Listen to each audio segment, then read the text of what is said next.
Don't think this is live yet, right?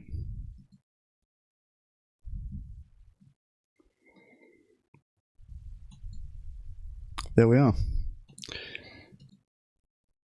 Alright, I guess it just takes a second. How are we, everybody? We've got a bit of a mega Sunday for content today. We've got Roger Yates joining at 3 o'clock, so in just 5 minutes we'll start up the debate with Roger Yates. And later on at 5 o'clock, so in about 2 hours' time, we'll be speaking with Aidan Kankyoku of Sandcastle's Substack fame.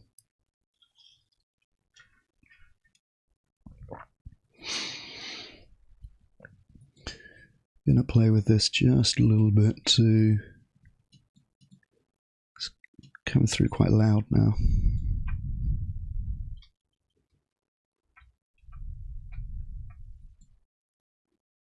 This should be better. Hey, Indef. Hey, Bretta. Sorry to hear that, Indef.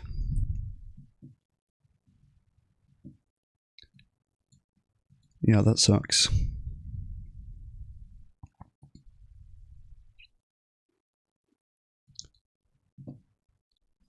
I'm looking forward to talking to Roger Yates.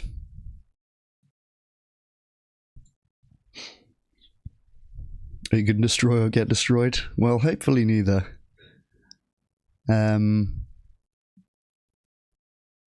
always wary of the impression of, or in fact, destructive infighting.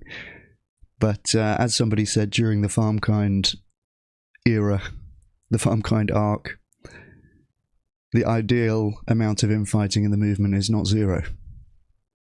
So I do think that there's room for some productive disagreement, hopefully.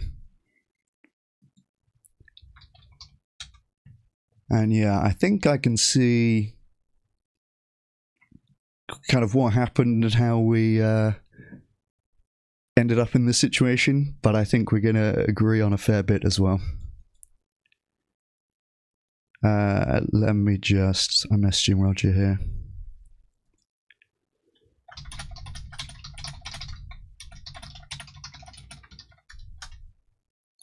Okay, I guess I'm going to join his StreamYard.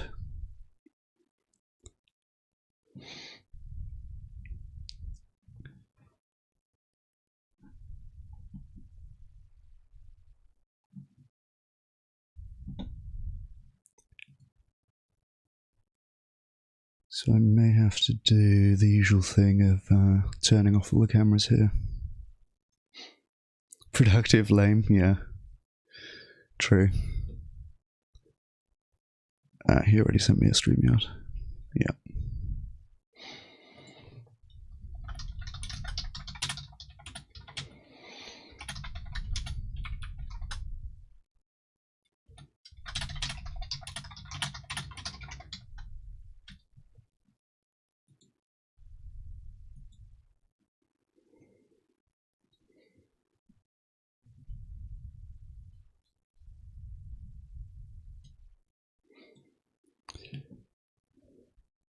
Hey Tone, good to see you. Thanks for joining, everyone. Got the debate starting in just a few minutes here. And we've got Aidan Kankyoku later on. I think between the two, if we have time, we'll read the latest Sandcastle's blog, so I can be up to date with Aidan's latest thinking.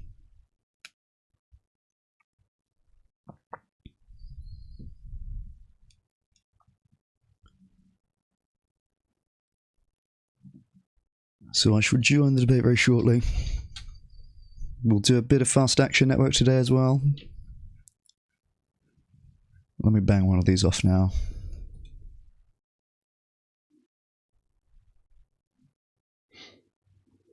Let's get in there, you know, keep the streak alive. Got a 13-week streak, I don't want to lose it. We're going to see if we can go all year. 13 weeks, happy end of Q1, everyone. To all those that celebrate.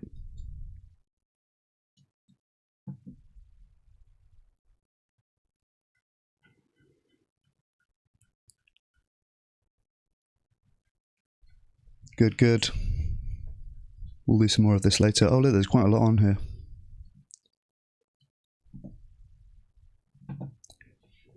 So we've got 2 really good conversations today. Here we go, that's my alarm. So I am going to join. Thank you, Indef, I appreciate you.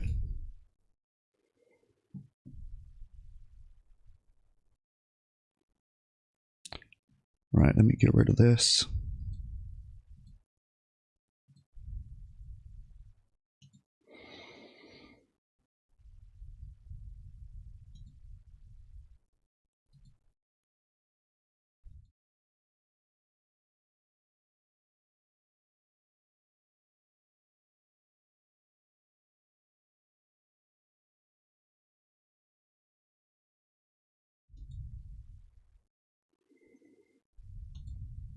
This is what I want. Goodness me.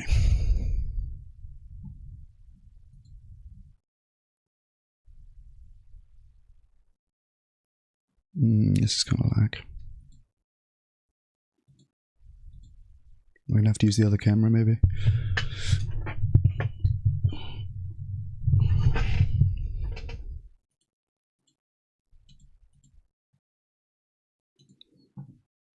Alright, let me join and see if it works out.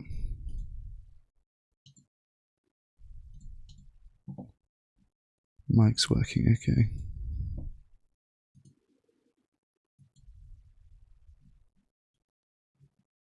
Hi, Roger. We have to use the other camera, maybe. Yeah. Hello, mate. How are you doing? Not bad. So it's my show. You'll have to probably guide me through some of the technicalities of these joint things, you know. Well, you say that. I can't get my camera to work at the moment, so I'm. I was hoping you could guide me. We're already live on my end, by the way. Just so you know, I think. So do I just go live as I normally would, and then? Yeah. If you If you haven't done that yet, then fire it up. I'll try and get my camera working meantime.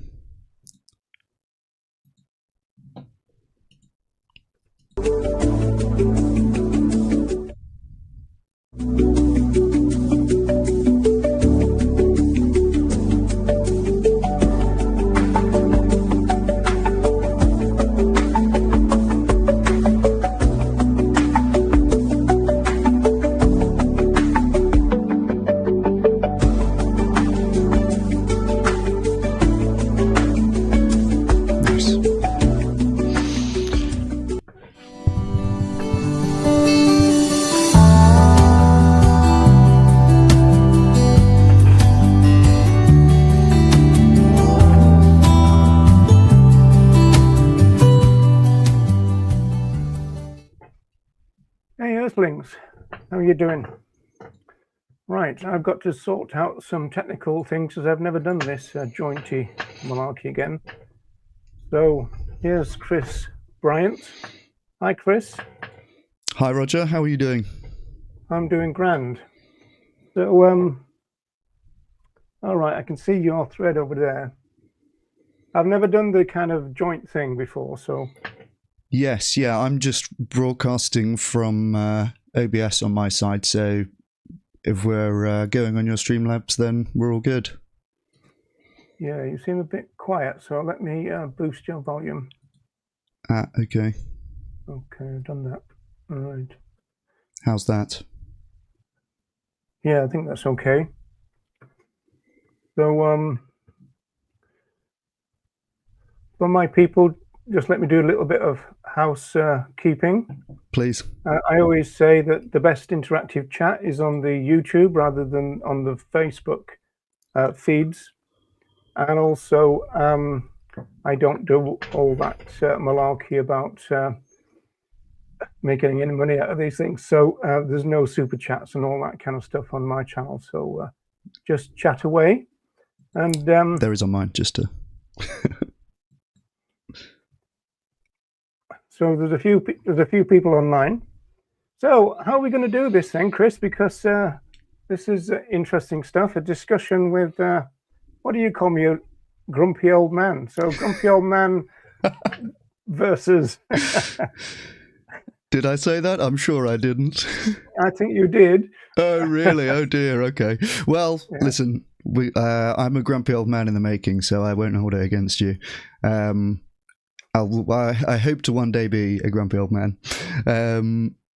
And yeah, well, why don't we both give a bit of introduction so that each other's audience know who we are, and then also talk a bit about how we got here, I guess. Yeah, well, let's do it in alphabetical order, so off you go.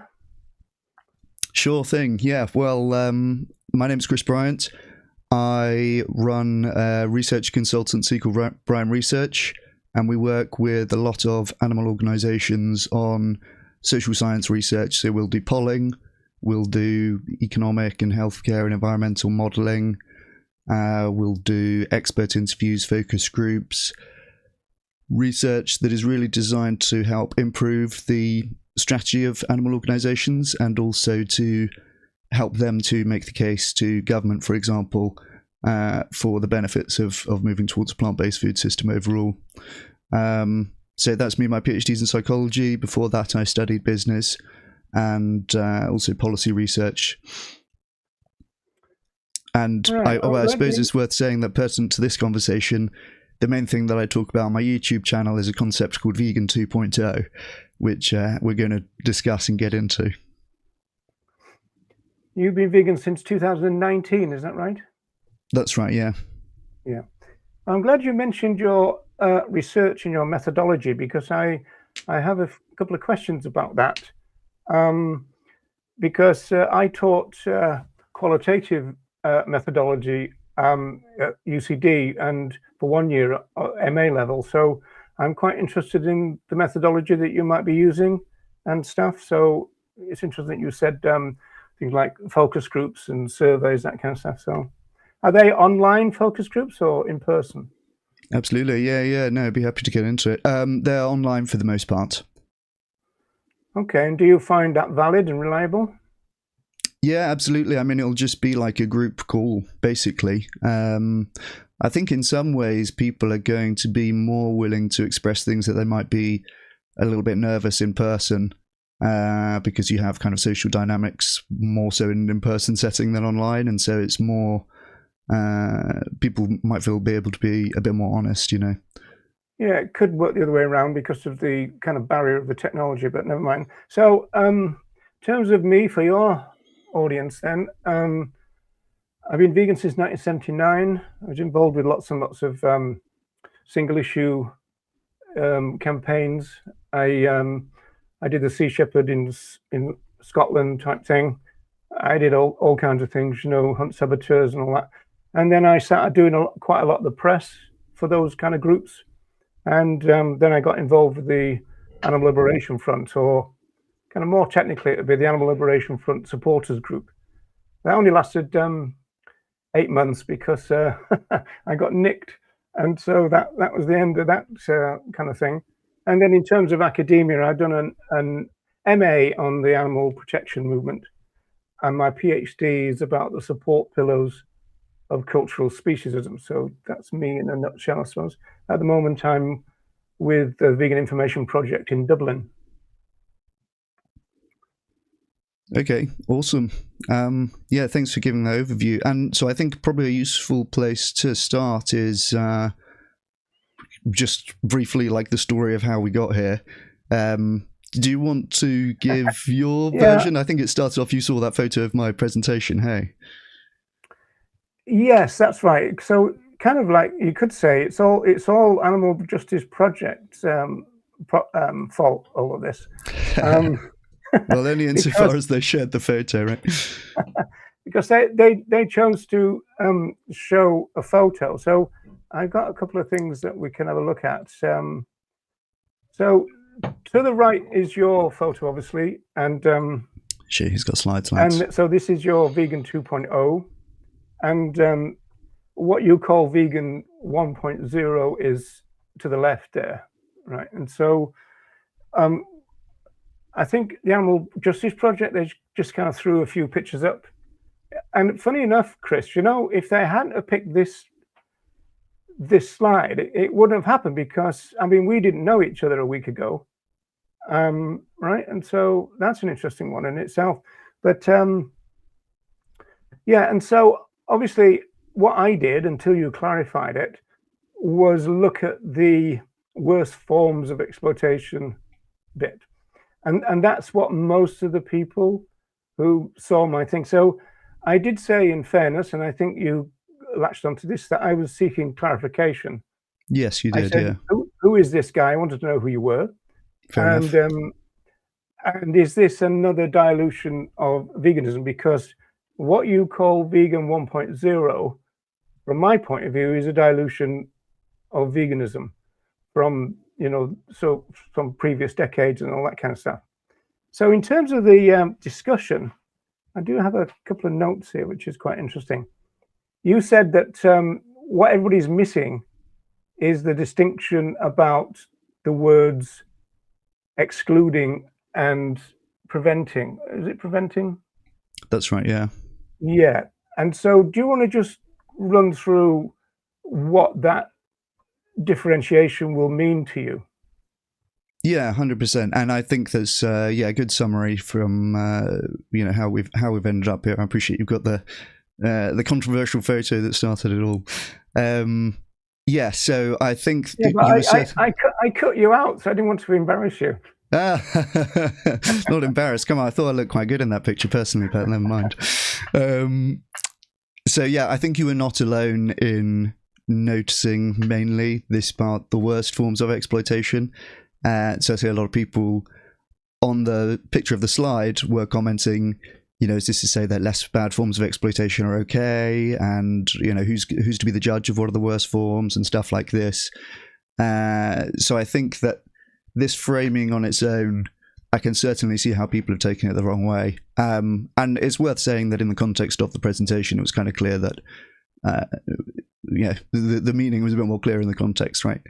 But yes, I think that the main thing that people have missed with that interpretation, is exactly as you say, is that the main difference really from veganism to vegan 2.0 is about moving from excluding exploitation or cruelty or suffering, however you think about that layer of it, to actually actively preventing. And that being the case, it's not possible for one person to prevent all of the exploitation or suffering. And so you have to prioritize, and it makes sense to focus on the worst forms, however that's quantified. Yeah, okay. So what you said on Facebook was the key thing you're missing, and you were talking to everybody really. Mm-hmm. I was dropping in and out as you do. That vegan 1.0 is about excluding exploitation, i.e. don't do anything yourself, whereas vegan 2.0 is about preventing exploitation, i.e. stopping others from doing it. Yeah. That's because right, the reason that I said, okay, well, let's have a chat then, because I'm characterizing this as a conversation and not a debate. But is the fact that, you're suggesting that the word exclusion automatically means on a personal level. And is that what you think the Vegan Society meant by the word? That is certainly my interpretation, yeah. And I do think that that's most people's interpretation. I know that some people in the thread were saying this is already entailed in veganism, like a proper vegan position understands this already, and it basically entails activism as well. I think that most people think of those as different things, such that if you eat cheese, for example, we're going to say that you're not vegan, but if you have a vegan diet and don't use animal products and so on, but you don't do any activism, I think that most people will still say that you're a vegan. And I think people think of activism as kind of a separate thing. So, yeah, I think there is quite a long and nuanced debate about that very point. The fact that obviously a lot of vegan activists try to encourage people to also be activists as well. If I can just move on to this slide here, this is from 1947. So this is Faye Henderson, right? And there's quite a lot of these appeals within the vegan social movement to educate yourself in order to educate others. So it wasn't purely about just, as it were, the purity of individuals. It's about learning the case and then spreading it around. For example, Faye Henderson here, she was a prime mover within the vegan movement, and she did tours. A lot of them did tours all around Britain and Ireland even. And so they spoke at vegetarian conferences and this kind of stuff. So Matthew Melser here, he's a sociologist. He's working for the Donald Watson Archive. So they're going through a lot of the historical documents. You know, the Donald Watson family gave them access to his notes and archives and stuff. And what Matthew says is that Faye Henderson initiated, this is in the 1940s, the consciousness raising model for vegan activism. So I would suggest that there's no suggestion within the vegan movement, the vegan social movement, that veganism is about anything personal. It's always been about other people involved, and that's what you got pushback from. Kay Bealey said veganism has always been about trying to stop others from harming our fellow animals. So she said that on the thread, right? Now, I think, did you accept that? I think you said what you've just said, that most people think it's about personally abstaining. So, this brings us to a really interesting question that I wanted to explore with you, really, which was, does the vegan society play any role in what's going on here? I mean, have you run Vegan 2.0 past them? Have they commented on it? Are they interested in it? Or are they totally irrelevant? Do you think that the two definitions will sit side by side? How do you see how the movement would embrace it if they chose to? Yeah, interesting question. And yeah, I definitely think most people distinguish doing sort of proactively preventing, as I would say, exploitation or suffering as its own thing, and think of veganism as you can't have animal products, right? Basically, that's the main part of it in practice. So yeah, funnily enough, actually, my good friend of mine from the Vegan Society also was seeing that presentation for the first time, and did say to me afterwards, I think there could be it's calling it Vegan 2.0 suggests that it's like next evolution of veganism itself, when always in practice when I talk about it I say this is to be practiced alongside veganism. Obviously I think people ought to be vegan, and a part of Vegan 2.0 is sharing things to try and encourage people to move in that direction.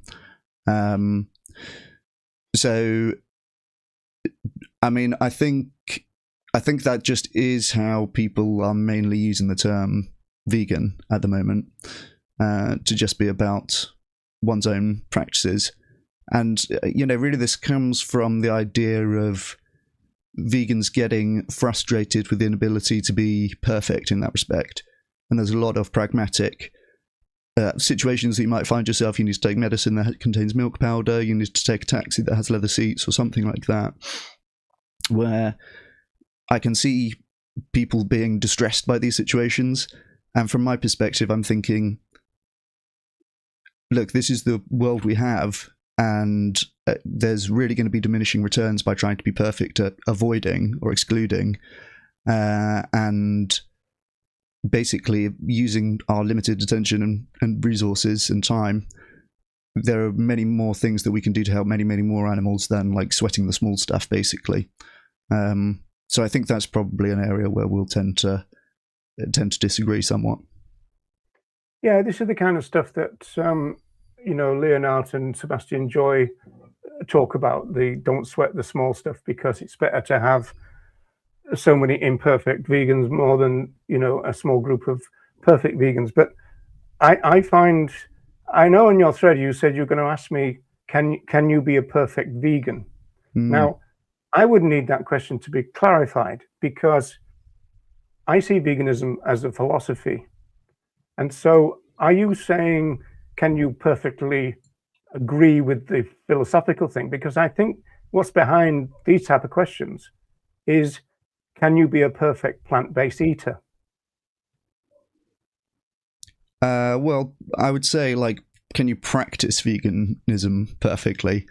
I think it's one thing to believe in the philosophy, and it's kind of strange to talk about, like, can you perfectly believe something, I guess.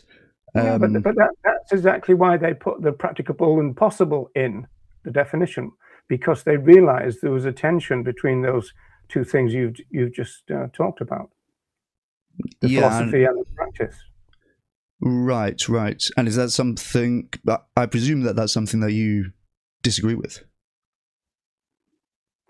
Well, no, I would say that, given the fact that we live in a cultural speciesist society, drenched in the ideology of speciesism and animal welfare, then it's very difficult to have a 100% plant-based lifestyle. You brought up the kind of difficult thing, maybe medicine, but you talk about things like leather seats in cars. Now, obviously, if a vegan goes and buys a car, I imagine that they will not buy one with, the skin of our fellow animals in it. But in terms of getting into a taxi with one, I mean, I would be, as you kind of alluded to there, I would possibly get in, but I'd feel pretty shitty about it. And I mean, but then again, I wouldn't want to get into a, Elon Musk car either. And that would go back to what I understand veganism to be, which is a justice for all philosophy. It's the ultimate peace movement. Yeah, I hear what you're saying. I mean, I think you don't need to feel shitty if you get the taxi with the leather seats, because there's so much. I'm very, like, quantitative in the way that I think about these things. I think that's another probably interesting diversion between. Then would you use the word regretful? I wouldn't spend a moment thinking about it, because I would know that my donations and my sharing things on social media and my take part in organised activism is doing so much good on the other side. It'd be like trying to save a few pennies on my groceries instead of focusing on getting like a 50k raise at work, This is like you're doing an immediate utilitarian calculus. But I mean, like, you're sat there and you're looking down and you're thinking, Jesus, this is leather. I mean, it must, you wouldn't kind of even think about it. I mean, I'm certainly capable of occupying that mindset where I'm like, well, it's actually quite grim if you think about the reality of what's happening right now.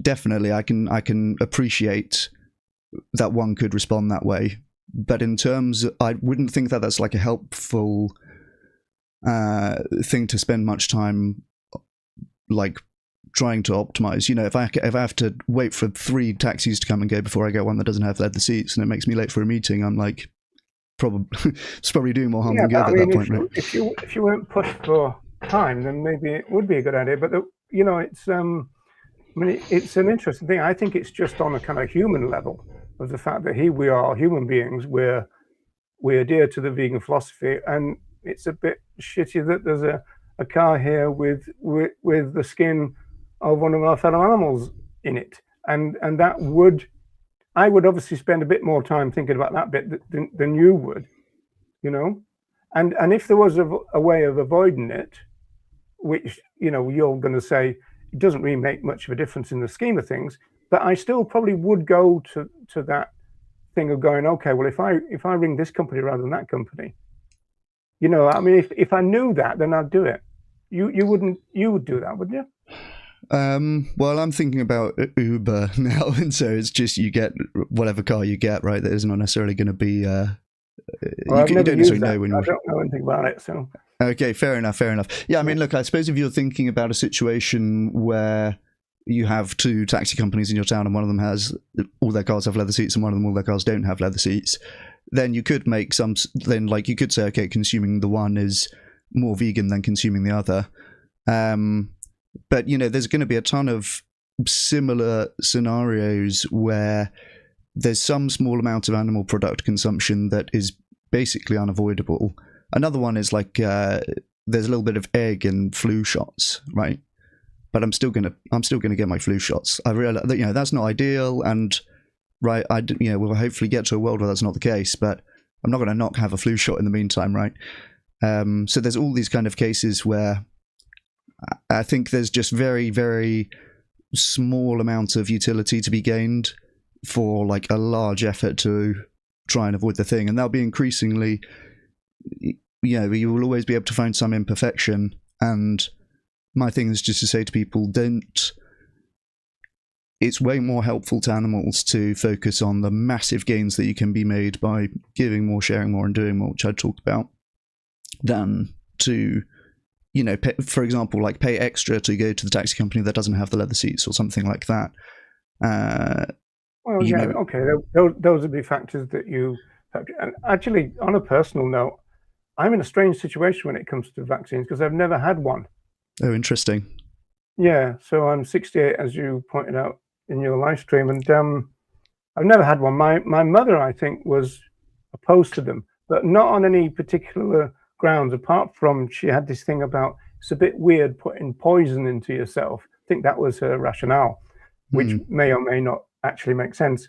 And but I understand the science of it. I mean, it's a little bit like homeopathy in a way, isn't it? A little bit will create a bodily response. If I've got that right, but I've never kind of bothered with them. I've just never had one. You could say that. I'm not sure I believe in homeopathy, but I do think vaccines are a good thing. But I see what you're saying. It's a similar sort of... The principle is similar. They introduce something in order to create a response. Is that wrong? Well, if you frame it in those kind of terms, I suppose both things are doing that. I think there's evidence that vaccines work, but I don't think there's evidence that homeopathy works. Yeah, okay. Well, if you're going to get hooked up on the efficacy of homeopathy, but I was just trying to see if the scientific rationale for it was kind of similar, really. I don't know. It's an interesting framing. I've never thought of it in those terms. Yeah, I know it is a little bit weird. Let me go back to this. I'm not going to spend any time on it. I just want to kind of ram my point home, as it were. Now, this is Matthew again, and he's looked at the history of the vegan movement, and he's basically saying that right from the beginning there was this idea that you'd end up with an emancipated vegan self, a more compassionate human society, and it was about these interconnected goals, about it's transformative, and that's how the founders saw what veganism was all about. It's going to transform human beings for the good, and in fact they said that vegan values were part and parcel of the moral evolution of humanity. This one is basically saying the same, but this is more like an appeal to the movement that I think Matthew is probably recognizing that veganism has kind of moderated out a little bit, and it might be quite good to recenter the philosophical meaning of veganism. And the quote from Watson is towards the end of his life, he was making repeated appeals to the movement not to forego the original founding values of veganism. And I suppose I would argue, and you might not, that they have kind of gone. And then again, this is the one where he says, if the vegan ideal of non-exploitation were generally adopted, it would be the greatest peaceful revolution ever known. And what you get from people like Kathleen Janaway is that if the vegan ideal of non-exploitation were generally adopted, vegan values would end war and poverty, she argued in 1992. So for the founders of our movement, the movement that we've joined subsequently, you recently, me in the 70s, the founders of our movement had these radical ideas. They were real kind of English radicals with a revolutionary idea. And the reason for that is it comes from the fact that the vegan social movement was born out of the ashes of the war. and they'd seen how human beings had got violent, which is kind of ironic in a way, because they hadn't yet, I don't think, learnt about the Holocaust that much. They hadn't learnt about the nuclear bombs in Japan, for example, right? And so I think that they were just going, what has happened to humanity? We need some idea to bring it out of the moral trough that we're in. And they came to conclude that it was about veganism and vegan values. So this is Watson 88, talking about the movement again. And he's saying the movement is but a child, needs all the support it gets. And, again, kind of an appeal. And then just before he died, or 2 years before he died, Watson is writing to Arthur Ling. Do you know who Arthur Ling is? No. Okay, so he's like the co-founder with Leslie Cross of Plamil, the company Plamil. Oh, cool. And he says, since veganism by definition claims to help animals and people, obviously we would word it in different ways now, the vegan society must do its part in showing how to bring it about. So what I'm trying to get across, well, we know about that one. You mentioned that enough. We can skip that.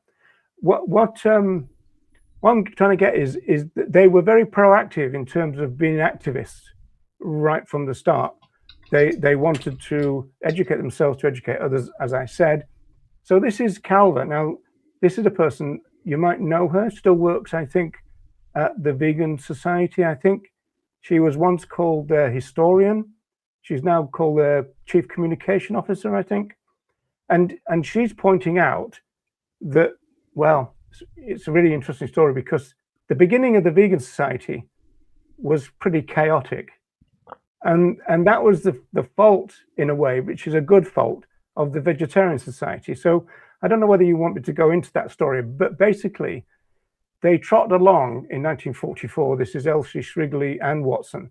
And they said, can we have a non-dairy section, please, vegetarians? And they said, no, right? They said, the best thing for you to do, because we want to continue concentrating on flesh, best thing for you to do is start your own movement. And so that's what they did, but they didn't know they were going to do that. They didn't know that the vegetarians were going to say no. But in my estimation, it's the biggest favor that the vegetarians ever did to veganism, because within 10 years, they worked out the philosophy of veganism, which got more and more and more radical. You were talking about the diet aspect of it in your live stream. It quickly went away from that, because they used to be called non-dairy vegetarians in those days. And they quickly moved away from that. And they started to radicalize until we end up in 1954 with an essay called The Surge of Freedom by Leslie Cross. And that's like the final, I suppose, statement of radical vegan philosophy. And that has gone. As soon as Cross stopped working for the Vegan Society, the Vegan Society started to moderate, which I think is a terrible, terrible sadness and kind of indictment, really. This is just the same, really, but the aim is not to make the present relationship between man and animal more tolerable, obviously the sexist language of the time. And above that, we've come out on the side of the liberators. This is not about welfare, this is about freedom. Now, he says that twice in two separate essays, right? And then the final one is this one. So now we've moved into the 60s. This is Jack Sanderson, the editor of the Vegan magazine. It is the task of the present generation of vegans to erase from the face of the earth all the wrong exploitation of the collective life of the earth, that of the creatures, the plants, and that of humanity. So I know you said disparaging things about the concept of intersectionality. I would suggest that if we're going to have a conversation about that we use David Nybert's idea, which is the entanglements of oppression and liberation, because it basically means the same. There was a live stream the other day with Carol Adams. Do you know who Carol Adams is? Yes. Yeah. So, and she was saying that, intersectionality has caused quite a bit of upset in the movement, which is true. But we don't need that. To say the same thing as what pro-intersectionality means. We don't need to use the word, especially because a lot of modern day vegans think it's an identity, which it's not. It's a toolbox. But before that, the feminists were coming up with ideas which were the same, you know. And again, I always go for David Nybert, the entanglements of oppression and liberation, that these issues of liberation are interlinked, which is kind of intersectionality, right? So that's a bit of a, well, I tried to keep it short, but that's my kind of opening gambit about how radical the vegan movement used to be. And that's why I said on my description that I think we're both going to agree that we might think that some modification of what you call vegan 1.0 is needed. You move forward to think, I would want to go back to the more radical times and say, hey, look at this is brilliant, right? I see what you're saying. Maybe we're kind of shoehorsing to some extent, as they say, in that respect, if we're to the extent that we're both talking about moving beyond personally excluding. There's a lot there that thank you for preparing well and like making slides and everything and watching the live show. I really appreciate you taking the time to do that, and I have read a little bit about your views as well, so hopefully we're set up for a good conversation here. Yeah, well, that's cool that we are similarly concerned with moving beyond personal exclusion. I really think that that's going to be something with diminishing returns, as I've said, and I often try to think about it from the perspective of what would a factory farming executive want the animal movement to be focused on, so as to be as inefficacious as possible against their business, basically. And I think like having everybody be very much focused on, I need to personally be pure in the sense of what I'm consuming, is a great way to waste their limited amount of energy and resources, in my view. And so yeah, I think the discourse about purity, which is often described as all or nothing and everything, I think that's more of a slur than a reality, because I've never known anyone who said to somebody, say on the street or anything, do all or nothing. I know that's Leonard's line, but I've never known anybody say that. And then, but you're talking about on the personal level, right?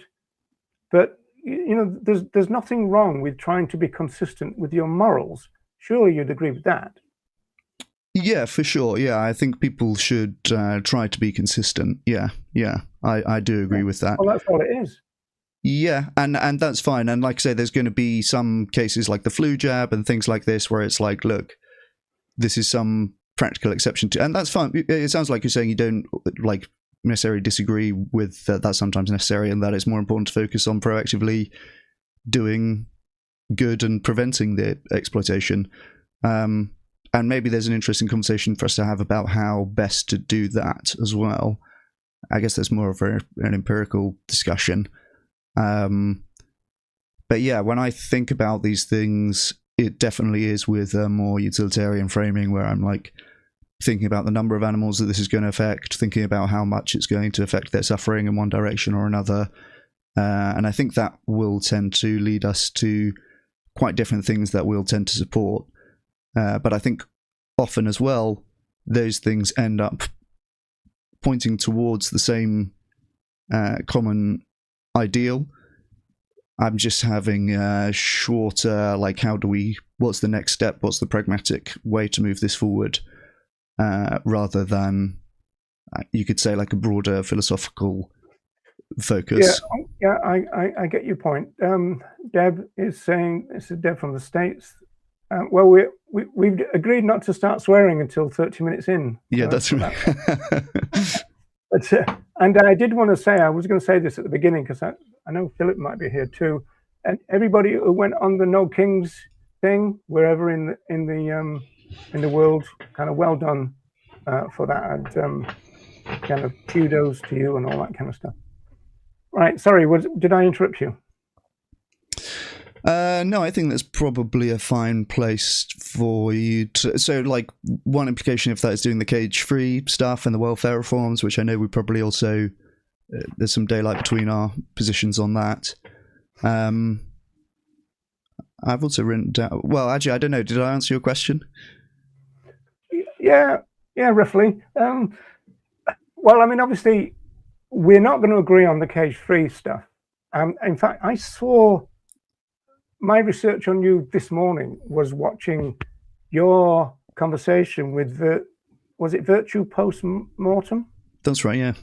Now, that was really interesting because, first of all, I've not looked into animal welfare science for years and years and years, and I saw that you were frantically bringing it up on the screen while they were talking. So it was quite interesting because that's the kind of world that I've kind of left behind in a way to concentrate on veganism. And because I did do a report on controlled atmosphere stunning, which is now we're talking about the gas chambers and stuff, right? And this was as it was coming in. So I looked at all the research when that was all prototype type things.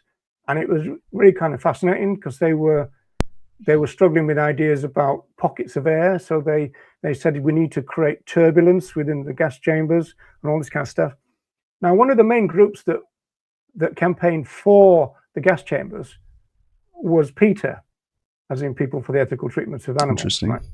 And now I imagine that they would be opposed to them because of as it's been put into practice over the years. That often is what happens with welfare reforms. You often get, I mean, another example would be, because when I came into the movement, 79, the battery cage thing was already on the go. What they didn't realize was that they would replace them with enriched battery cages, right? And then with so-called free range, quite a lot of the people who campaigned for it are now critical of it, right? And not least because of some of the things that came up in your talk with Virtue Post-Mortem about the fact that there's a PETA report suggesting that in some respects, the high welfare systems can be worse for our fellow animals than the more restrictive ones.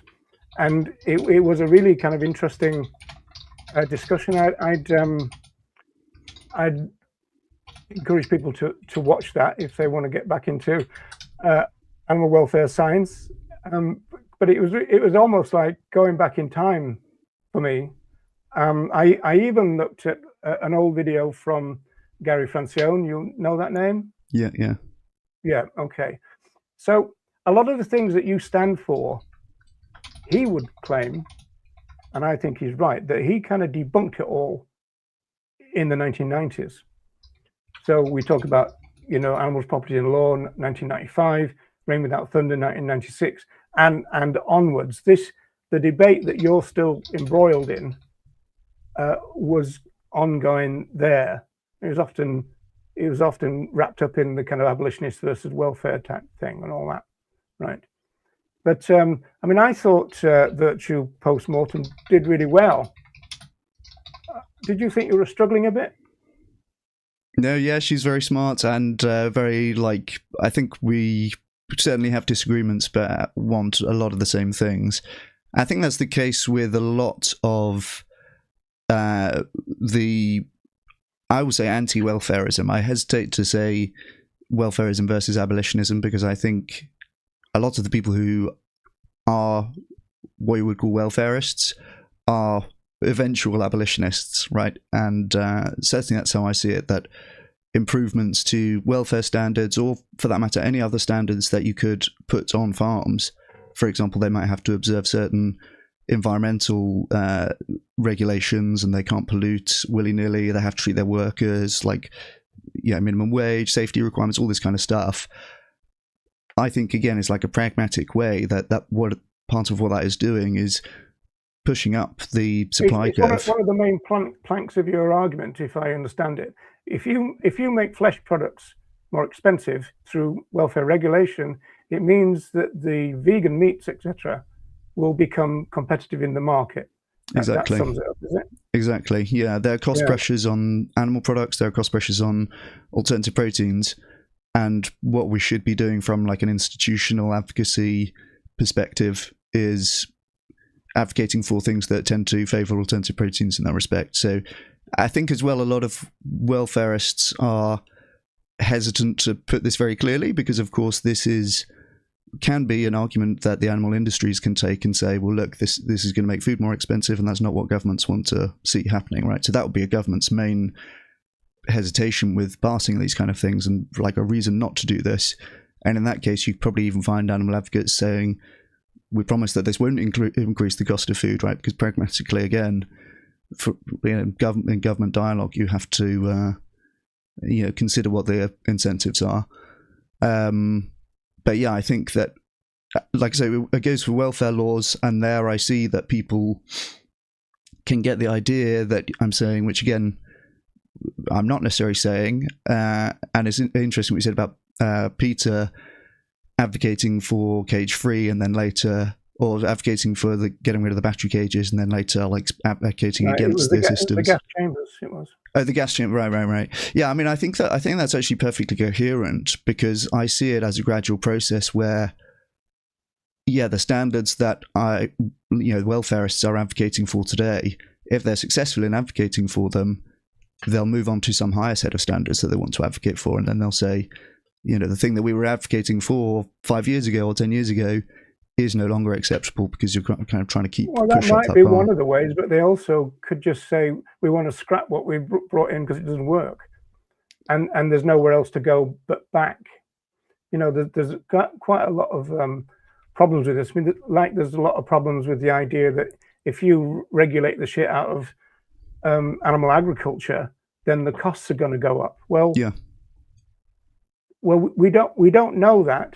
There is some research saying one way or the other, and you mentioned that in your thing. But the point is, who's going to check it out? Who's going to regulate that within a deeply speciesist culture? I mean, I can't see you getting your overalls on and going to have a look at the farms every week, right? So who's gonna, you say, well, we've brought in this thing. We know farmers break their welfare rules all the time. For sure, there are enforcement problems, So what's the point of getting them if they're not going to be adhered to? No monitoring. And even then, what is it, slap on the wrist?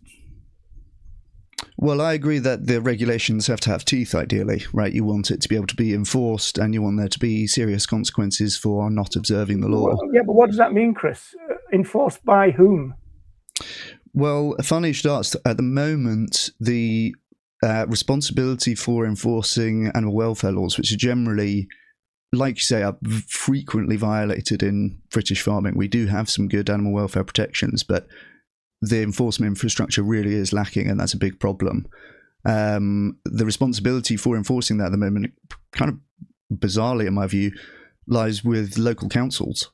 So it'll be like the local council of the city or the town where you live is the body that's responsible for enforcing the standards on farms in that area.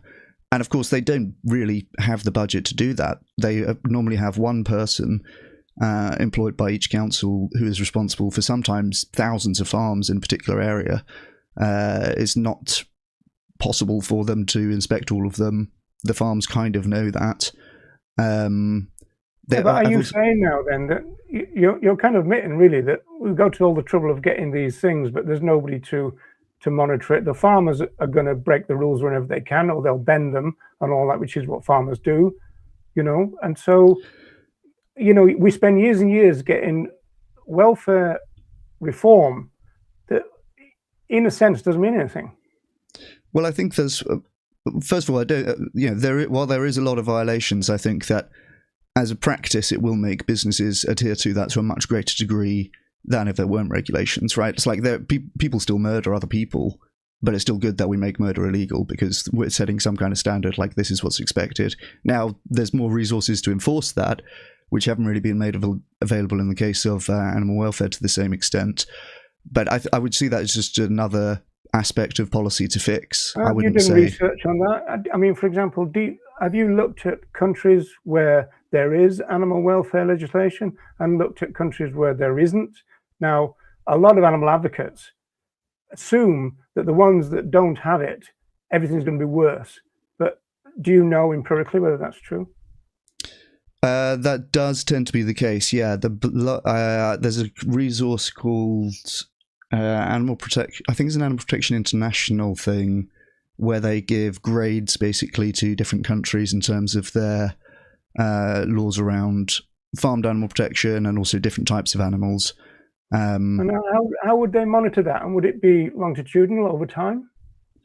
Well, varies by different country. And again, there is always going to be violations, like people break the law sometimes, right?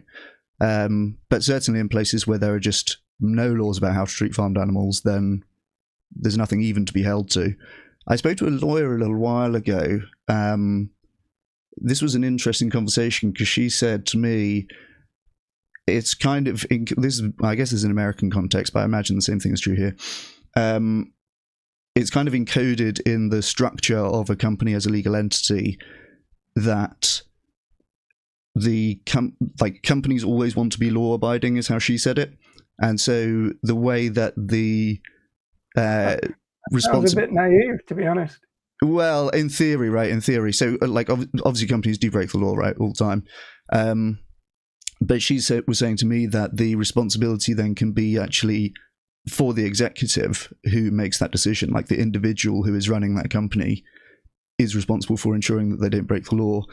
And so, yeah, companies will, but again, in America, they have like next to no farmed animal protection laws, bar in California, which does have some, and that's trying to be, they're trying to roll over that in the legislature at the moment. But yeah, I think certainly, it's now the case that upwards of 70 or 80% even, I think, of our eggs in the UK are from cage-free systems. And now the government is looking at and consulting on and most likely going to ban cages in egg production systems overall. So I saw you say that in that live stream. So what was the driving factors in that? Where does the 70% come from? I think advocating for companies to adopt cage-free eggs and prioritize that and so on, and then they put pressure on the supply chain. Producers have to do not what the demand side. There is also a demand side factor, definitely. Do you remember that Hugh Fearnley-Whittingstall? I think it was Hugh Fearnley-Whittingstall thing a few years ago. He did a big thing about free range versus caged eggs, and everyone, that was on at the time when we all watched the same thing on TV. So that got a lot of traction, but it has been a gradual process over time of, increasing the percentage of eggs in the UK that come from non-cage systems. Well, that's interesting from my point of view, because my position is that we need cultural change. It's far too early to go to politics unless it's for animal welfare reasons.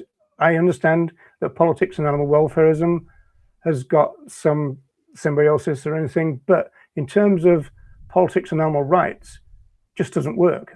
Animal rights as a concept is far too difficult and radical for politicians. They can't deliver it. And so what they do, and they've done this over the years, there's legislation in Ireland at the moment where this process is happening, is that they start off with an animal rightsy kind of idea, and it slides into welfare because the system is based on that.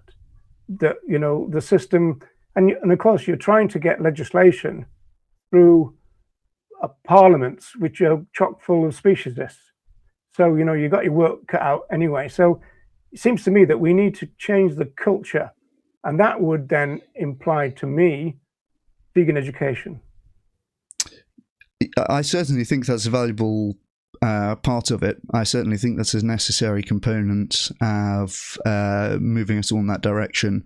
And it's very fashionable in effective altruism circles, which has a big overlap with Vegan 2.0 that I talk about, to be focused on institutions rather than individuals. So the thinking is, obviously, if you persuade a government to change a law, or you persuade a big supermarket chain to change something in their supplier conditions or whatever, you're going to affect many, many more animals than like getting one extra person to go vegan, for example.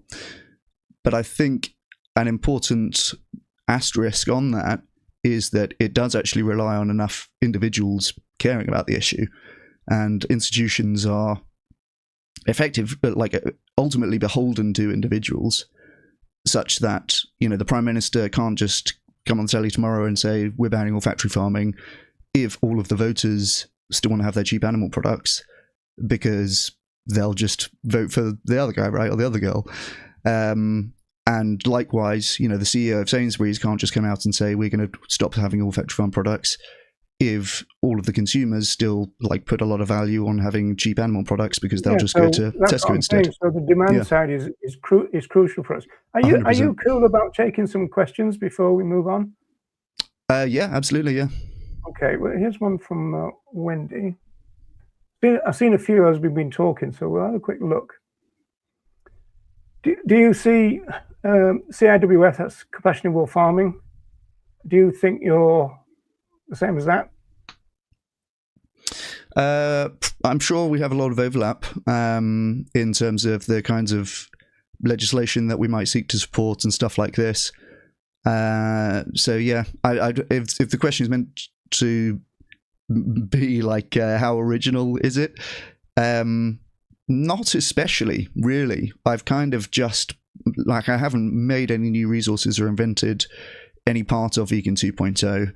I always say it's give more, share more, and do more, right? So it's just donating to charities, to effective charities, sharing things on social media, and then taking part in organised online activism. So I didn't invent any of those things, but I'm kind of just branding it and putting it together and presenting it as like easy things people can do. One question I've got in my back pocket is, I was going to ask it later, but it might as well pop up now, is do you think Vegan 2.0 is vegan? In the way that Vegan 1.0 is focused on, to the extent that that's focused on exclusion, I think that it is two separate things. So But aren't you we're back to the start. You're misinterpreting the word exclusion, because when they used it, and of course because of their chaotic start and all that kind of stuff, you know, I mean, the definition that you're talking about is like 1979 to 88, but they started working on that something like 1967. You know, so words like exclude and exploitation, which we would have much more kind of nuanced critiques of now, they just use them like, well, exploitation means use, and you know, that kind of stuff. And so I think we have to kind of give them a little bit of latitude in terms of what they meant. But how do you know that when they said exclude, they mean from society? Well, if that's the interpretation of that definition, then I think that's pretty similar to what I'm saying. So it would rule out the need for Vegan 2.0 then, wouldn't it? Well, I think that so you're using basically an earlier definition, which is a bit more all-encompassing, you could say. So I think those definitions are probably... No, I'm going back to the definition that you're calling Vegan 1.0. I think it's a blanding thing. You know, it's been blanded out a little bit, because we know, I mean, as a sociologist, we know through social movement theory, and people like Corey Lee Wren have done lots of work on that, vegan sociologists, is that when a movement takes off or becomes professionalized, it tends to moderate. Now, that definitely has happened with the vegan social movement, sadly. So a radical start has been kind of chipped at until now. We've got, I mean, I know I said it in a kind of clickbaity type, but, you know, we really do have a welfare shit show of a movement, because the animal rights elements of it have gone. You know, Reagan has been forgotten. Francione has left, you know. I don't know about that. I guess that's like an empirical question as to how many vegans see it in different terms. Like there's certainly plenty of people in my audience who are also more oriented around thinking about rights rather than welfare or suffering, or however you would put it. But do you disagree that advancing welfare, for example, also advances rights, like through legislation, for example? Well, it's interesting, because I think that ties into something that you said about 10 minutes ago, which is this idea that welfare can lead to abolition, because there's some really interesting work, and Richard Gale is involved with this, where it's the other way around. And so and Casey Taft talks about this, as well, who's a psychologist. And you got this thing with the Melanie Joy cartel, ask the small ask, right? Whereas there's a lot of research saying that if you ask the big ask, which is quite ironic then, it means then that if you've got a radical abolitionist message, you end up with welfare. It's not as though you've got to climb up the other way, because the point is, going back to the system can't deal with the abolitionists or the rights thing. And so what Gale talks about, because we normally talk about the movement and counter movement, right? Now, he was interesting because he talked, so that's the dyad. He talked about the triad, which was the social movement, the counter movement, and then the state, right? And so the short version is that if the social movement creates what I've called social turbulence, what you end up is contact between the counter movement, say the meat trade in your terms, right, and government ministers, right? And the government minister is on the phone, to the flesh industry going, I'm getting a lot of flack here, do something about it. And of course, what they can do is welfare, right? And so looking at that model really pushes the way that even an abolitionist thing, you would end up with welfare on the way. But the important part of it, from my point of view, division of labor, is you don't have to campaign for it. You get it anyway. It depends. I think I understand what you're saying. There's a lot of contexts where either of those could be more true. There's a lot of empirical things that we could unpack there. Like, for example, I think I can see what you're saying, right? Like, make your sort of first offer the bigger one, and then you are negotiated down. And if you end up with welfare, then that's, then you end up with welfare. I think there's contexts where that can be true.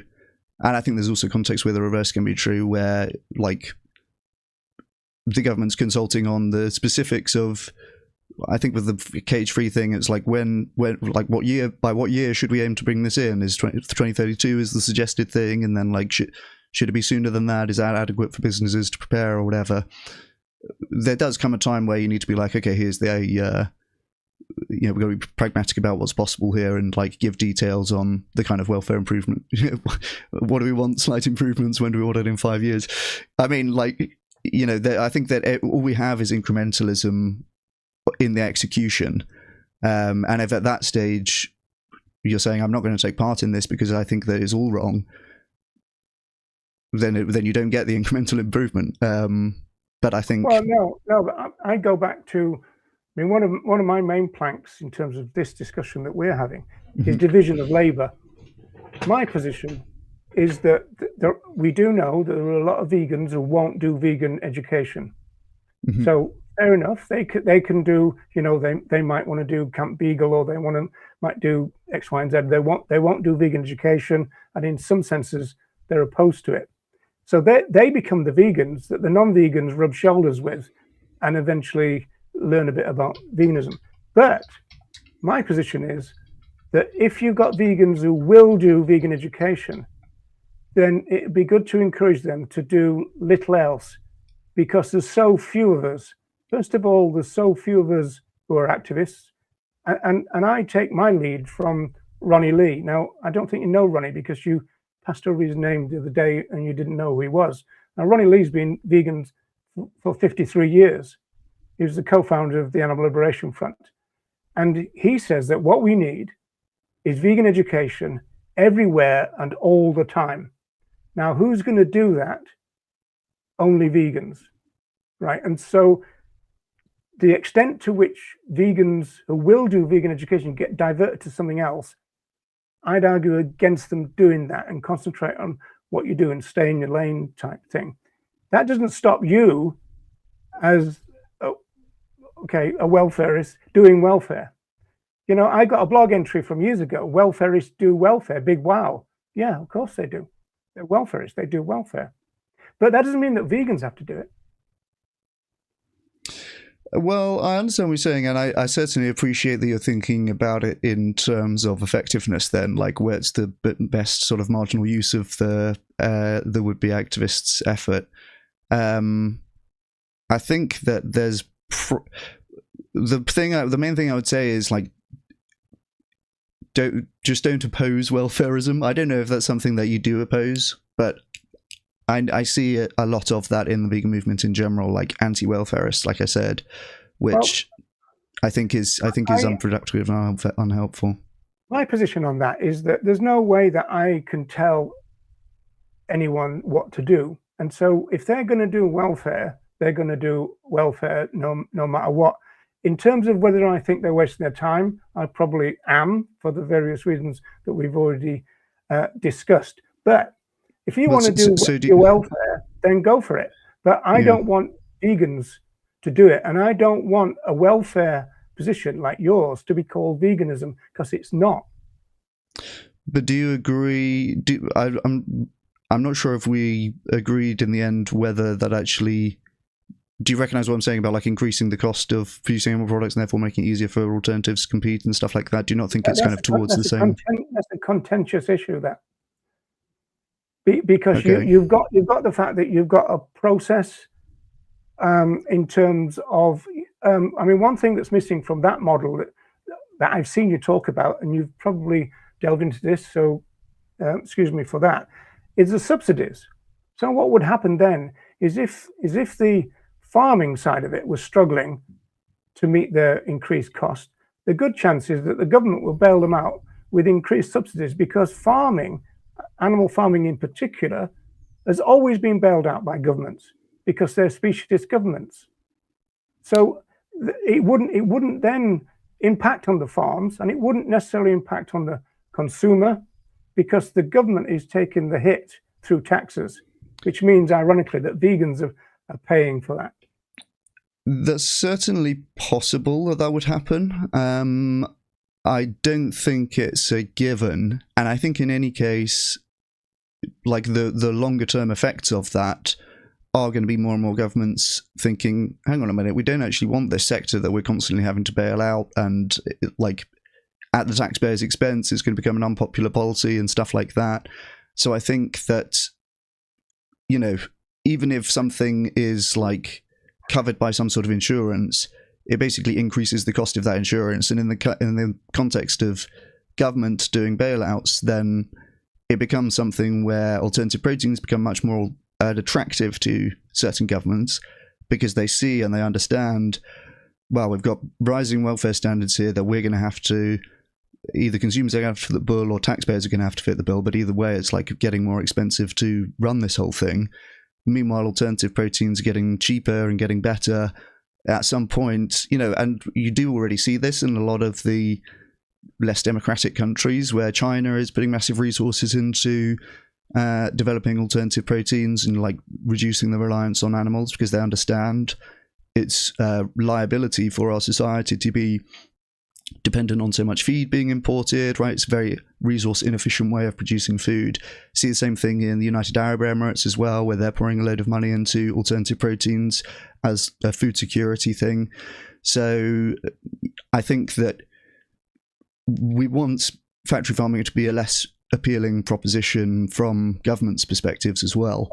All farming, all animal farming.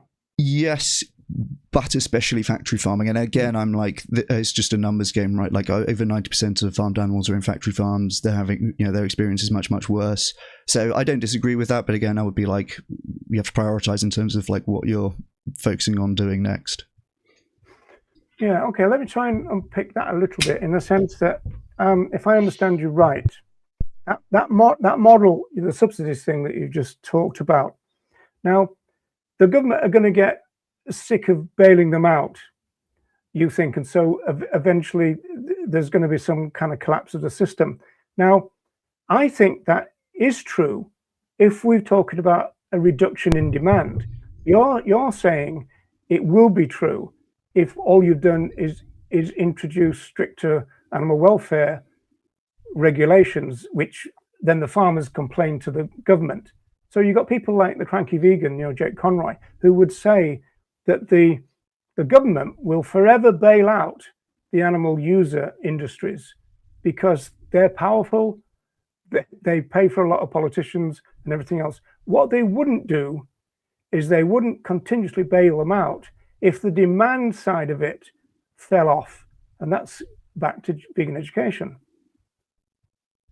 Yeah, and I mean, absolutely. I think you need both demand and supply side intervention. So again, I'm not like anti-vegan education or anti-vegan campaigning. No, but you don't need the same people doing it. No, I suppose that you don't. But I wouldn't, I wouldn't encourage anyone working on welfare to be saying we shouldn't be doing vegan education, it's a waste of time and stuff like that. And I would likewise, I wouldn't encourage anyone doing the vegan education, the vegan outreach, to be opposed to welfare reforms. And a lot of people.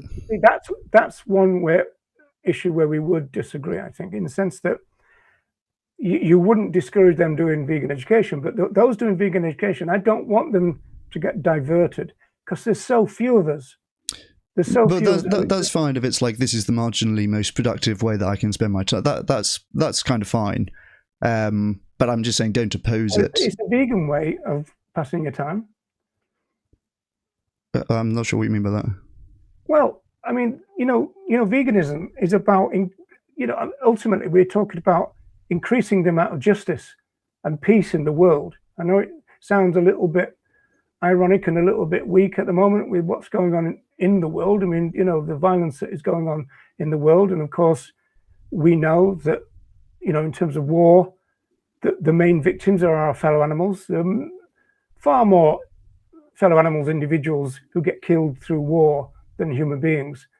Always has been. So we're trying through vegan education to bring about a world which the mindset of humanity is altered to be a more peaceful species. Now that is the vision of the pioneers, which I don't revere. It's not that. It's I agree with, and I think they set out their case. So I think anybody that wants to mess with the definition of veganism, you at least have some kind of duty to at least check out what they stood for. Not because they were the founders, but because what they stood for was bloody good. Yeah, and I think that the interpretation that you're presenting, I think, is closer to. Again, I think we're probably closer than I would see veganism as conventionally being perceived, or I guess perceived as in the most widespread way today.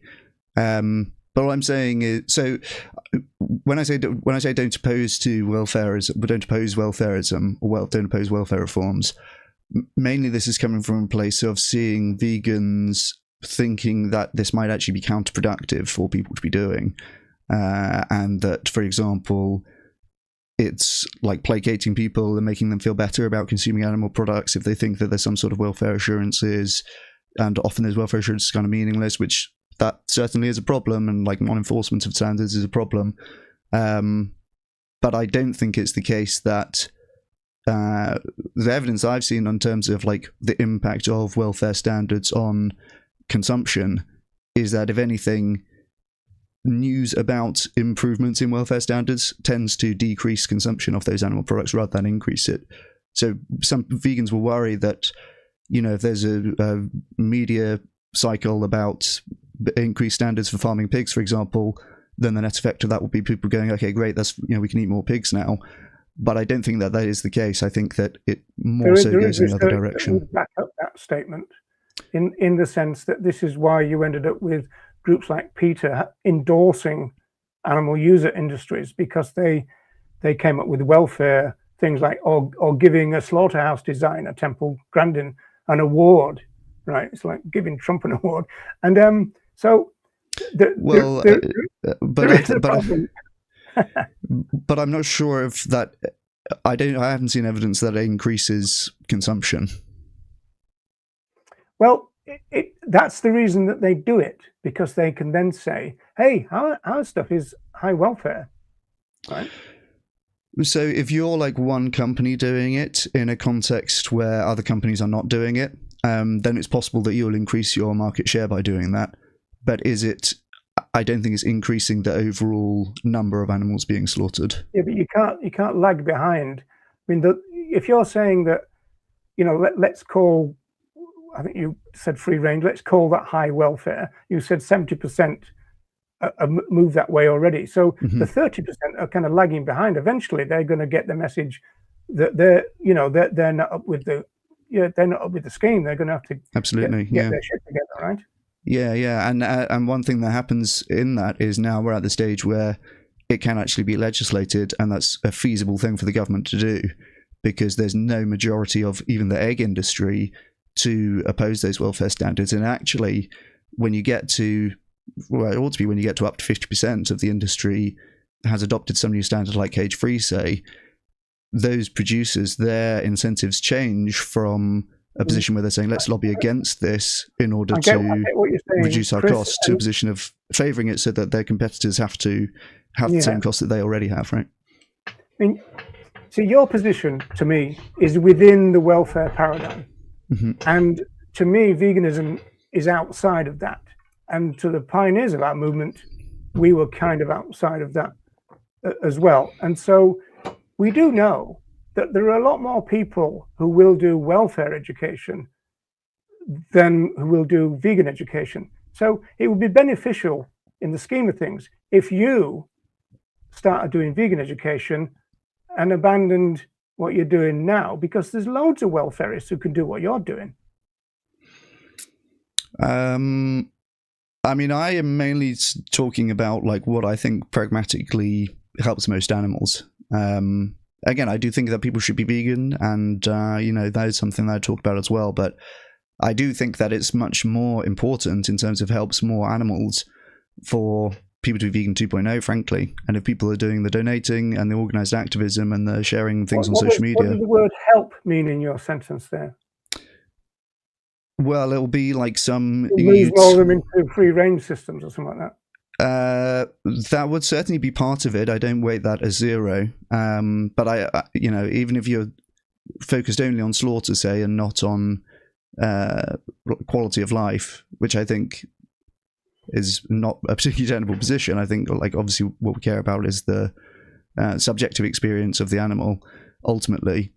But even if you're focused only on slaughter, I think that still doing the things that I talk about doing is going to reduce that number more than by personally observing veganism. You ran into that problem when you were talking to Virtue post-mortem, because you were talking about the air quality, which is from this Peter thing. The air quality in a cage-free system turned out to be a lot worse. Now, you were saying, okay, but you've got to look at overall welfare.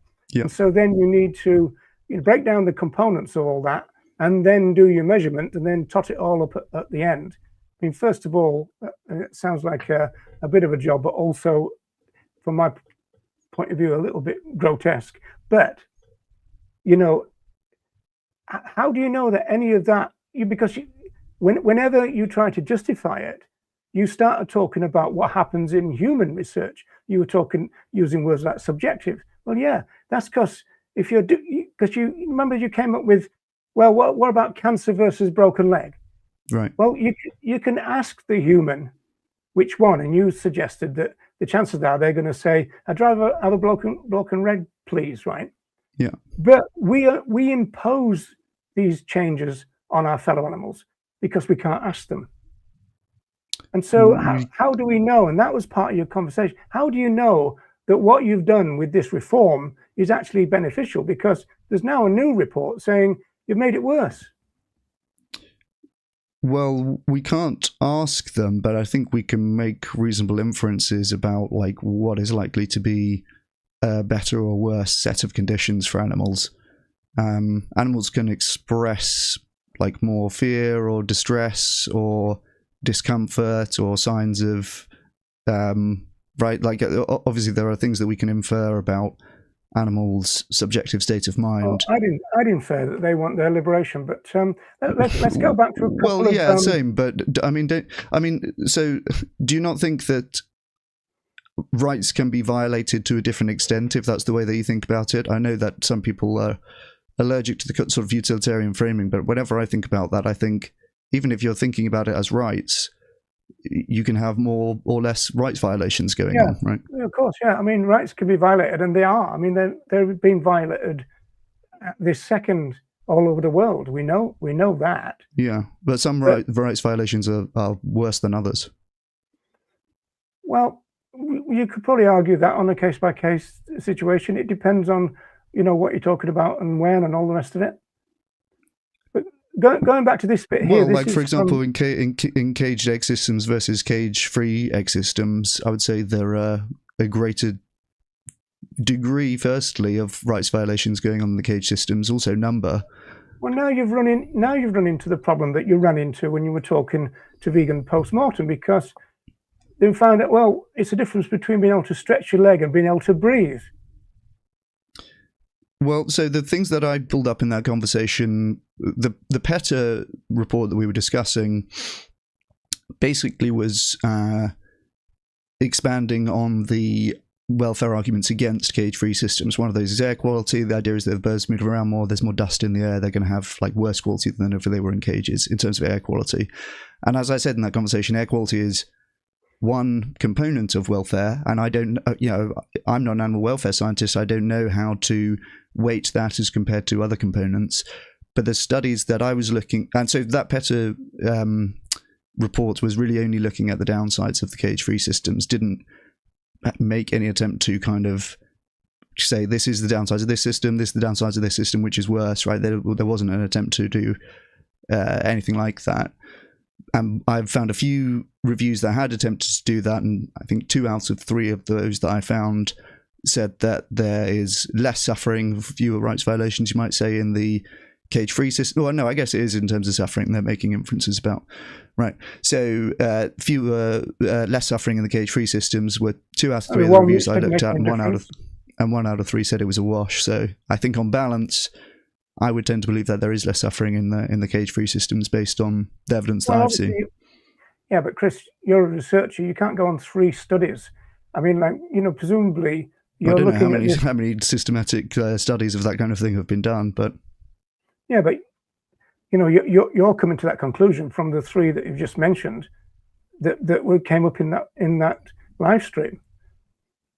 So you have to. You need kind of more longitudinal stuff. You need to look at the patterns of research. I mean, there's no point in me saying this. You know this, right? Well, certainly, yeah. I mean, if there's some evidence presented, I haven't seen any evidence presented that welfare is worse in the cage-free system. Certainly, that PETA report was not purporting to show that. It was just kind of talking about bad things in cage-free systems.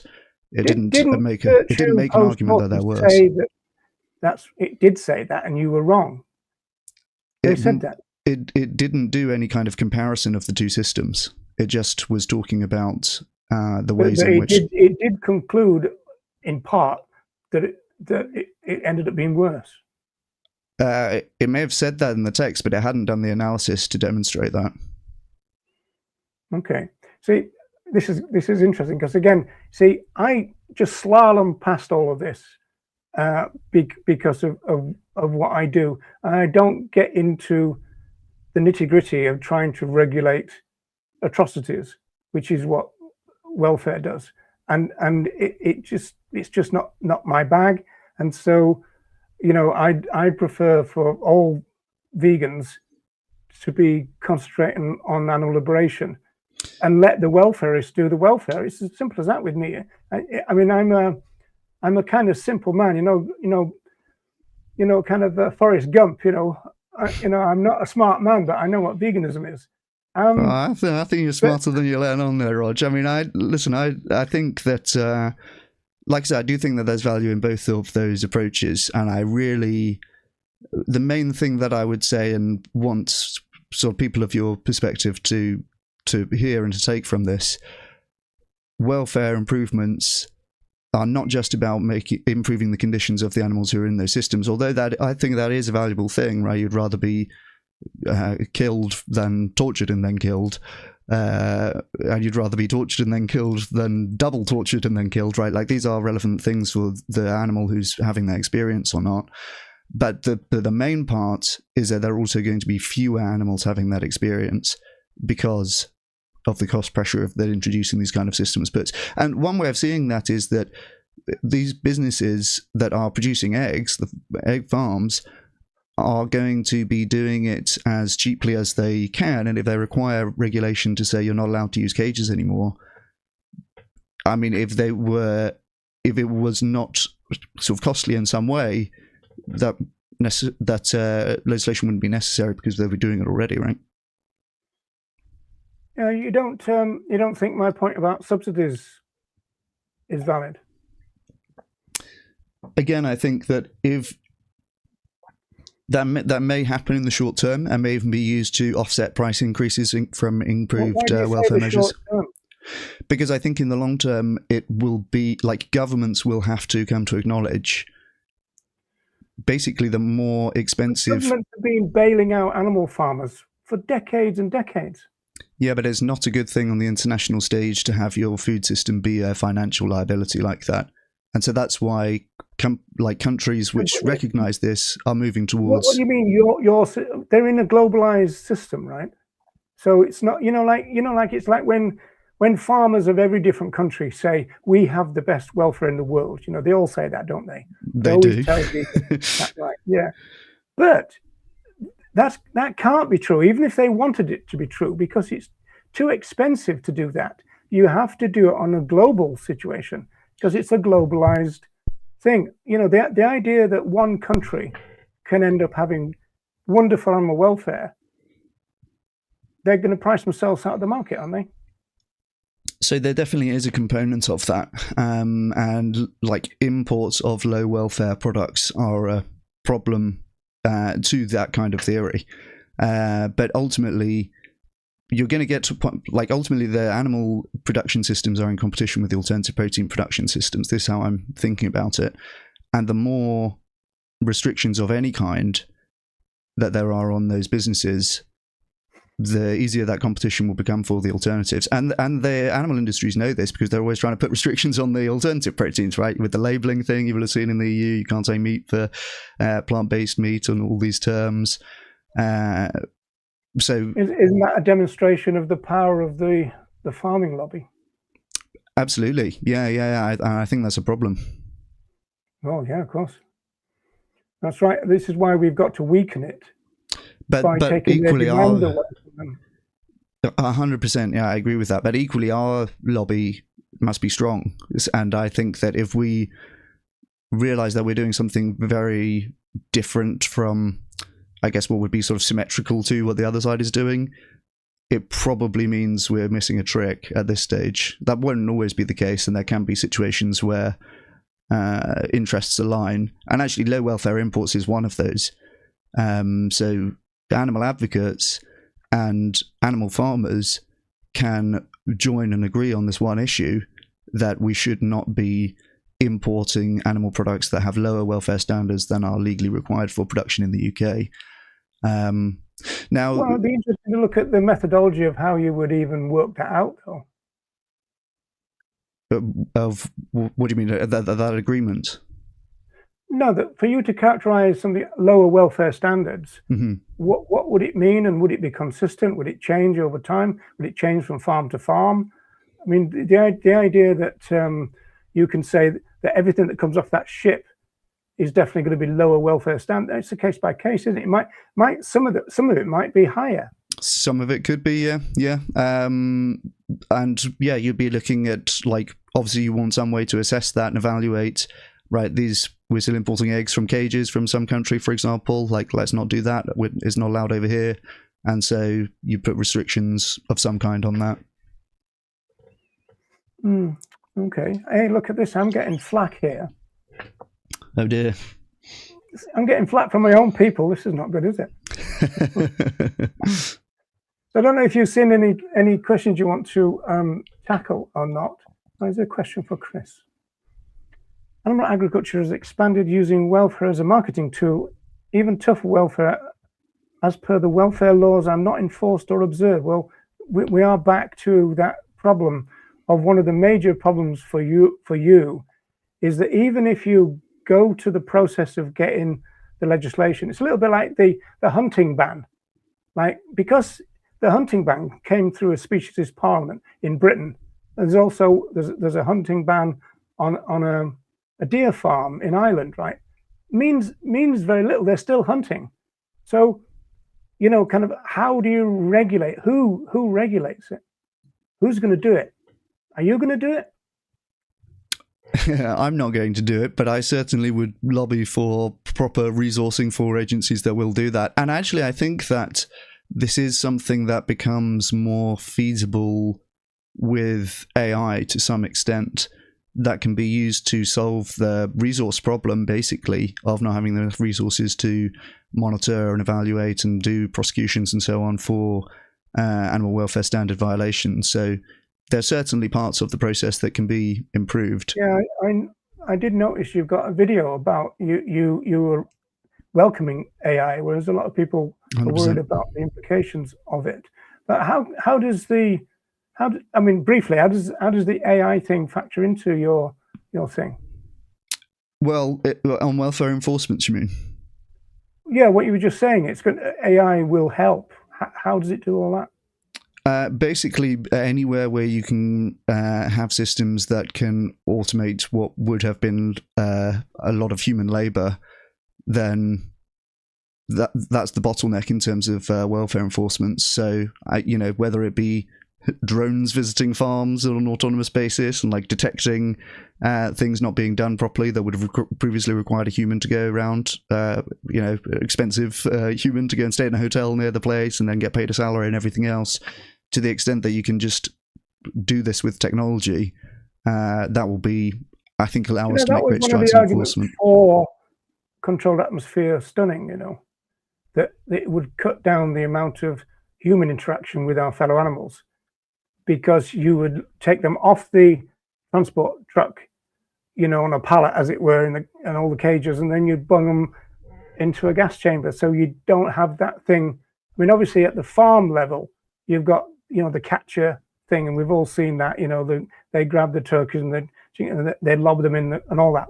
But it wouldn't happen at the farm side of it.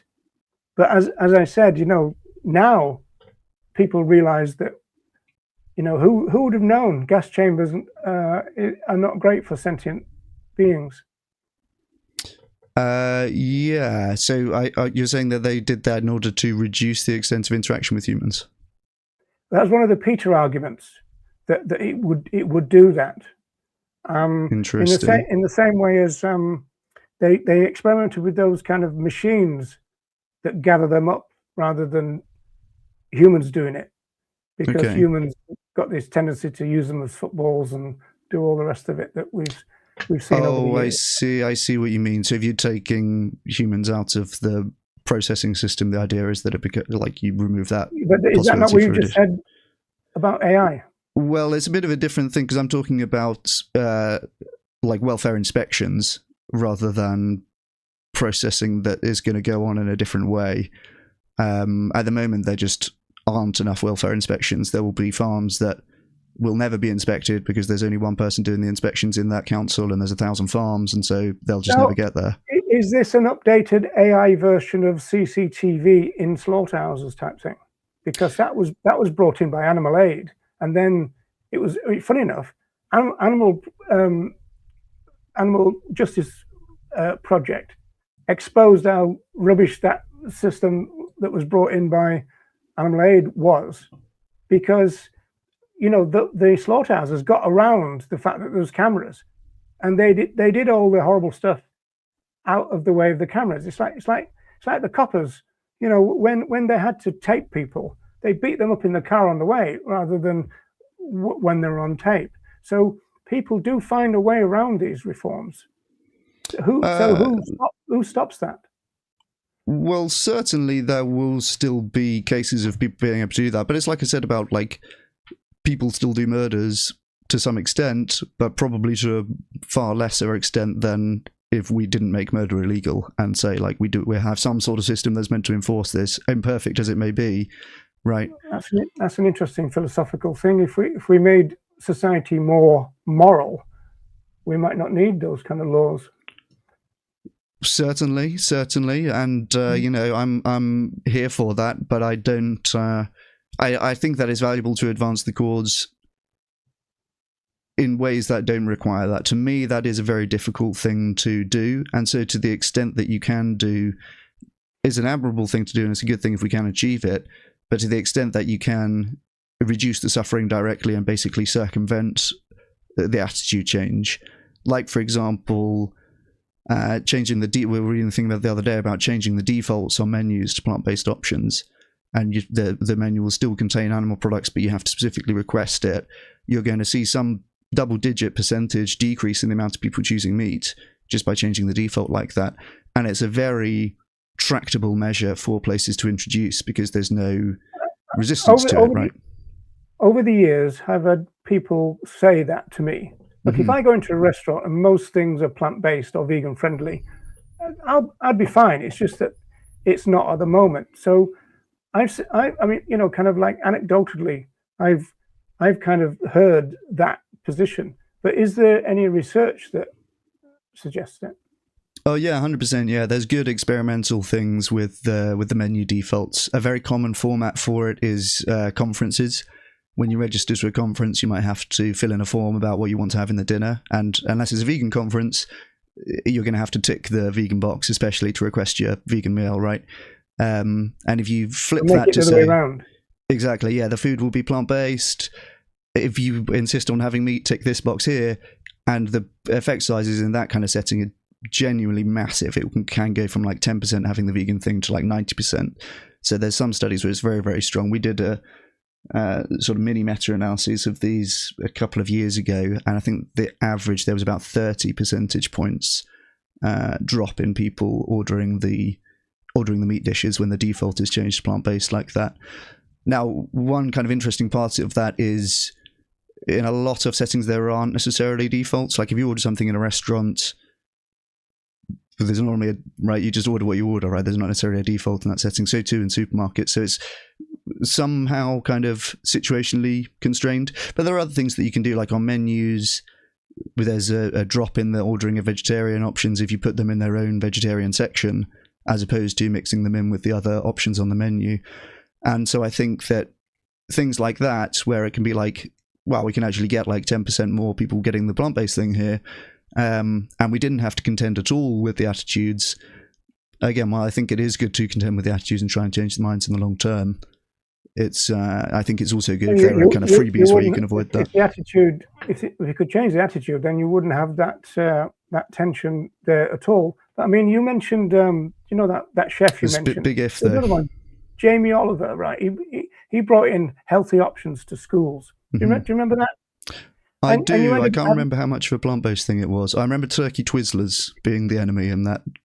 Yeah, episode. Well, it was. I think there was quite a few plant-based options available, and there was a bit of a kind of revolt from the parents and the kids, and so you ended up having this rota of parents going to the local burger van with an order from all the kids and everything. Yeah, I do remember that. Yeah, because the culture hadn't changed. Yeah, and I think and that's absolutely right. I think that you do need that demand side and change on the individual. I think of this as like the individual versus the institutional level. So with Vegan 2.0, the donation, the give more and the do more parts are typically aimed at institutions, because the most effective charities will tend to be those which are doing institutional interventions, like trying to get governments to, right, there's the Danish government doing the plant-based initiative and so on.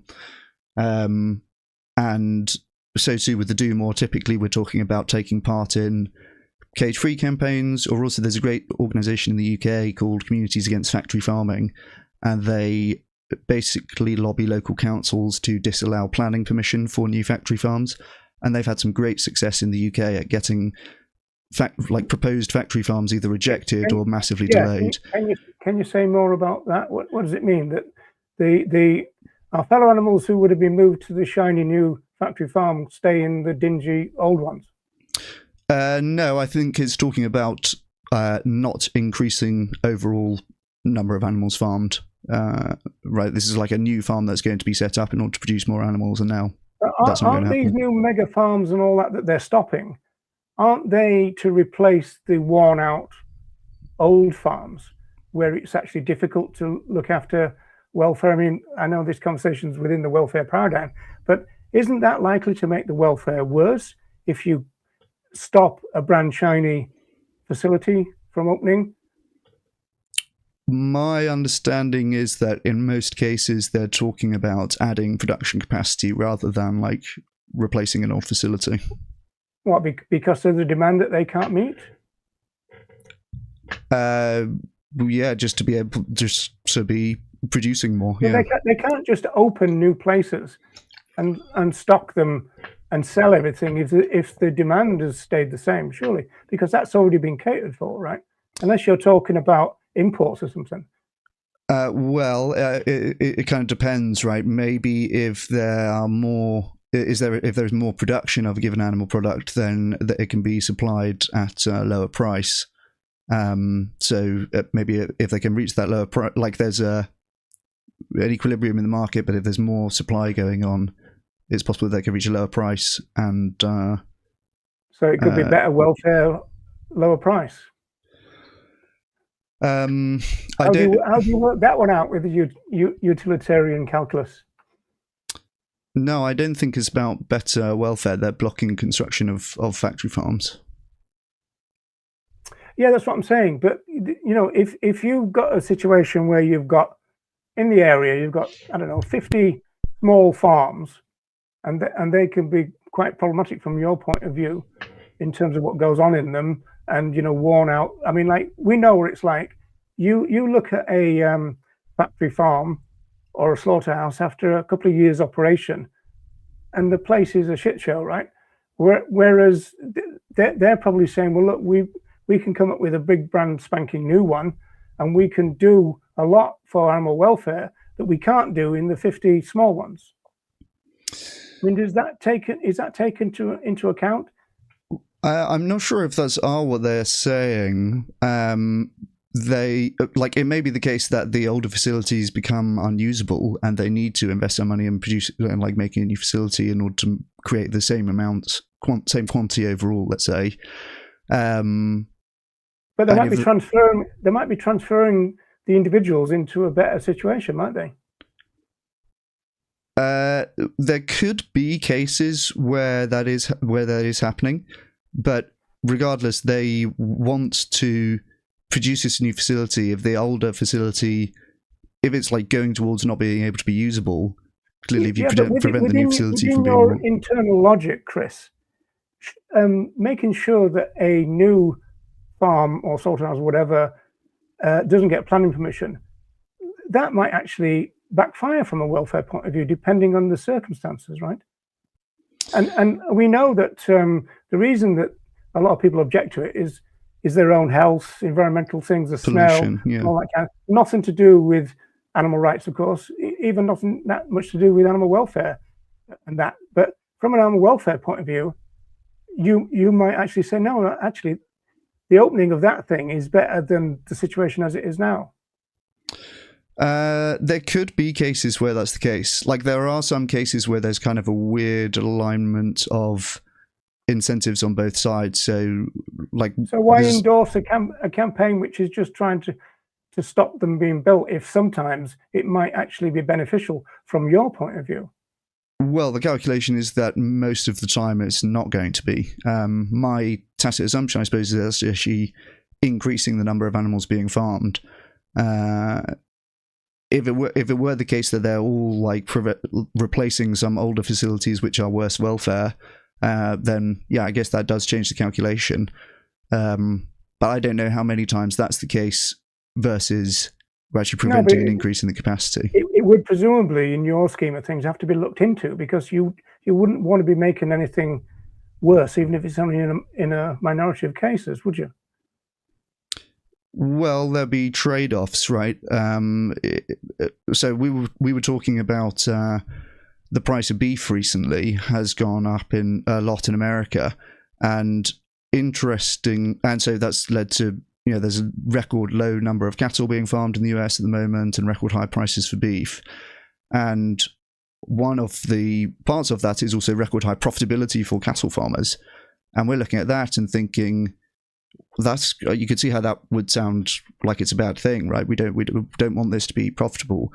But in this particular case, it's because there was a lower supply overall. So there's actually a lower number of animals being farmed, and it still increased the profitability for those particular farmers who were still doing it. But we're saying in this case, like, this is still good because it decreased the number of animals being farmed. Now, normally what would happen is that the market responds to that and says, okay, there's an undersupply, and so more people are going to start farming cattle in order to meet that supply. I'm not quite sure if I'm following you. If they're just rejigging where the exploitation takes place, how does that reduce the number of our fellow animals being used? Again, there's an assumption here that some of what Communities Against Factory Farming is doing in blocking new factory farms from being built is decreasing the overall numbers of animals being farmed.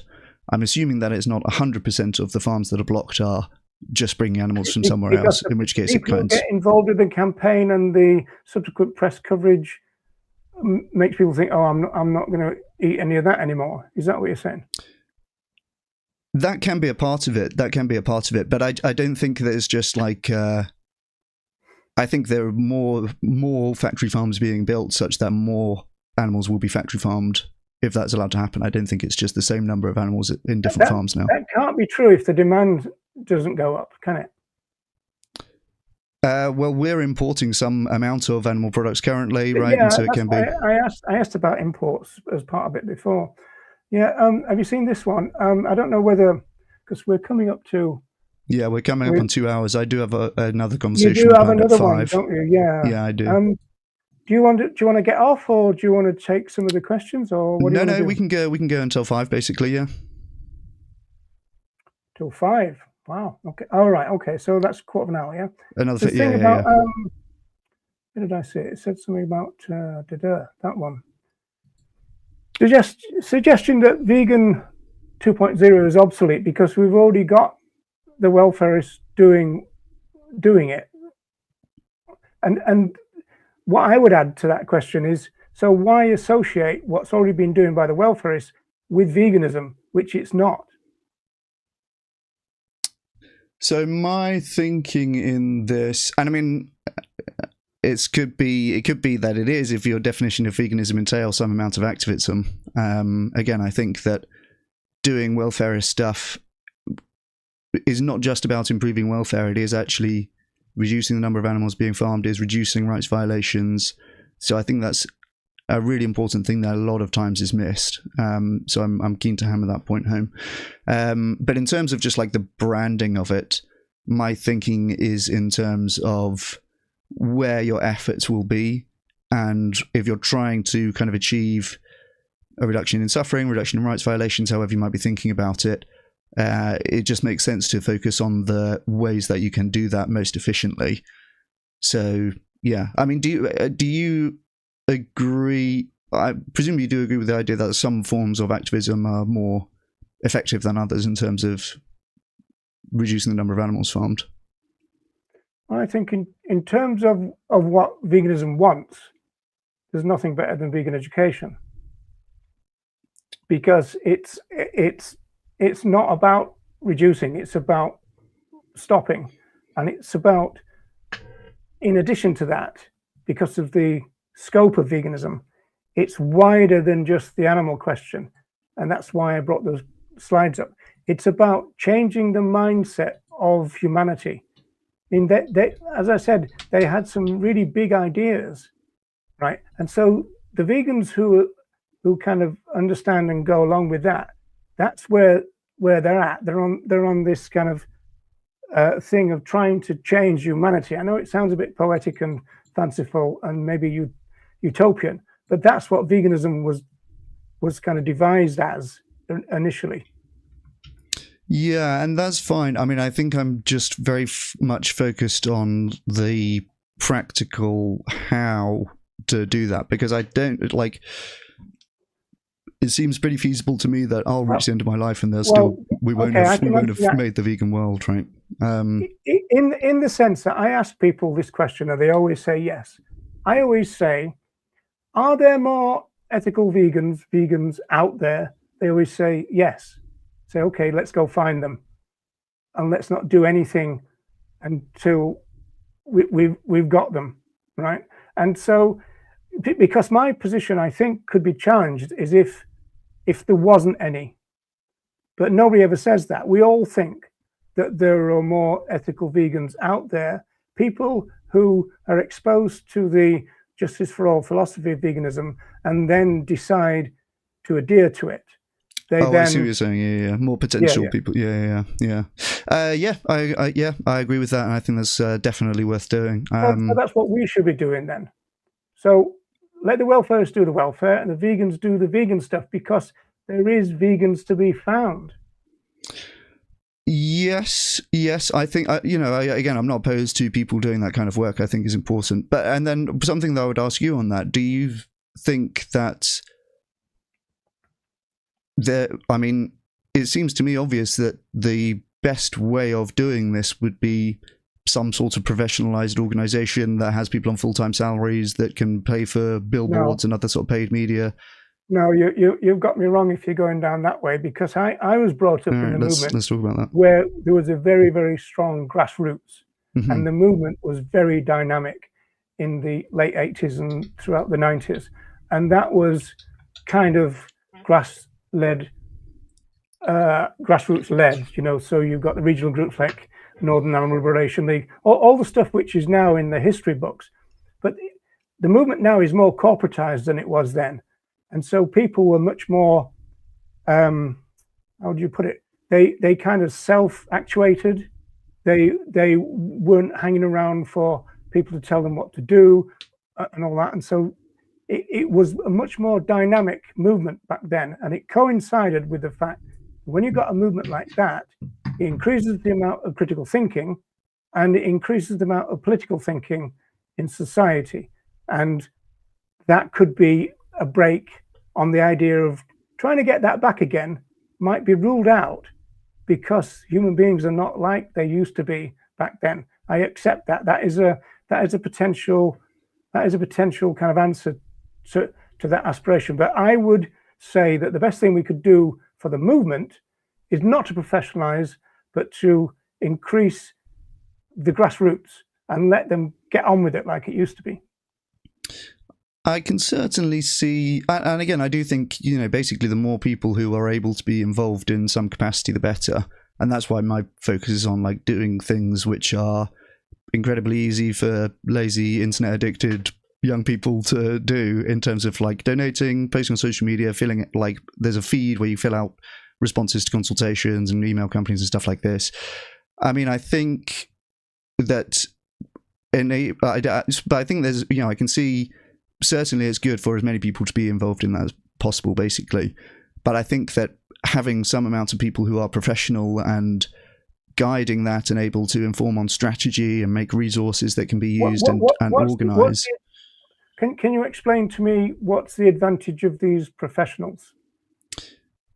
Well, look, I think in any endeavour where you want to achieve something, it's often the case that having some professionals who are thinking about this full time and able to have the time to do it because their bills are being paid by doing it is going to be right. So it's about the money. So we could make loads of people professional by supporting them through Patreon and that kind of stuff. And you don't need the professionals as we've got them now in the corporations, because I don't know whether you know this or not, but I've always had this thing.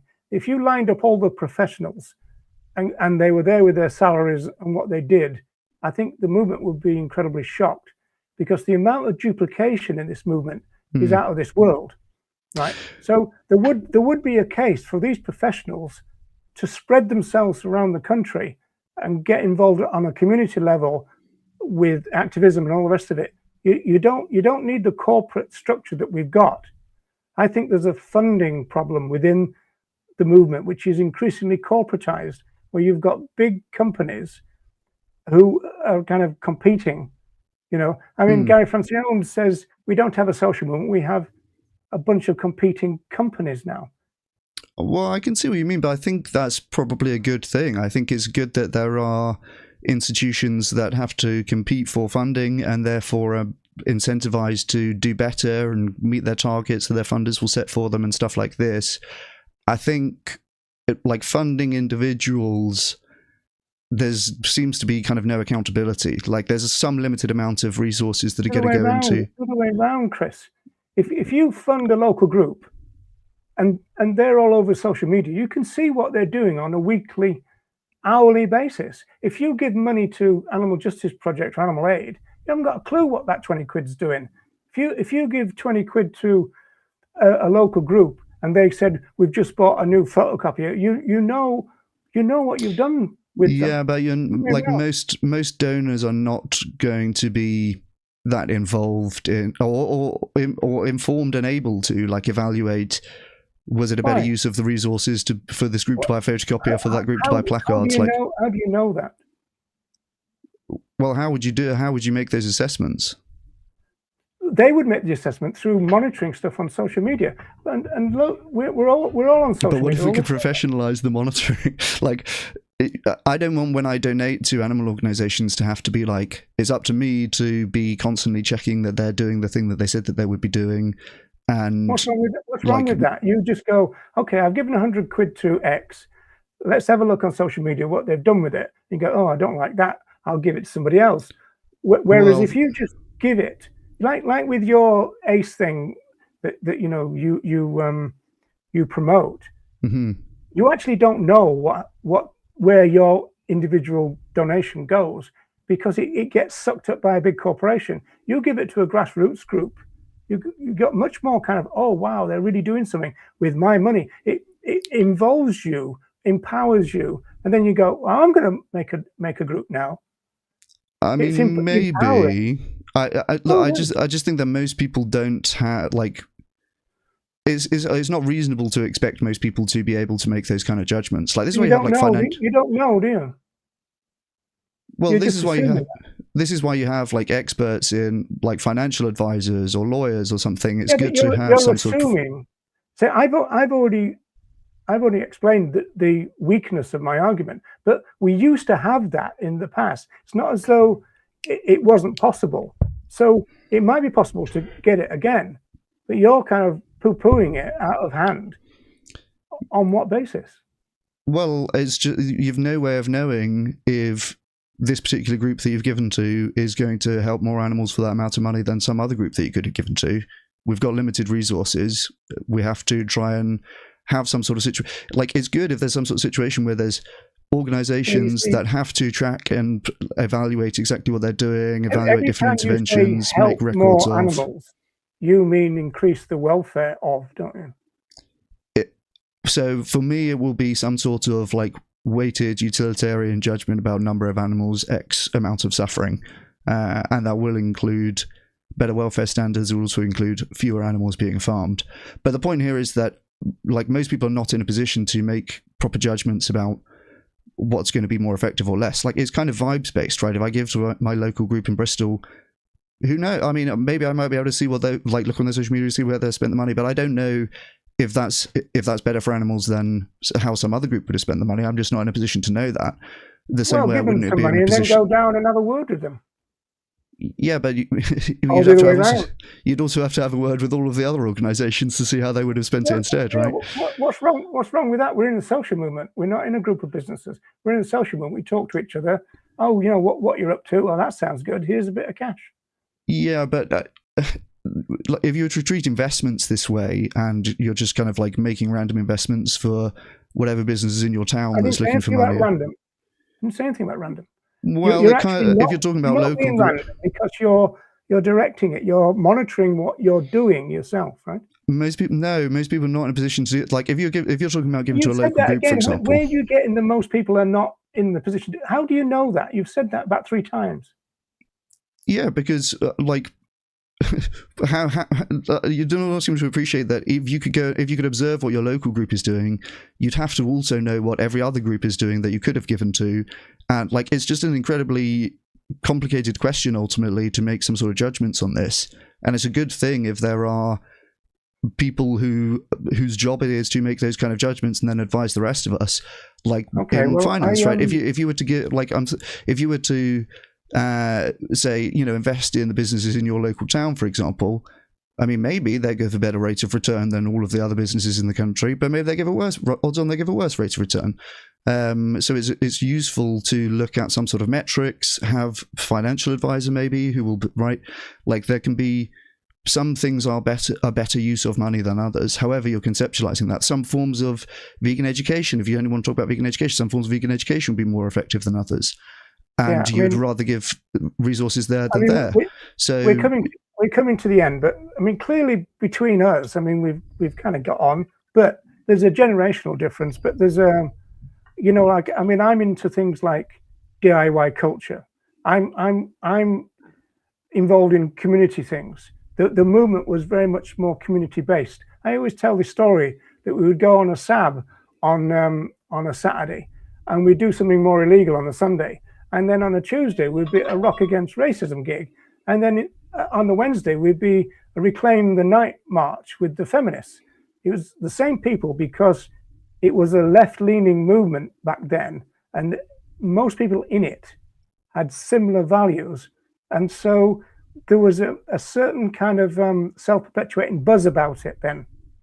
And now it's back to Leonard and his professionals versus civilians slur, calling people civilians.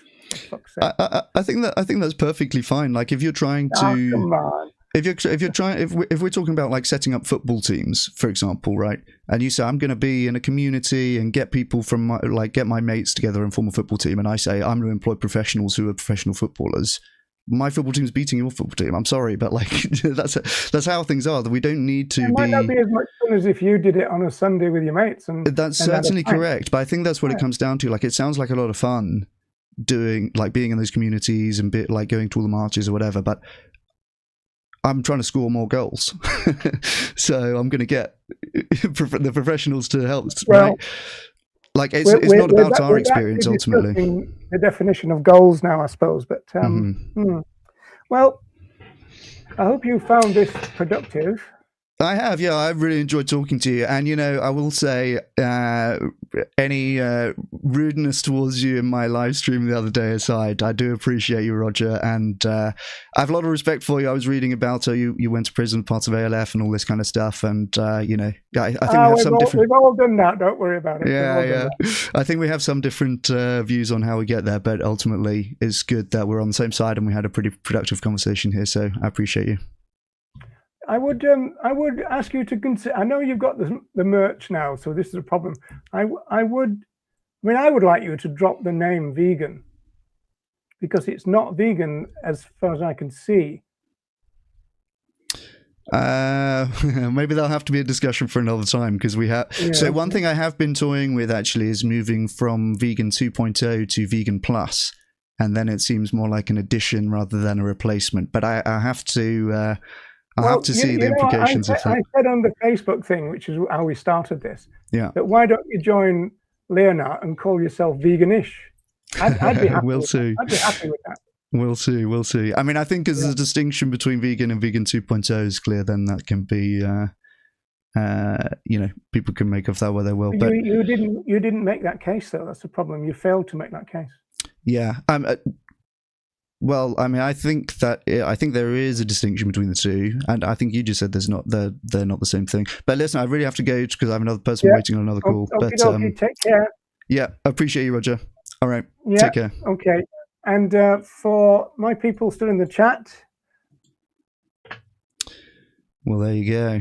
Let's go hop on straight over to Aidan Kankyoku. Here we go. Aidan, how are you doing? Can you hear? Oh, you're on mute, Aidan.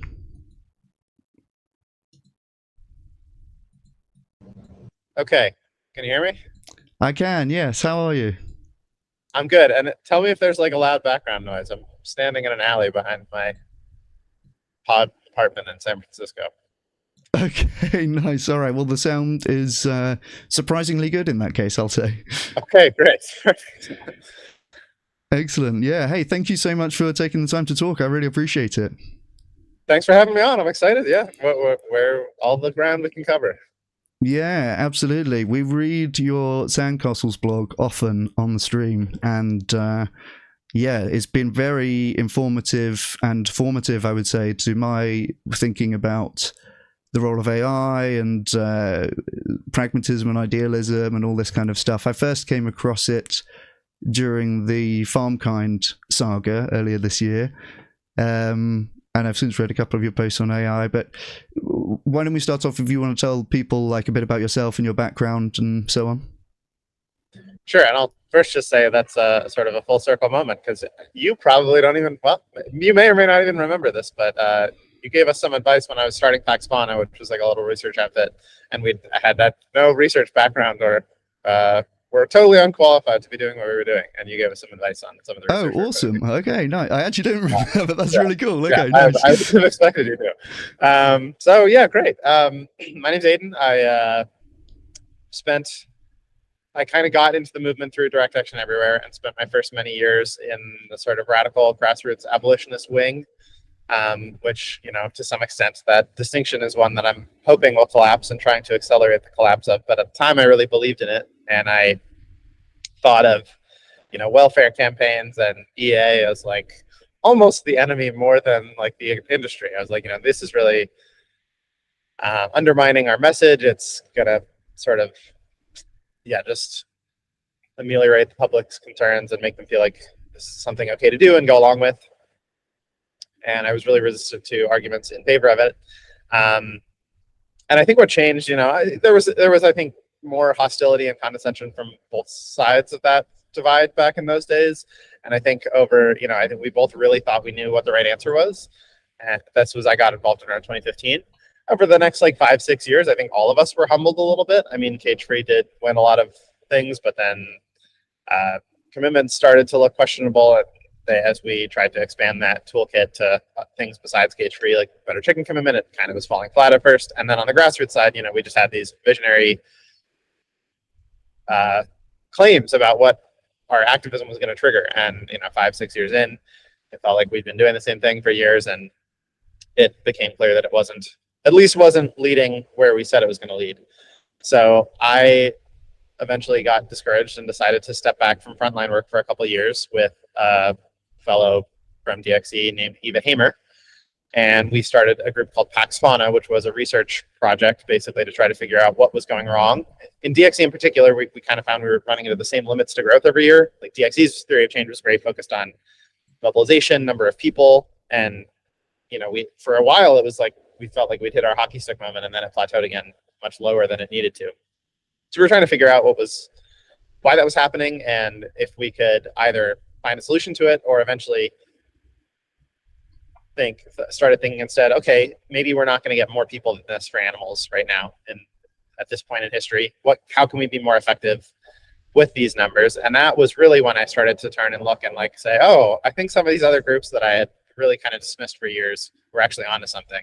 And not only, you know, the kind of discipline focused campaigning that was happening on the welfare side, but also I learned about groups like CAFT, Coalition to Abolish the Fur Trade, which was really kind of having a moment and is still having a moment now, I would say, using that kind of really focused discipline campaign with a winnable target proportional to the amount of power that we have right now obviously on the fur industry. And they're now in this kind of coalition that's working on things like foie gras as well, along with things like cage free and shrimp isoculation. So I ended up focusing on then political campaigns for a few years, but I've moved to be thinking about some of these broader questions about how we can, you know, I'd say my big focuses right now and on the blog are like dissolving some of these arbitrary distinctions between different factions in the movement that I think have really been holding us back, and then thinking about how the arrival of artificial intelligence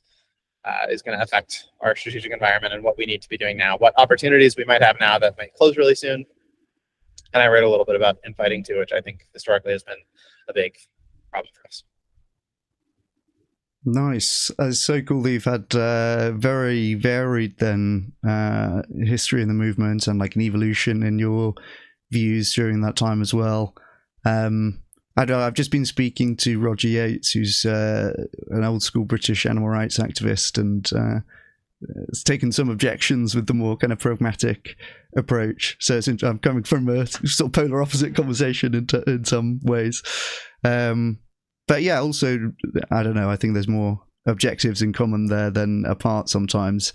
And I guess that it's interesting to hear about your evolution of your views towards things like cage-free and other welfarist measures. Talk a bit about that. What kind of led or informed that kind of shift for you? Yeah, I mean, it's funny. The interesting question to me is less like what convinced me to accept it, as much as it is what was holding me back from accepting it. Because now I look back and I remember, even pretty recently, even after I kind of softened to there being a role for cage-free campaigns. We'll use cage-free in particular because I think this was like and in some ways continues to be like the most controversial instance of welfare campaigning. And certainly back in my early years, 2015, 16, 17, even as recently as like 2021 or 2022, I remember at a point when I was like, I thought that these welfare groups were doing something really constructive. I remember arguing to my friend James Osden, like, but it's still not really clear that it's actually a welfare improvement. And James was, kind of, he's gone through something like that same journey, although he did it a little faster than me. And he was a little bit horrified that I was saying this. And, we argued about it. And that was the last time I remember saying this, because I did take that afterwards and just reflect. I think to me now, it's just like, it so obviously is. Like, if you just really picture yourself as a chicken in a farm and you are spending your entire life, on something smaller than this very tiny porch that I'm standing on with 5 other people shoulder to shoulder, like the enormous relief it would be to be just have the cage open, and now you have run of the barn and you can move around and you can, run away from someone if they're being mean to you, pecking you or whatever, or you can like choose where you sleep. With just that amount of freedom, it's like freedom is not, I wrote about this in one of my kind of letters about this to folks who see this the way that I used to see it. Freedom isn't just like a black and white thing. We all think of ourselves as free, but there are, I have to pay taxes. I have to go through the security check line at the airport.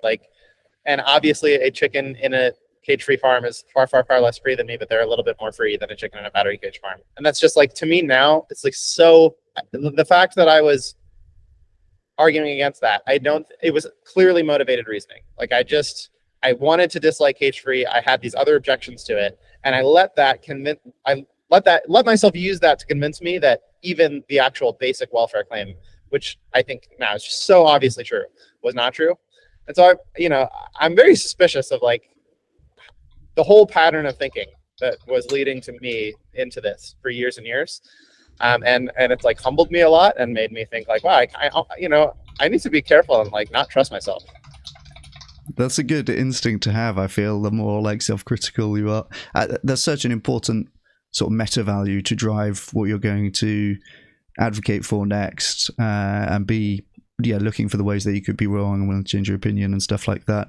That's super cool. Then is like a change from the black and white perspective to the sort of shades of grey on that particular issue. I can definitely see how particularly vegan advocates primarily, like if you spend a lot of time doing the street activism or whatever, like trying to convince people to go vegan, I can definitely see how that experience leads a lot of people to the view that kind of welfare campaigns are counterproductive, because of course in the conversation about diet change everyone says, well, we get the high welfare, we get the free range or whatever, and so have enough of those conversations and you are like coding that as an excuse not to go vegan, and that's kind of the main part of that one sees.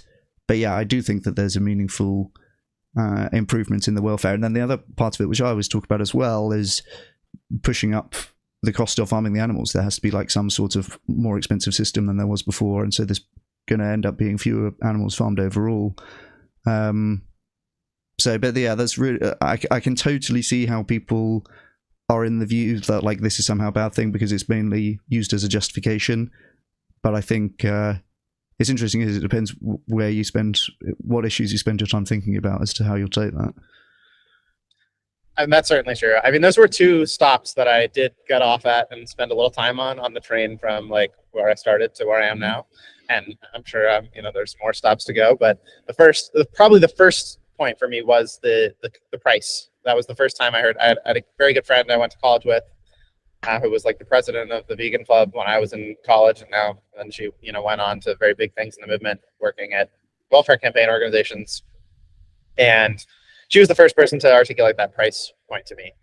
And I was just like, never thought about that. And it was like the first thing that I was like, yeah, okay, that aligns the theories of change, right? That's a way that this could be a step towards, this bigger thing that we want.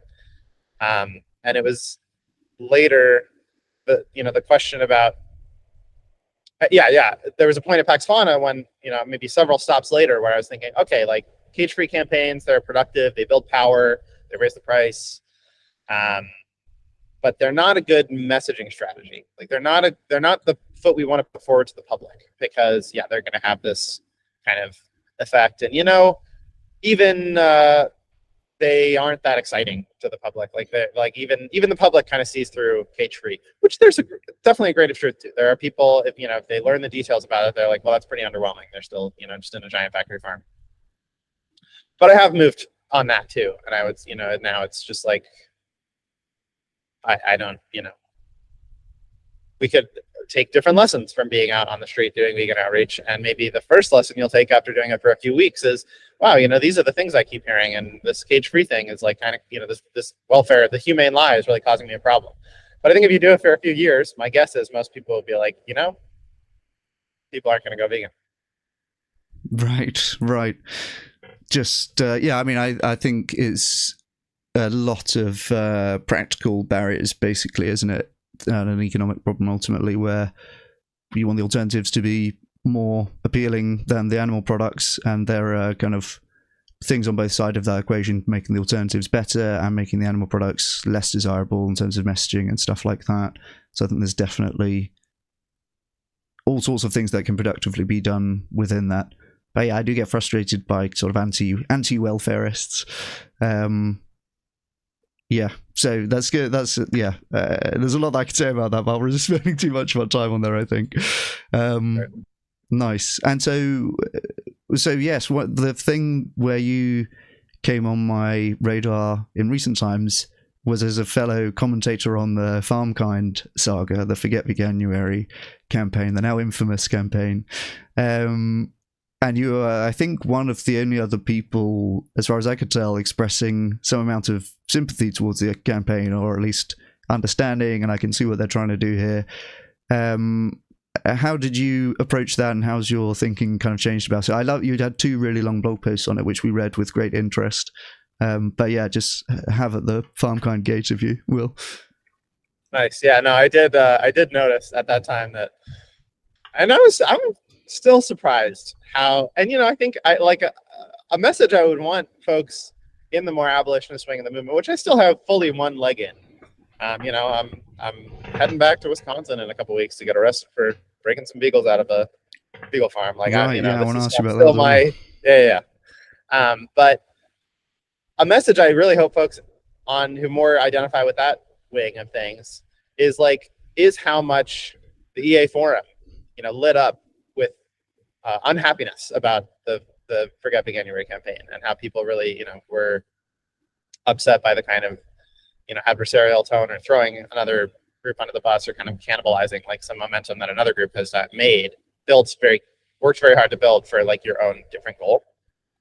I came at it, there's so many layers, and I think, you and I probably see very eye to eye on this. Just the top layers, it's like, I do just wish people would try shit more. I want to see how, we're not on track. Right. Especially if you're on the abolitionist side of things. we are not on track to get what we want. We're on track, maybe if we took AI out of the equation and we looked at where we are right now and the direction things are going, like, I think the most optimistic argument you could make if we kept our current direction, both as society and as a movement, is about 2100, there's going to be more factory farming everywhere in the world, but maybe a lot of it will be cage-free and gestation crate free. Like, the cage-free number is going up, the total number of factory farming is going up much faster.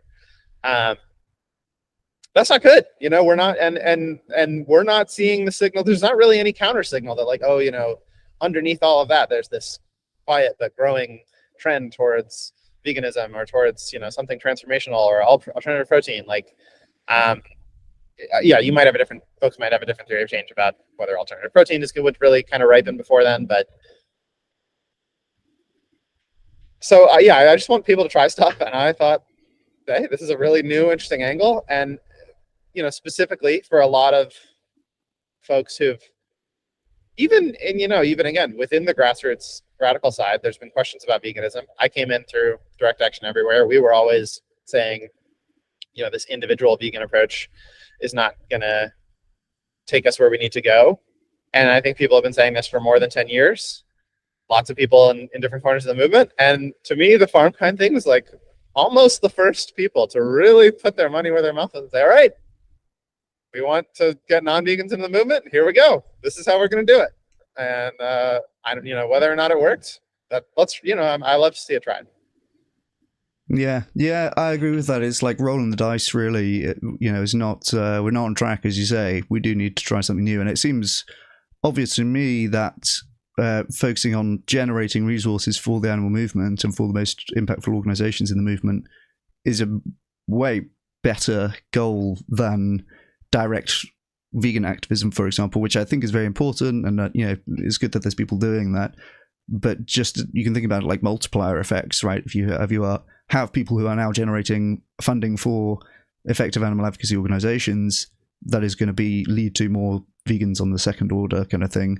And that's what I talk about mostly on the channel, as well as like doing effective donations, sharing things on social media, taking part in organized activism campaigns. So yeah, I think like it's like looking upstream at what's going to be the things that you can affect that are going to have like kind of multiplying effect on animal suffering or animal rights violations, however you think about it, further down the line. And I think that the effects of FarmKind in the end, they're reported quite modest donations, really, certainly like less than we might have hoped that they would raise. But also interestingly, Veganuary had a record year, and a sort of expectation beating year in terms of their growth from previous years. I have a video about that where it's some number of thousand people more than our trajectory would have anticipated.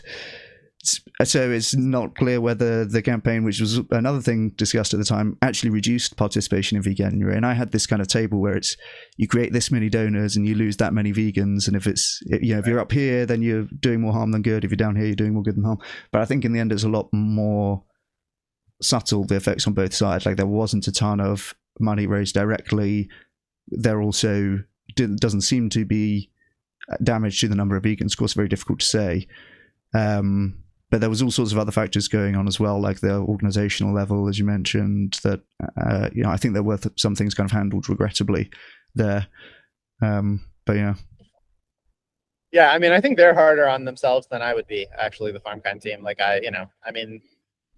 stuff happens, you try things, people, there's a tricky balance to strike with like movement, organizational kind of relationship norms here.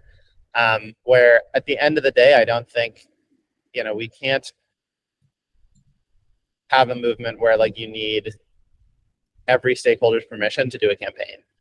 This is obviously an extreme case if you're literally going to like use someone else's brand. And but I have, I've been in lots of situations where people have been asking me like not to do a certain campaign because it would affect something they're doing, and it's like, I want to take that very seriously. I want to consider it. But it can't be, we can't all have a veto on everyone else's. I think that'd be a really bad place for us to wind up. also really quickly, like we didn't actually really get to find out because FarmCon did have to kind of kill the campaign halfway through because of the amount of infighting that it was generating. So they had some like national TV spots lined up, actually already recorded. You probably heard this, like that. And then once they dropped Veganuary from the site, then they didn't air those segments because the story was gone. So we don't know what would have happened if I think, and I, to some extent, it was like it was trending towards demonstrating the hypothesis that using this kind of explicit rejection of veganism was going to get them onto a national stage. Whether they would have gotten funds from that, we don't know, and we probably won't ever. And I'm a little bit sad about that. Yeah, I hear that. I mean, it's so interesting. In those early days of January, you had the feeling of, I was thinking every day, like, God, imagine being one of the FarmCon people now. Like, really, you're getting cancelled in the truest way by like everyone whose opinion that you care about. And I think, yeah, you and I were some of the only people saying, hang on, let's wait and see. But I mean, the pressure to call it off was tremendous. And so I'd heard that they'd recorded a radio segment that didn't ultimately go out. I could be misinformed. I thought I'd heard TV, but it's been a few months. So yeah, they had a very brief thing on TV, but yeah, they were looking to get like bigger media coverage than they did, and that's where their theory of change was really driving, and it never quite got to that stage. Which, yeah, I agree is somewhat a shame, because who knows? It could be really transformational. This is the thing. Like, the movement does have a very modest amount of funding overall, and it is not out of the question that it could be like increasing by 50% or 100% overall funding if the campaign goes very well, right? But yeah, I guess we won't find that out yet. I wonder what you think of, something I never kind of wrote about. I didn't think as much about. I guess I touched on this a little bit in one of my pieces, but like, I suspect that one thing coloring, especially on the sort of grassroots activist side of space, like coloring the reaction, is just like a higher level thing about money and our relationship to money and what we think, in capitalism, and a bit like our anti-capitalist kind of tendencies. And money is this sort of icky thing, and the idea that you could like exchange, the idea that there would be any conversion rate either for an individual between their donation and the animals that they directly kill, or on a movement level, on a strategy level, like that table you're describing, that you lose this many vegans, we get this much money. And that's something, I definitely, one of many things that I've seen my views shift pretty dramatically on over my 10 years in the movement. Like, money, can do it can be whatever you want it to be. And it's this store of, energy. Yes. It's absolutely fungible. Whatever, like anything, and I tried to argue this, to some folks, like whatever the thing is you value, even if it's vegan outreach. Well, actually, if you raise money, you could pay people to go door to door and do vegan outreach, or you could pay to target the most likely people to go. If you do a FarmCon campaign targeting people who aren't going to go vegan but might give money, you can use that money to go get people who are going to go vegan to go vegan. It's like it's just, and it is like yeah. 100%. No, I hear what you're saying. There's like a suspicion when money becomes involved that that's somehow an inherently bad thing or destructive thing. And like, say, like there's a lot of anti-capitalist sentiments and stuff like this, which frankly, I think, yeah, I mean, it's obvious to me that the more money the movement has, the more animals that we can help. It does translate it directly into, people being able to work in animal organizations and, being policy lobbying and everything costs money. Everything costs money in organization. Living ain't free. And to the extent that you're doing any activism, you have to be able to support yourself. But like, it seems to me like an obviously good thing to have some amount of as large a part of the movement as we can afford to, basically having professional roles and being able to spend all of their time and become experts and have contacts in policy and stuff like this. But yeah, I definitely hear what you're saying, that some people are suspicious of that per se. And that's actually, funnily enough, something that came up in my discussion with Roger Yates. We didn't quite go over the ground as thoroughly as we might have, but I think it's, yeah, one of the criticisms that came up in the FarmCon campaign, or one criticism that you saw of Tony Vanelli, who had gone from working for Veganio to work to Farm Kind. Oh, she's just a mercenary. She used to be paid by this organization. Now she's paid by that organization. I'm thinking, like, she's working for two different animal charities. I doubt she's like rolling in money, frankly, right? It's not going to be... Frankly, everyone working in the movement, for the most part, people are leaving money on the table compared to if they were working in the private sector doing some other career, really. But yeah, some people will think if you're getting paid to do something that's bad or that's like somehow corrupt. But yeah, you're right. It's an energy store and totally fungible, I think is, yeah. Yeah, as opposed to, I mean, like Tony's probably a great example, right? Because I'm almost certain that it's more the case that like her perspective shifted, and so she chose to change her location in the movement and pursue what she now believes is effective after spending, years and years pursuing something. I mean, I don't want to say I certainly don't mean to put words in her mouth and say that she doesn't believe in veganuary anymore, but and I think you're right. It's like there is this unstated thing, like, oh, this person's just basically trying to get money in some way for themselves or something. And the seat that, like, where I was sitting when my perspective on this morphed was not like just as an employee, but as a person managing an organization. My pay was set. I wasn't trying to, I'm not fundraising to get a raise for myself. I'm fundraising because, like, if I get this much more money, I can do this campaign. 100%. Or I can do that. Like, it is, it's just seeing that. And I'm like, well, if we don't raise this, we're going to have to kill that thing that we wanted to do that I really think had a good chance of helping animals. But, and the flip side, like, something I gained, like, at the same time, I gained so much reverence actually for, like, it was this almost, spiritual feeling of responsibility to be taking in donations, whether they were very large donations from, foundations, billionaires, whatever, or grassroots donations where we're asking people, to take an hour's worth of pay for the month and put it into, an activist organization. Just this huge responsibility to use that in the most effective way possible. And it, I think a lot of, like, when I first came in as just an activist in Direct Action Everywhere, I had this idea of, like, oh, funders. Yeah, I mean, again, it's just this theme of money being corrupting. Funders shouldn't be making decisions about, what an organization focuses on, or, like, the locus of strategic decision making should be done by the people on the streets.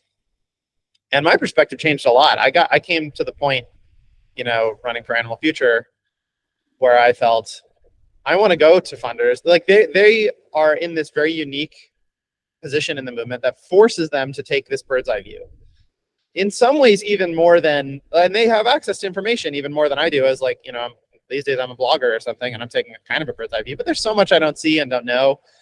Like, only the funders are seeing this stuff. And, so I go to them and say, hey, listen, like, it just felt like such a collaborative relationship where I wanted their money to be spent on the most effective way to help animals. And so my job, part of it, is to go to them and say, listen, we've done some research in the position we're in with the capacities and skills that we have. This is the most effective thing we can do.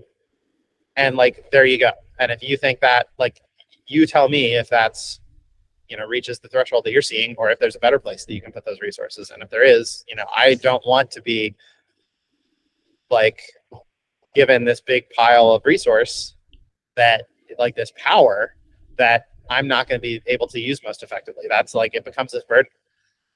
100% agree with you. Yeah. And I had a similar perspective from running an organization and thinking, oh, okay, shit, like, it costs money to employ people. Oh, that sounds obvious to say it, right? But you don't really feel it until you do it. And, like, oh, I've got to meet payroll at the end of the month, whatever it may be.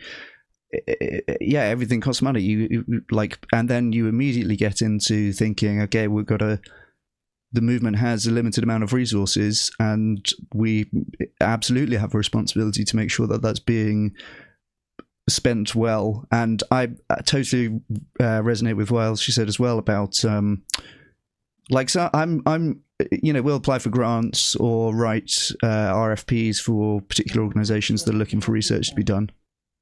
Pardon me, got Alexa chirping up over here. I'll unplug that. And yeah, when we don't get them, on some level, I think that's great. Somebody else must have done a better application. Somebody else must have done a better RFP. Like, it's good that there are people who, I thought my project was a good idea. You should see the competition, right? So I totally agree with that. And I also think it's a good thing that there is some amount of centralization of that decision-making, kind of specialization with big funders who, of course, can decide where to put their money and decide, will like be, these are the kind of interventions or whatever that I want to support. Because, frankly, the people on the street, as it were, are not in a position to know actually what's the best use of the money, right? Obviously, we all want our own thing to be funded, but who knows if that's more effective than the next thing? And so it's good to have one example of this, I think, is with AI, which is something that you talk about a lot. The movement funders are quite enthusiastic about AI and recognize, right? Because in order to be a funder, you're almost by definition like a successful business person, right? You've got millions to give away now. You must have done something right in business. And so, of course, you're going to understand organizations can be a lot more efficient if they're using AI, and that's a good thing at moving us towards the goal that the organization is trying to achieve. But on the ground level, that might not be that obvious, and a lot of vegans are kind of suspicious of AI inherently, and think, we shouldn't use it because it's using too much energy and stuff like this, which I think is a good thing that we funders can say, well, we're going to fund stuff with AI, and now everyone kind of has to look right. Like, it's a good thing if that is a norm set, and there's like a group who are able to set that norm and overlap pretty well with understanding how to have organizations be efficient, I guess. Yeah, and I'll just, to the extent that you disagree with the things that you and I are agreeing on right now, to the extent anyone disagrees, you should support FarmKind even more. Because that's the thing that, causes, I wish more people in the movement understood how extremely dependent we are on a few people who have decided, like, hey, I was extremely successful in a business venture or in an investment, and I want to turn around and put that into saving animals from factory farms. It's a very few people have decided to do that. There's this, they can all fit in one room. Like, all the people who are funding, who, responsible for something like 85, 90% of the resources in the farmed animal movement can fit in the room. And like grassroots, small dollar fundraising, accounts for a very small share. A few organizations, I want to shout out New Roots Institute, has just done like an amazing job in the last couple of years scaling up their small dollar fundraising. What that means, they have more independence. They have more, they have more autonomy. They're able to push back more on things that funders want them to do if they ever do disagree. And so a group like FarmKind comes along and is actually, trying to decentralize power more in the animal movement. And because that, that's what money is. We all know. Yeah, no, that's super interesting. Yeah, I didn't really think about it like that. But yeah, if the more small scale funders there are, obviously the more funding there is, but also the less concentrated that, because I definitely have thought before, like, damn, any one of these dozen rich guys who's funding most of the movement could change their mind tomorrow and go, I'm going to sack this off, I'm not going to be a vegetarian anymore or whatever. And then it's like, well, that was right, like a decent chunk of all of the resources that we had to do things. That's not a great position to be so reliant on a small number of people. Obviously great that they choose to do this, and if ever I get to speak to these people, I just have nothing but nice things to say to them. But I totally see as well, with lots of like anti-capitalist sensibilities, I sometimes worry about that kind of thing being expressed in a way which could drive away would-be funders. I think it's a great thing that we have some number of rich people who decide to fund the movement, and I think we should be grateful for them for doing that, basically. Yep, I agree. And I think people who are involved in the movement in different ways, like, you shouldn't even necessarily assume that you, in fact, would do that if you found yourself in stewardship of that level of resources. And then, more importantly, it's just like, well, you're like, the people who think a certain way tend very much not to be the ones who find themselves, stewarding such large resources. And that is correlated. It's not a coincidence. Yeah, absolutely. I think it takes real moral fiber to.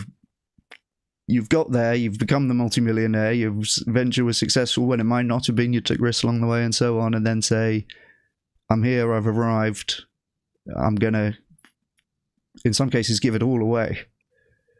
Yeah, and I'm going to give it away on things that are like speculative, uncertain. People are coming and telling me like, hey, this is the great thing. Every year you have 100 people telling me, we're going to do this. It's going to be so great. And then like 2 years later, it's like, I don't know. Nothing really came of that. Like most things fail. The things that don't fail, like underperform. Everything's underperforming in the movement. Like people, it's going badly, and if you're sitting in a funding chair, you've however many years you've been doing that, you've had a lot of experience of like your expectations plummeting, and it's not even like, oh, I have these hundreds of millions, like I want to go spend them like on myself, just gallivanting around the world and having whatever maximum luxurious life. Like there's some of these folks are past the point that they could possibly spend it on themselves, but it's still I had a moment in the last few months talking to a funder where I was like, I've done this thing, the same thing I was saying before about like really picture myself as that chicken in a battery farm. Let me really just like take the perspective of this person who's responsible for these resources, and they earned them himself, and wants to do good things with it. There's not a lot that looks great. Like it is really an act of faith to be funding a lot of different projects that we're all hoping that this is going to pull together into something valuable, but the record doesn't actually necessarily look that good for things other than honestly some of these really concrete incremental welfare reforms. So the people who are funding anything like that, it's really extraordinary. Like please be extremely grateful. 100%. Yeah, not only are they not spending it selfishly on themselves, but there's no guarantee of achieving like the things that they're actually trying to spend it on, however selfless that might be. It's also a risk in itself. Yeah. So I have not yet read your blog from the Open Rescue, but I definitely want to ask you about that. But I have read a lot of your stuff about AI, and we read the 10 possible AI futures, I think it was the end of animal advocacy. One of my most rambling posts. I'm very impressed. I that was an awesome post, honestly. And my takeaway from it was like most of those scenarios that you described were on balance good for animals, but many of them that came via being quite bad for humans. Hey, so if all the people get wiped out, then there's not going to be any animal farming, which a lot of people would say on balance that's increasing more utility than it's decreasing, right? I certainly agree in the short term. You probably saw this past week, there was a debate prompt on the EA forum.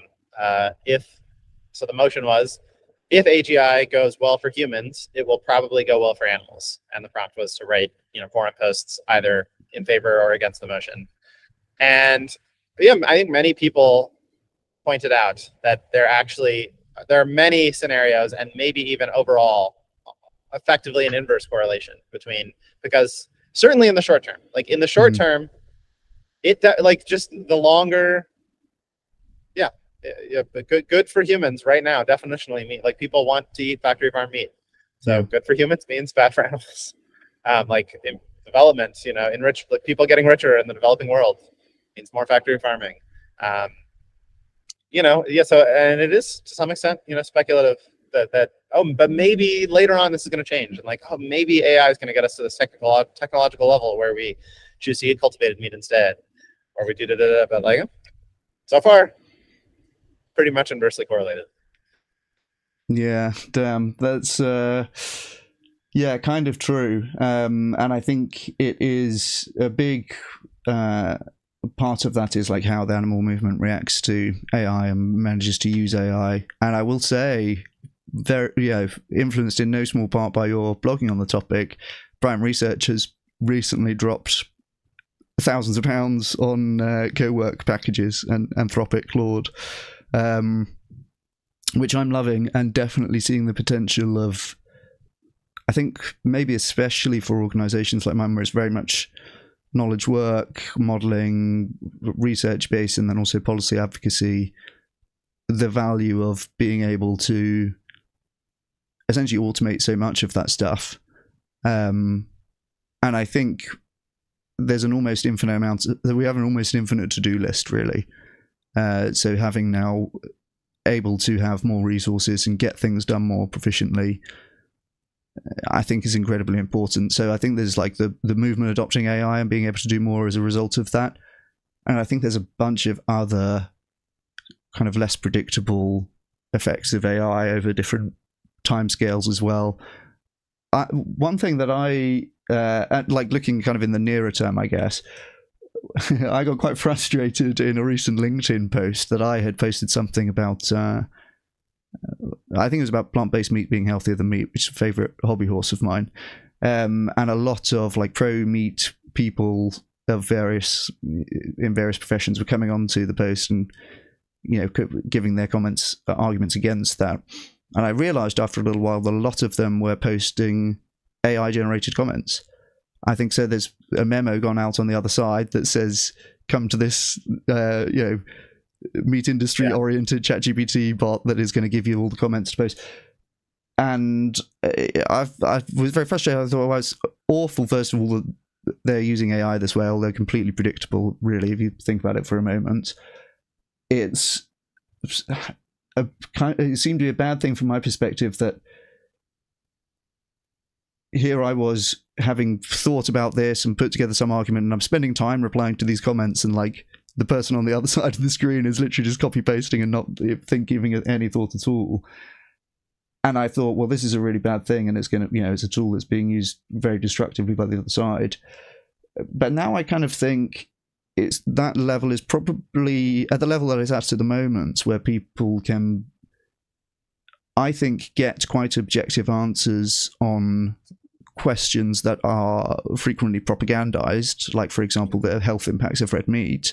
Like, you can go and talk to an LLM and hash it out and ask questions, and isn't it the case that it's really about processed foods, and because it's unprocessed, it's good? And the better the models, the more they are giving you like an actual reasoned response to that and kind of talking you through it. And now I kind of think maybe when that level of knowledge and understanding is democratized and so widely available, it really undercuts a lot of the propaganda and the kind of suggestion. It's about bioavailability and it's about nutrient density, you know, all the kind of the tricks on the other side. So I'm not really sure what to make of that now. I guess that's quite a short-term concern in the scheme of things. But yeah, it seems to me like that democratization of understanding is probably a good thing. Yeah, you know, there's been a chart, at least, I don't know if it's a study going around on like my Substackosphere, so I've seen a bunch of times, about, you know, how social media is usually polarizing. Like, people wind up in these kind of echo chambers and tend to veer further into hearing only information that supports their perspective. And initially, AI is doing the opposite.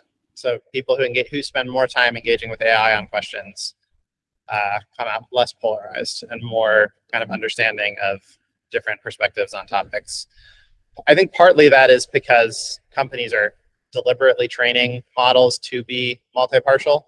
That is something we know. Like, they are, if for no other reason than that they are trying to avoid controversy. They want the models to kind of hedge and refuse to take a strong position on most topics. I think Anthropic is the least like this, and Claude is willing to take strong positions on topics that the facts sort of clearly support one side or the other, or one position, one perspective on questions. On the point about are these specific concerns about red meat versus processed plant-based meat, parochial, or how are these going to look in the fullness of time? It's not it to the extent that models are helpful for truth seeking.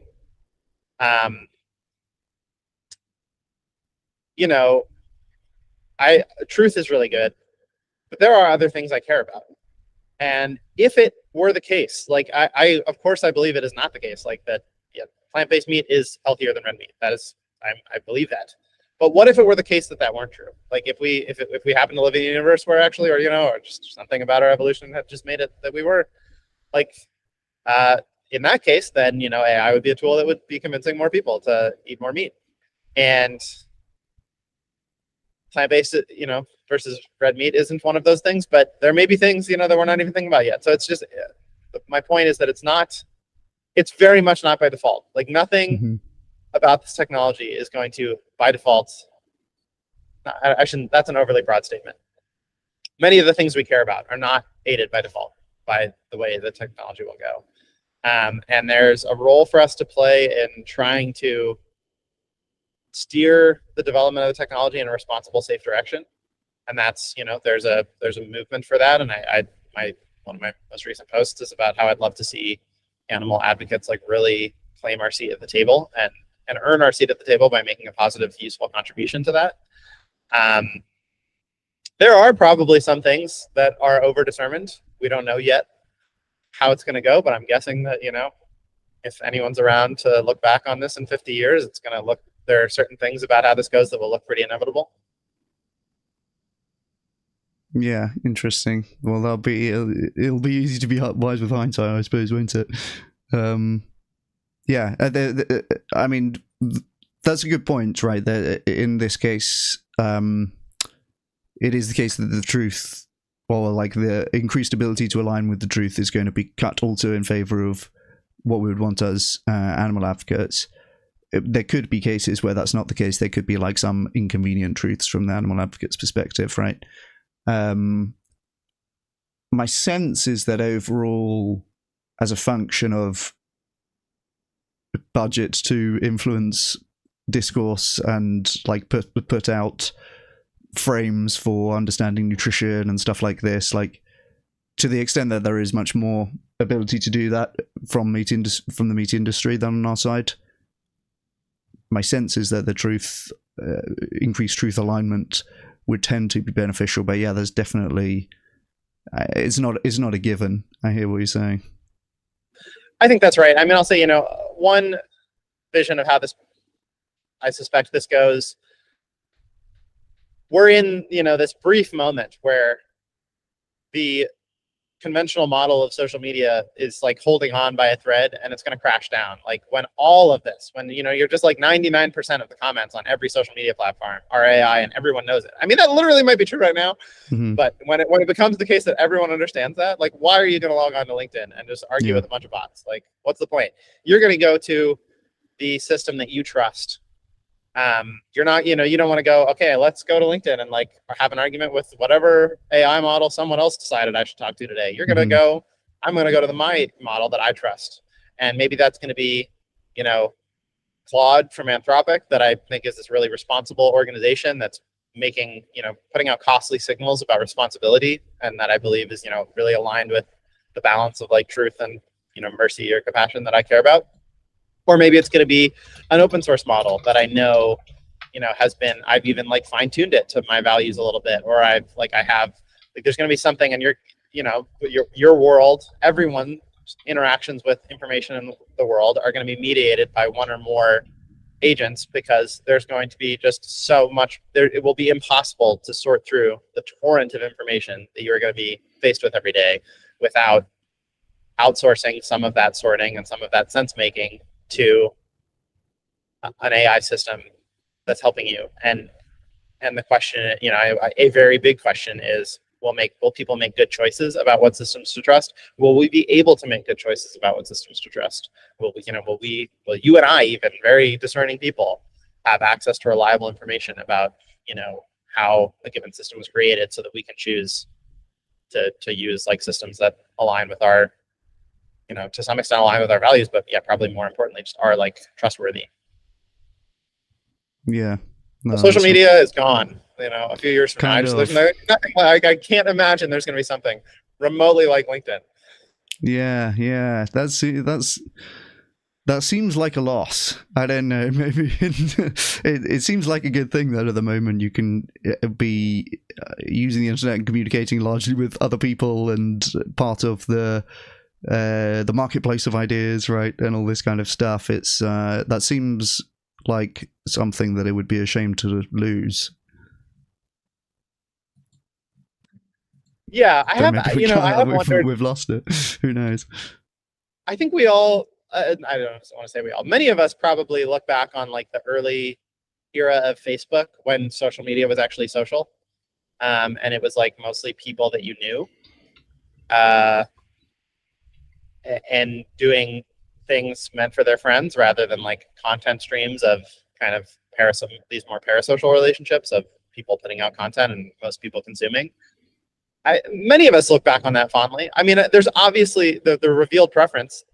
These companies, it wasn't some grand conspiracy. Like, people wanted better content, and so they gravitated towards like, outstanding content producers rather than paying as much attention to their friends, like, mediocre photos from out of the club last night or whatever it may be. But so we maybe it'll be something back to like, well, why would I pay attention to a post from anyone that I don't personally know in real life, because they're probably just a bot. But like, oh, this person, I really know them. Like, I'm interested. Oh yeah, Chris made a post. Like, well, I know Chris, so I'm going to read what Chris has to say. I could see something that's one way I could see this surviving. Obviously, the other thing is like some kind of human, like some way of proving that you're human on the internet has been bandied around many times. For now, I don't. That seems unlikely to me, but. Yeah, that's really interesting. Yeah, we've kind of gone towards more generic content from whatever page that you don't even necessarily follow, but the algorithm thinks that you'll like this particular post. But maybe once we've gotten on so much of this is unreliable and or AI, then maybe it goes back the other way. Yeah. Okay, nice. Well, tell me about the Beagles. This is your latest chapter, I guess. Kind of back to your direct action roots, I guess. Yeah, it is. There's moments in this. I mean, overall right now, I'm just extremely excited and motivated and just like working, 10, 11-hour days and not having any moment where I'm anything other than just like super stoked. But I have moments of real confusion where I'm just like, how much am I just like, it's, so this Beagle moment is big open rescue, actually a modest size for like mass action open rescue that happened 2 weeks ago at a beagle farm in Wisconsin, where they raise beagles, breed beagles to be sent into vivisection labs.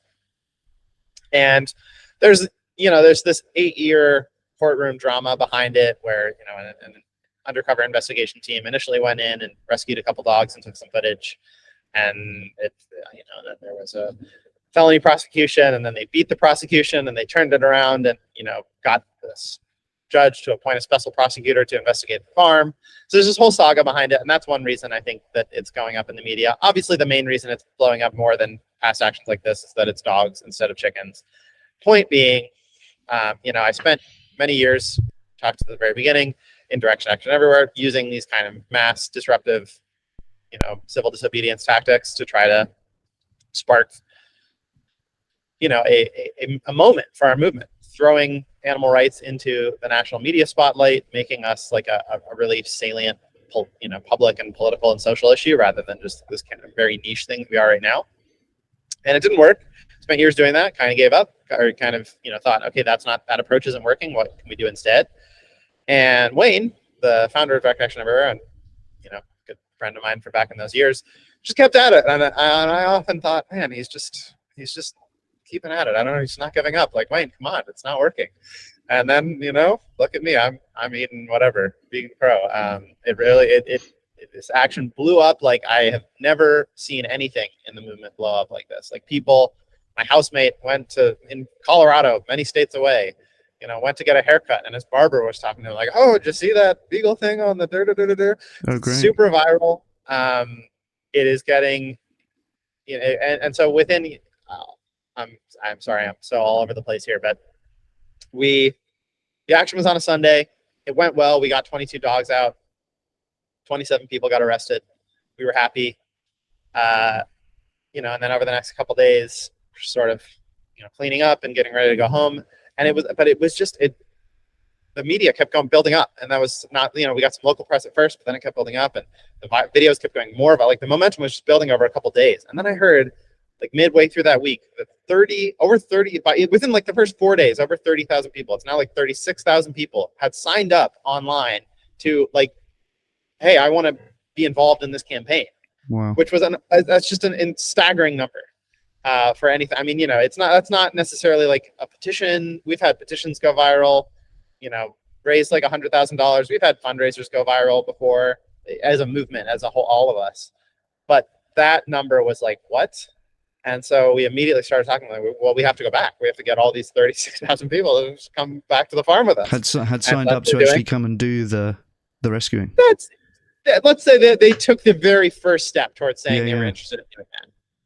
So we followed up immediately to those people. Or the goal we set right away was, I want to get 2,000 of those people. And so far we have 1,000 of them signed up, plus about 200. And the interesting thing, all 30, these are brand new people, never interacted with the animal movement before. Most of them are not vegan or vegetarian, which I love. And so we're tapping into this whole new, base, and we want to get these people in. We want to use this. Let's make this a mainstream. And it's dogs. It's not farmed animals. It's testing.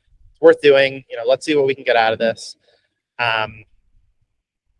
So yeah, we've got about 1,000 of those new people actually have signed up to, and are in the channels to go to the action. And we're keep pushing it. We have 3 more weeks. It's gonna be April 19th. So can we get to 2,000 of those people? I think we have a chance. And if we do that, then we'll see where we go next. But it's this old idea that just never really quite took off in our years of past trying. Okay, you do a big action, you get a lot of attention, and you use that to suck people in, so you can do a bigger action. And you just see how long can you keep that flywheel going, and how big can it go? We're gonna find out. That's awesome. Wow. So it's really about inspiring a lot of people to be doing. To be inspired to be part of it. And I think obviously dogs are uniquely able to do that, right? It wouldn't have the same effect if it's farmed animals, but in this case everyone loves dogs, right? There's been a similar thing in the UK. I don't know if you're aware of MBR Acres, right? Yeah, it's a very, very similar case. And so you said you were going back to Wisconsin in order to get arrested for this. Are you concerned about, like, having legal consequences for this?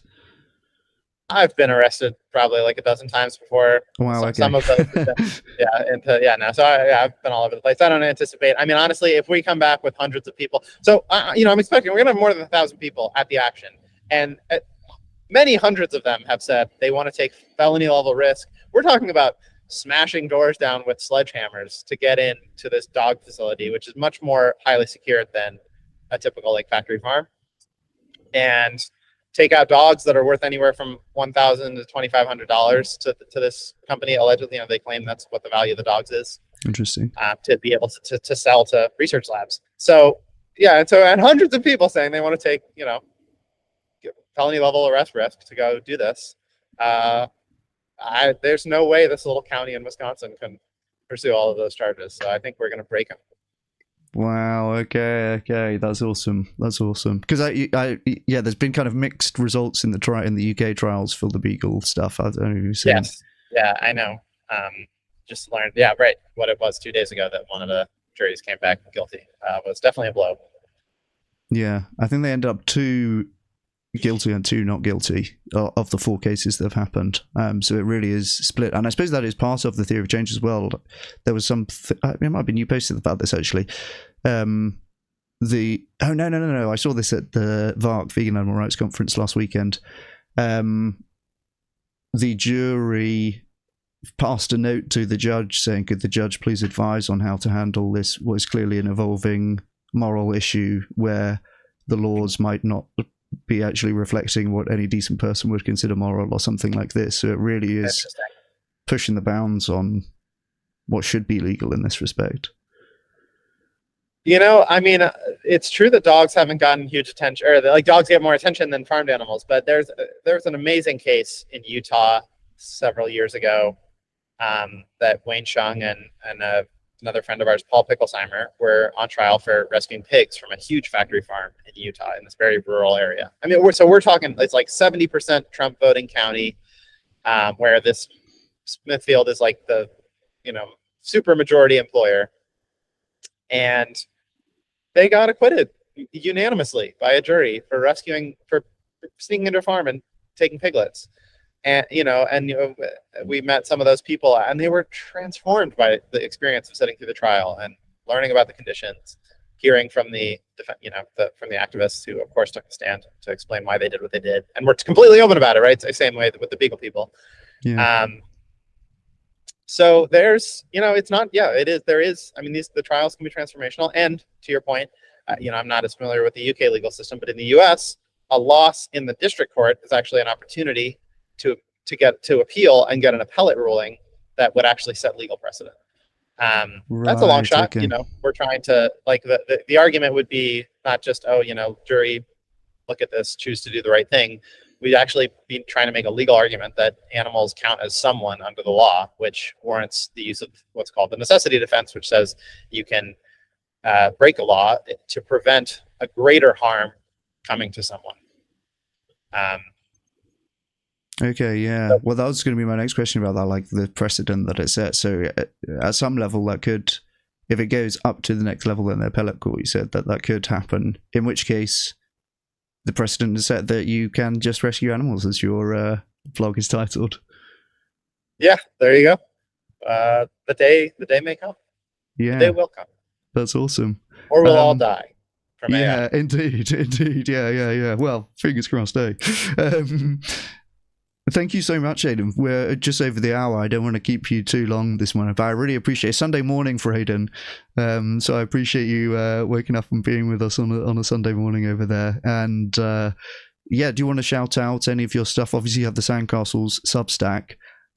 Is there anywhere else where people should follow you or find your stuff? Subscribe to the Substack, but more importantly, sign up at savethedogs.io to come with us on April 19th. And there are non-arrest risky ways to get involved and be extremely helpful. So, just being there in person, and there's many, you choose the level of risk that you want to take.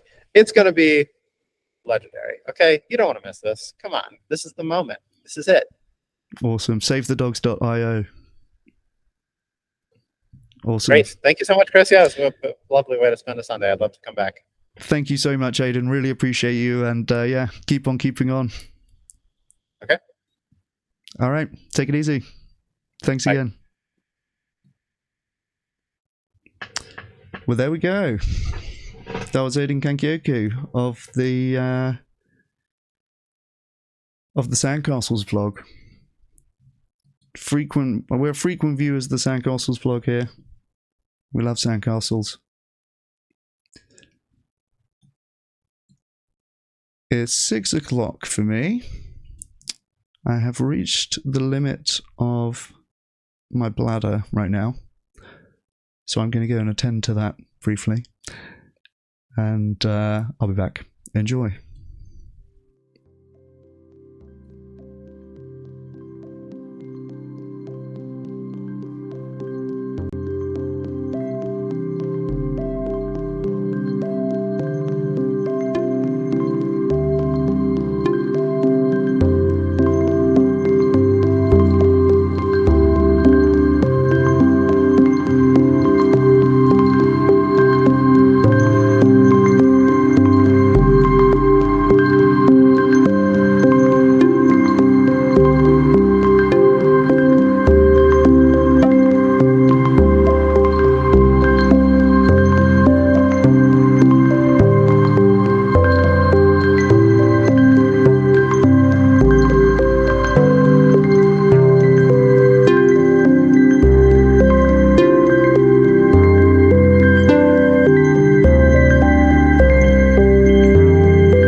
Hey guys, we're back. Yeah, absolutely, VPM. You want to chat on Discord?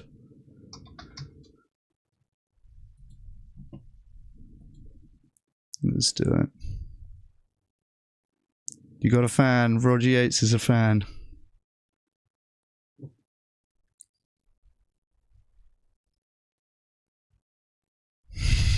It's working a little bit, Tone. Oh, how are we doing, everyone? High respect animals. Bretta, Tone. Hey, Sappy Coops. Nice to see you. Thanks for joining. George's George. Nice to see you. Yeah, maybe not nice to see you.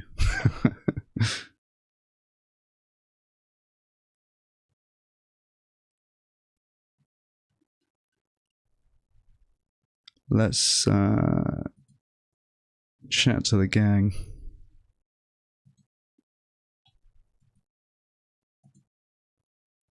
Hey, VPM. Hey, how you doing? Good. How are you doing? Yeah, I'm okay. I had a bit of a realization, and I haven't had a chance to like actually check it globally yet. The statistics. So, okay, let me preface everything. You were right about the PETA report, the PETA white paper. It was kind of useless, actually, because they made like a bunch of claims. They thrown them in the air. Sometimes they made the comparison to, just like in the wild or whatever, but they very rarely, if at all, I haven't seen any claims of them comparing anything to caged systems. So I'm definitely with you that it was a bad report. But Nice. Okay, cool. Based on it, I actually kind of rage quit last Saturday. I don't know if you saw it. Oh, like it was 2 Saturdays ago, I suppose. And but there is one realization that came to me from this report, and again, I haven't checked the stats, right? But potentially, it's kind of intuitive. So they said that cage-free systems increased risk of viral infections, right, or like virality altogether. And intuitively, you kind of can see it, right? Because animals move around a little bit more, right? They're not like limited to the 3-4 individuals in their cage and the couple of cages around them, and that's it. They literally can go like, I don't know, like a couple of meters across, I suppose, and maybe even more, I'm not sure. So intuitively, I think it's true, and I also kind of read the report, the paper that they cited for it, that also states that individuals do get around a little more, which increases virality. And so I think this leads us to believe, and we would have to look at the stats for it, that this cage-free system actually increases the number of individuals farmed.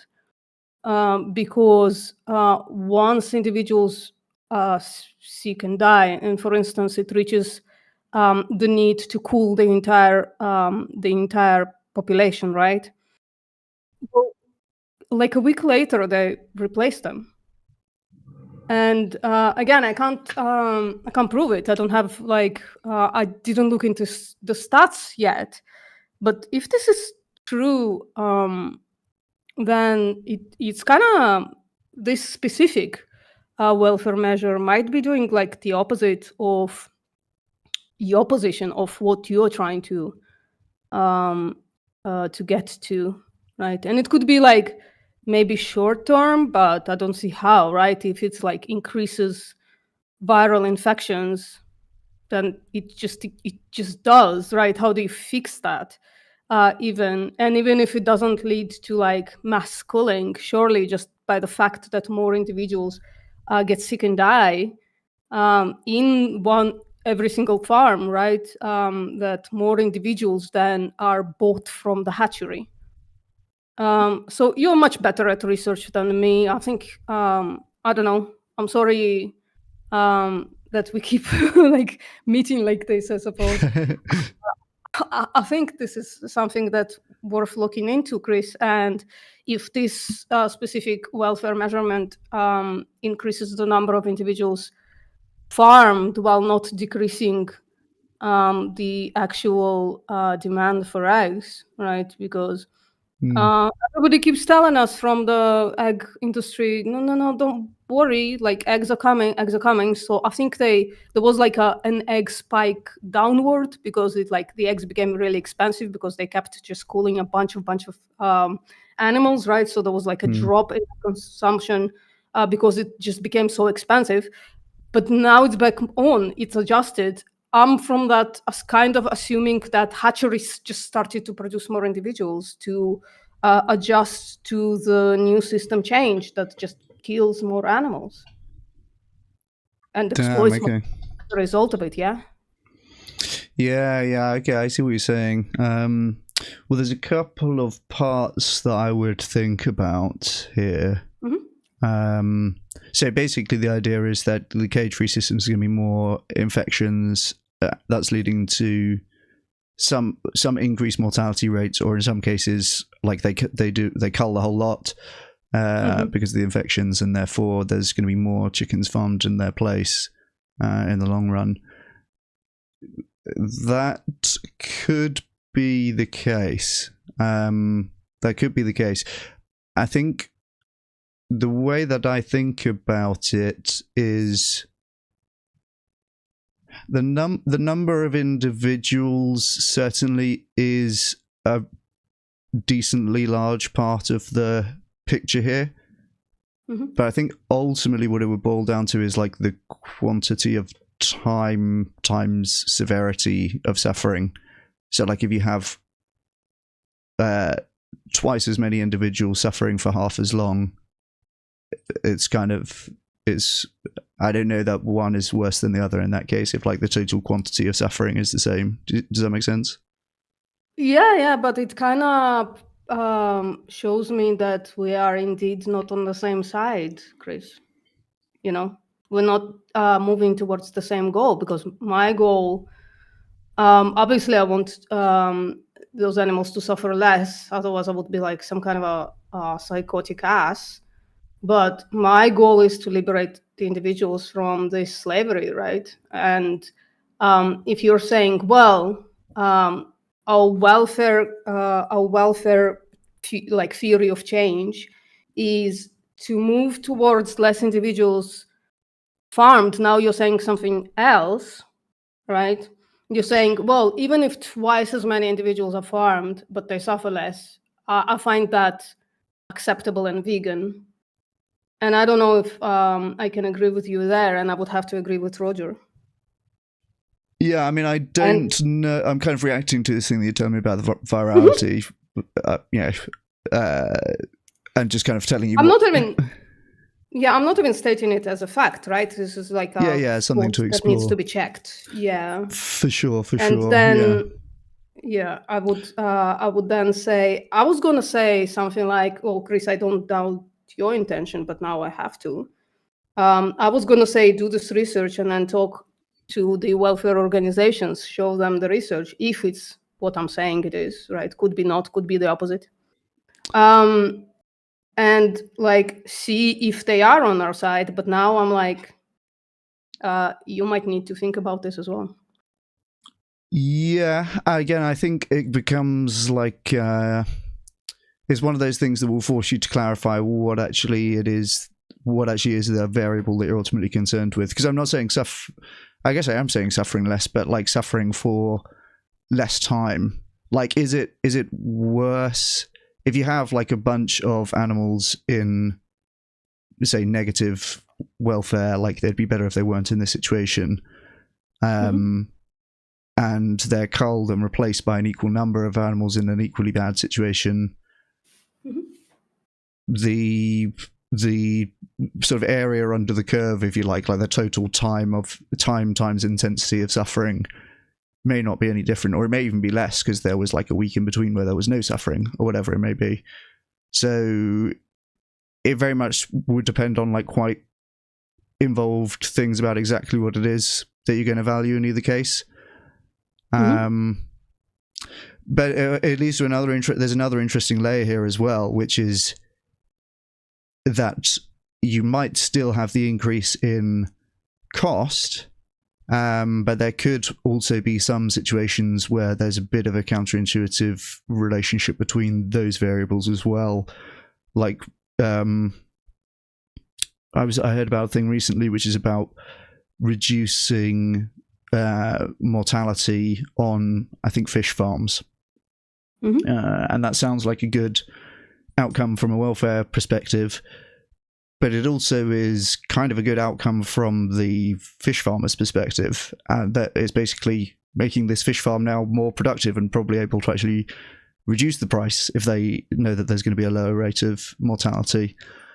So those things get quite, like, when there's trade-offs like that, it is generally quite difficult to know empirically whether there's kind of more harm than good, but also on a philosophical level of, okay, what actually is the thing that we're trying to maximize or minimize here? Yeah. Suppose if somebody has like utilitarian intuitions, then they're surely gonna go that route. I don't have those to a large degree. So I'm thinking of the individuals. And in my opinion, doubling, it's not going to be doubling, but from your example, doubling the number of individuals farmed, even if they suffer a little less, well, it's that individual should not like have existed. And like it would like literally, what would be then the evidence that in the long run, it would increase the prices of eggs if it haven't yet, right? It's stabilized, they get paid off by cooling the entire shed, right? Then and the eggs like are back to normal. So I'm losing even the little bit of faith that I had in your theory of change. I'm not gonna lie, Chris, because all of those things keep popping up into my life now because you're in it, right? All the welfare stuff keeps popping into my life, and all of it seems to not reduce the number of individuals farmed, not increase the price. Like the price of beef is not increased due to welfare; it increased due to other stuff, other shit, right? And well, so there can be other things that affect that as well, yeah. Yeah, but and it's so not. I'm It's not thinking, that the welfare made no impact, though. Like, what would be the evidence that it made any? Well, like, cage-free eggs are more expensive than eggs from cage systems for a start, so I think that's an indication that, you know, higher costs are involved. It has increased the price, right, for cage-free eggs relative to caged eggs.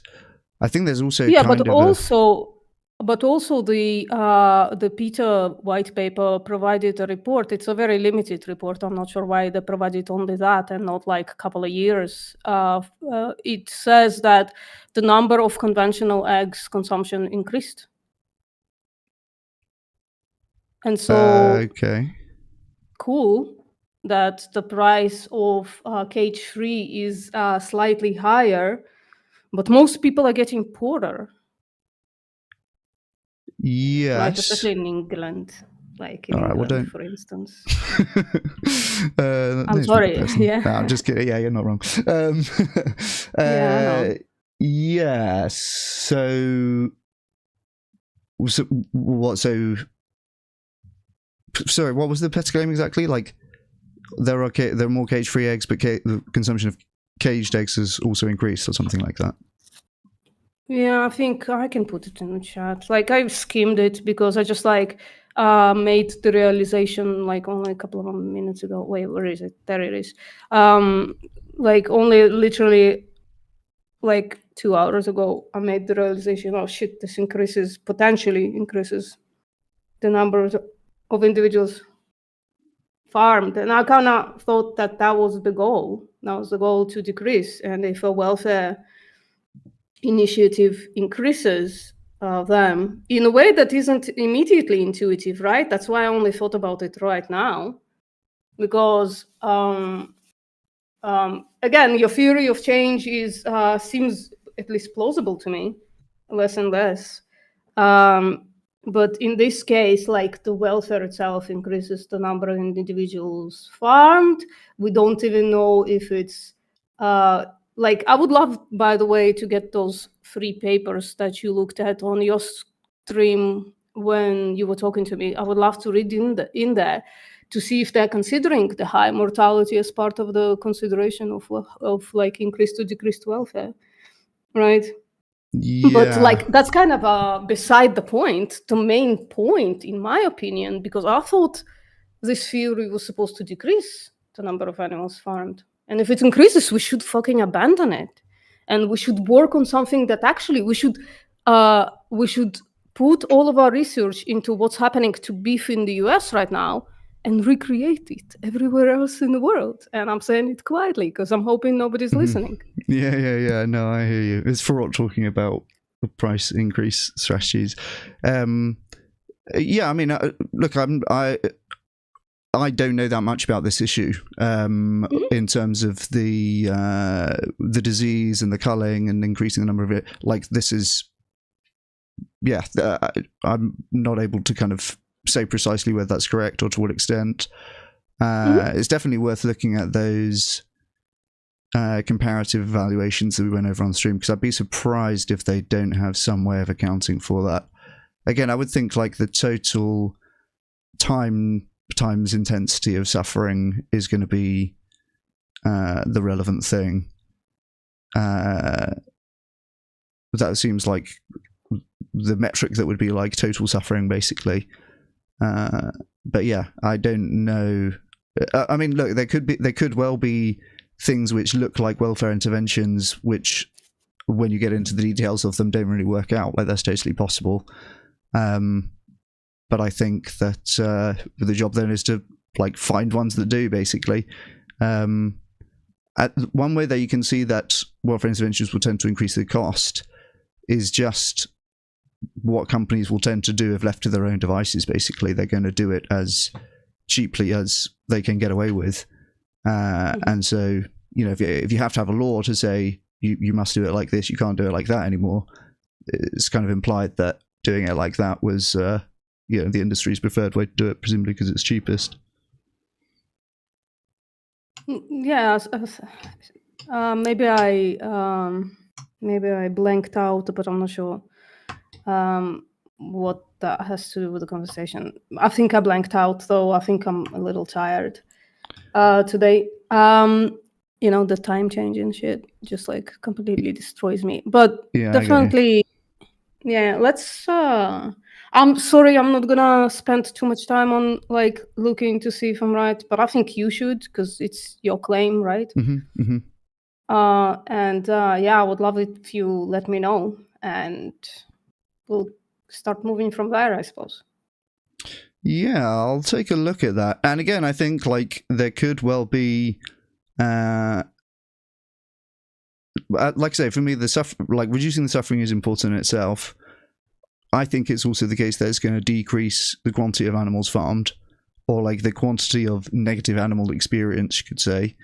There could be that's a different claim, Chris. So again, like if you're saying negative experience, then we're not on the same side. If you're saying the number of individuals farmed is decreased, we are working toward the same goal. So, yeah, fair enough. Well, certainly is my supposition that it does decrease the number of animals, and like there could be welfarist interventions which backfire. That's certainly possible, right? There definitely could be some situations where it's like, oh damn, this actually increases, right? So, and I would think then, yeah, it's better that the movement would know about that and be able to respond accordingly. And some people will say, if the goal is about the number of individuals, then you should move away from those interventions. And again, like there has been proper assessments of the cage versus cage-free systems done. I only read basically abstracts like very quickly when we were streaming about it last time. But yeah, that's something I can definitely look into, and that might well be the case. But I think broadly, it's going to be the case that to the extent that welfare standards, and again, I would say like the same for environmental standards or worker protection or any other thing that is imposing some cost on the operation of farming animals, then that's going to be a good thing. In terms of the cost structure, by the way, and what's kind of going on with beef, most of the cost of farming animals is from their feed. And so anything that, like I was saying the other day, I think that vegans should be maybe one of the only groups that's happy about the news that there's going to be further increases in the cost of food because of everything that's happening in the Middle East right now and the Iran war. Like, food's going to go up again. Everyone, oh, that's a bummer, right? Well, it's probably going to mean that animal products get comparatively more expensive again, and that more categories are now cheaper to buy plant-based and stuff like that. So that's a little bit of opium from current events anyway. Yeah. Really, really tiny sliver of a bright side right there. I agree. All right, Yeah. let me get off. Let me start doing stuff. Thank you for having me on. And Yeah, anytime. All right, nice talking to you. Bye, chat. Oh, there you go. Damn, we'll have to look into that one. Yeah, truth be told, I hadn't even looked in detail at the PETA report that we were discussing. I was kind of learning about that alongside VPM as we spoke about it a couple of weeks ago. But yeah, the investigation continues. I will say this. One of the best things about doing YouTube has been to have my views challenged and pushed around. When it's just me in my own life talking to my wife about it, and then so much of what I think is never made public, you can stay stuck with incorrect beliefs for a long, long time. But when you're doing it in public, you will soon be told if you're getting something wrong. So I'll definitely look into that issue, and that's an interesting objection for the ongoing cage-free debate. How are we doing, chat? Oh, it looks like there was a bit of drama in the YouTube chat. We kicked out that guy.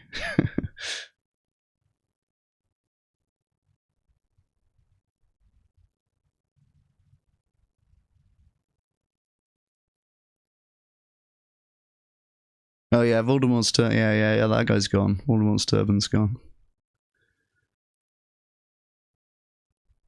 Looked like there's someone earlier who was causing a ruckus. Dan told you so. Yeah, we'll see, Jane. We'll see. Yeah, I enjoyed the Roger Yates convo. That was, again, it's just so interesting to kind of bash together with people who have very similar views but differ in some interesting ways. I don't know how many of those differences are reconcilable. Oh, hell yeah. Thank you, Savvy Coops, for the 5 gifted memberships. Well, that's incredibly generous. Thank you.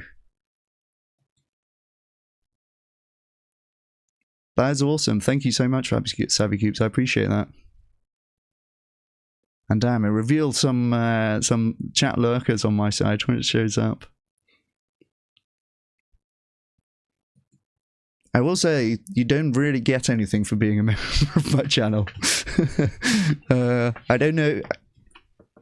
I don't really do any member exclusive content. Sometimes I think I've put the occasional live stream to members only post hoc, but I appreciate that very much. Thank you so much. Well, there you go, guys. We had 2 pretty good convos today. I think I'll keep on going. We've got gas in the tank yet. Let me see what else I had that we can go over.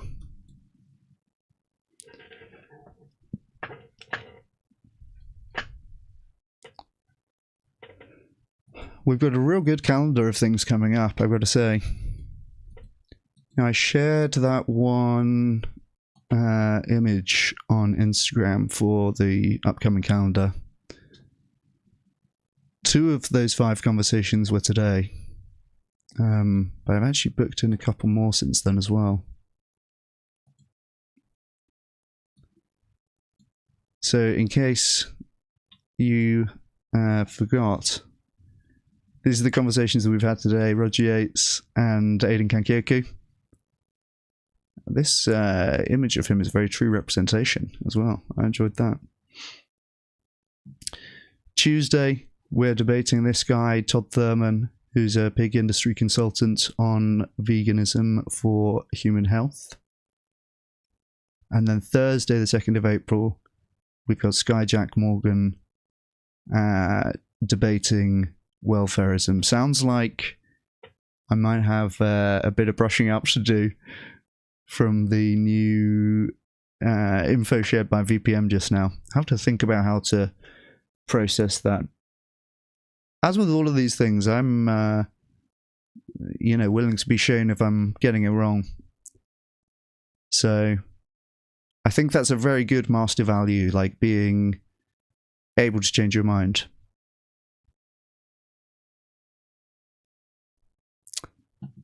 And then Tuesday the 14th of April, we've got David Rams. That'll be a big one. That'll be a big one. I'm looking forward to that conversation. I have a couple of others now booked in as well I can share.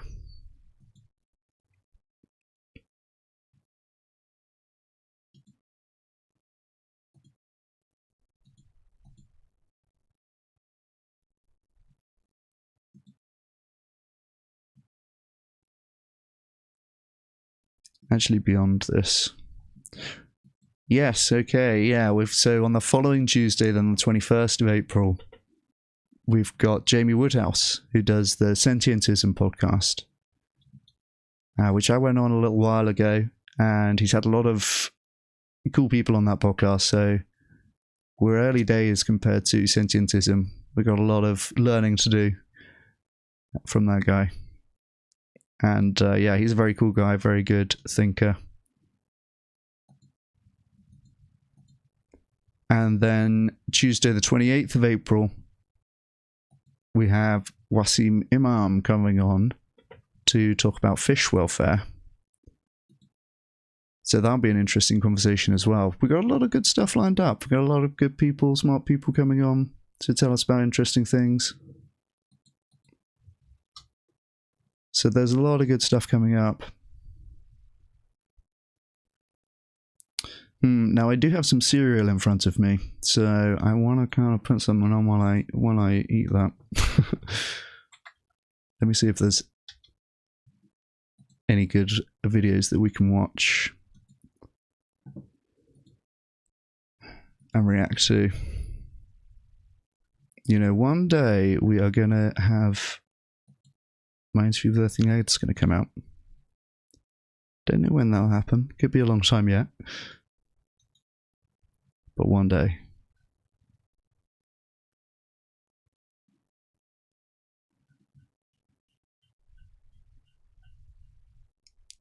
Let's see if there's some content that we can put on. Maybe I should actually do more health debates revision. I think that might be the thing to do. Because we got the vegan health debate on Tuesday. Now, this guy from the pork industry, I really don't know how he is going to have a leg to stand on. Because he's going to be trying to argue for red meat and a lot of processed meat. And so there's just very, very good evidence that red and processed meat is bad for your health. So I don't know how he's going to overcome that, really. But we'll see, I guess. Which good debates have we not watched yet? We watched Matthew Noga and Anthony Chaffee a couple of days ago. That was a good one. We've seen a couple of Sean Baker debates. Never actually watched a Paul Saladino debate. That might be worth doing. Am I eating cereal for dinner? Yeah, kinda.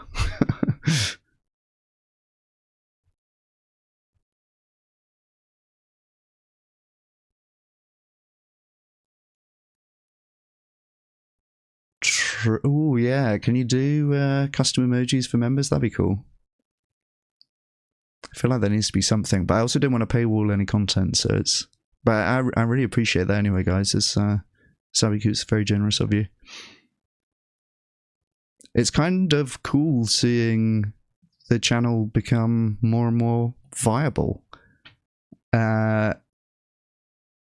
having a lot of people come on and have a lot of good conversations. The live stream audience seems to be growing. That 5-minute Vegan 2.0 video that I made has done quite well for new subscribers. I guess it's an easy... Right, 5 minutes, you're not asking for too much people's time, so it got a lot of clicks and then got a lot of subscribers.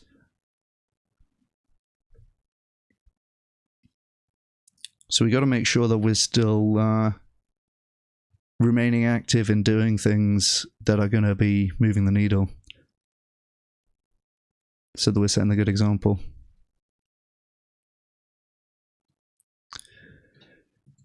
Which good health debates have we not seen yet?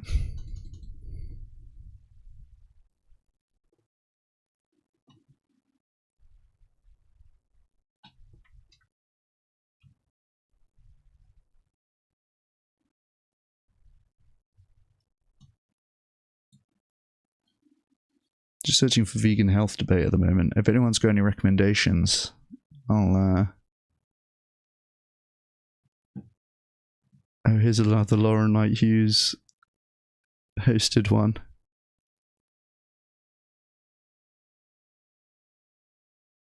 I don't know if I know either of these people. Is there going to be another vegan versus carnivore situation?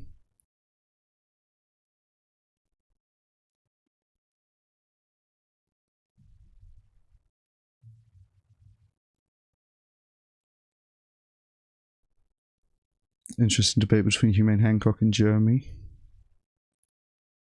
Okay, okay. Yeah, Humane Hancock's fellow based consequentialist.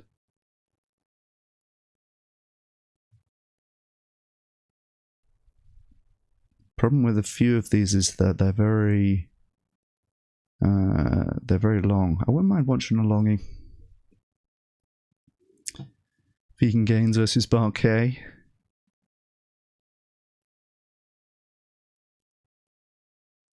That's probably on the short list.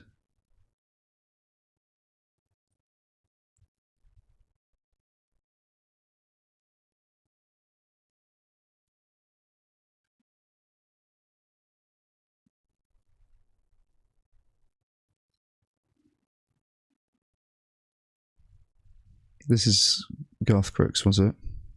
God, Lauren Knight Hughes has got the content on this. You got to give it to her. Oh yeah, we've watched that.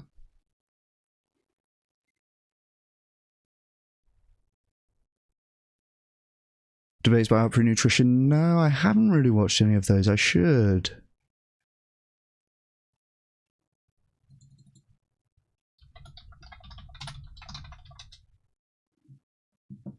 Language is rough. All right. Thanks for the fair warning.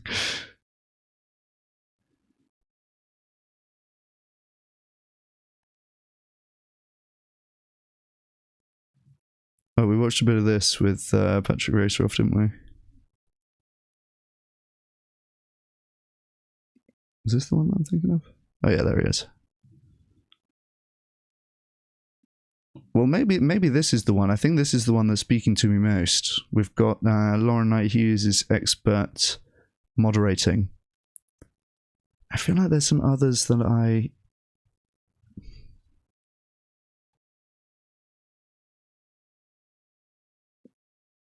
I've wanted to see.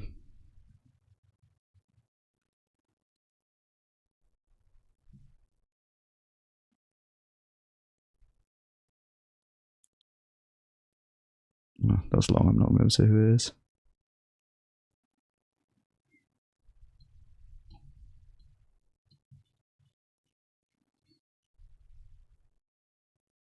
Oh, the Game Changers debate from a long time ago on Joe Rogan. This is a cut version of that convo. Alright, should we do this one? I don't know who either of these people are, but I think it's going to be much the same. I'm not really getting many from Upper Nutrition, which is what I was looking for. No, I have not read that yet, Rebecca.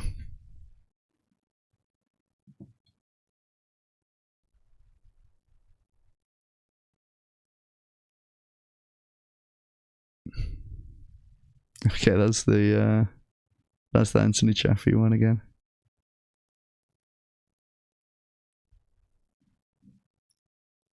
I think I watched this already.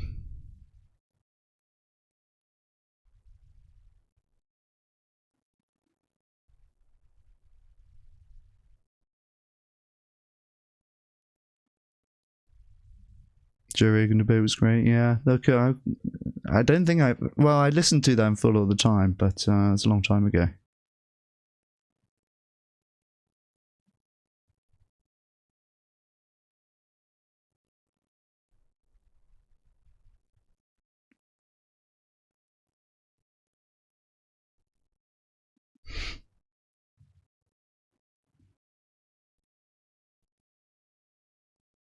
All right, here we go. There's some good ones on here.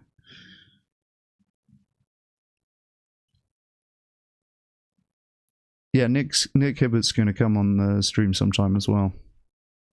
That'll be good. I'll look forward to that. But that means I've got to have to brush up for the health debate this Tuesday. Cereal getting soggy, true. All right. Let's do this one. And if someone has a better suggestion, then stick it in chat.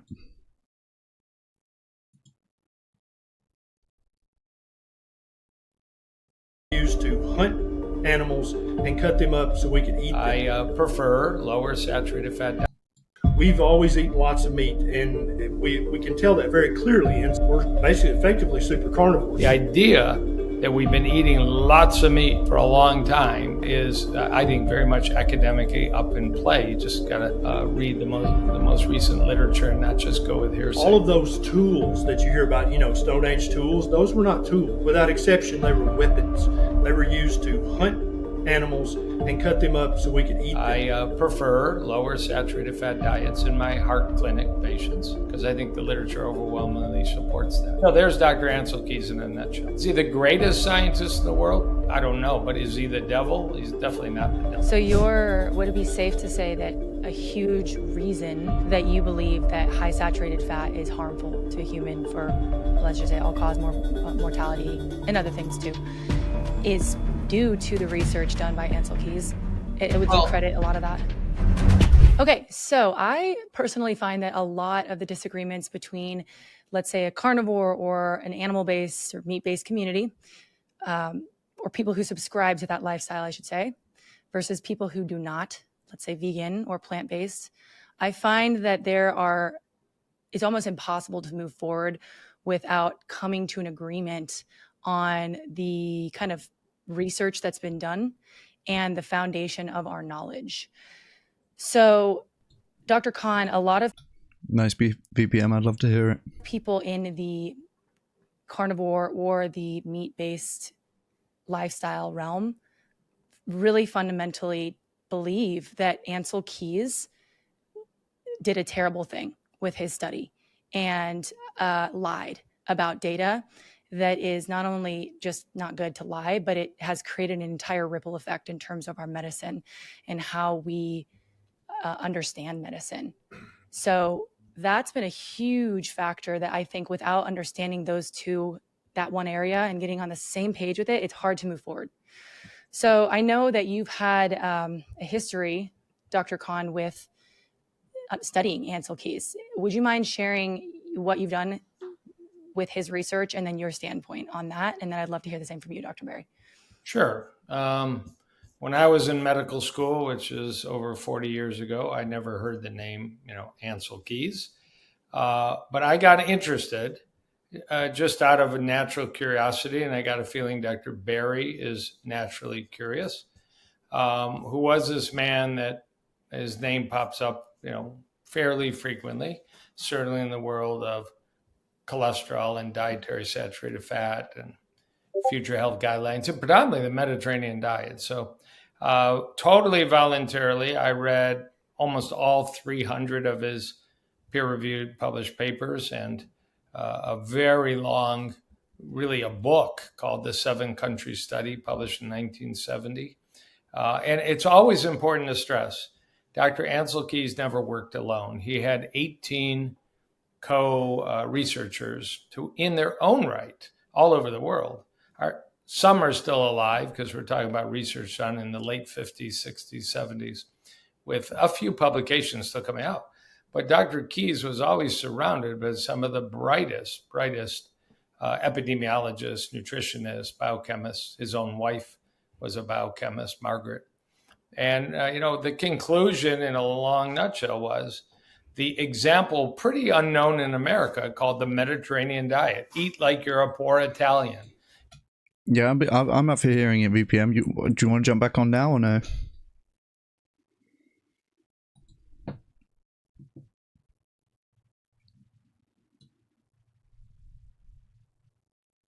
We've got a novel approach towards the ancestral claim.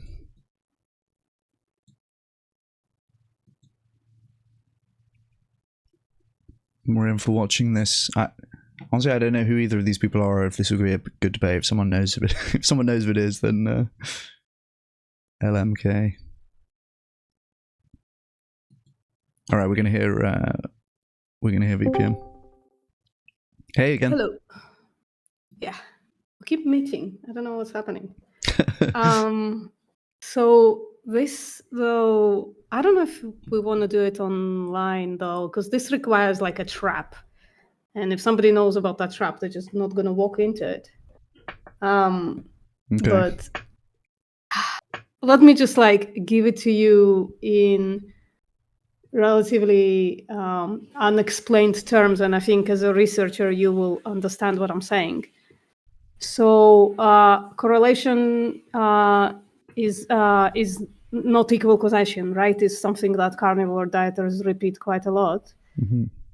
So if you can walk somebody into the trap of saying that correlation doesn't equal causation, you can say, sure, like correlation doesn't equal causation, doesn't necessarily equal causation, but then the ancestral claim of carnivore dieting is then the opposite correlation is somehow turned into causation, right?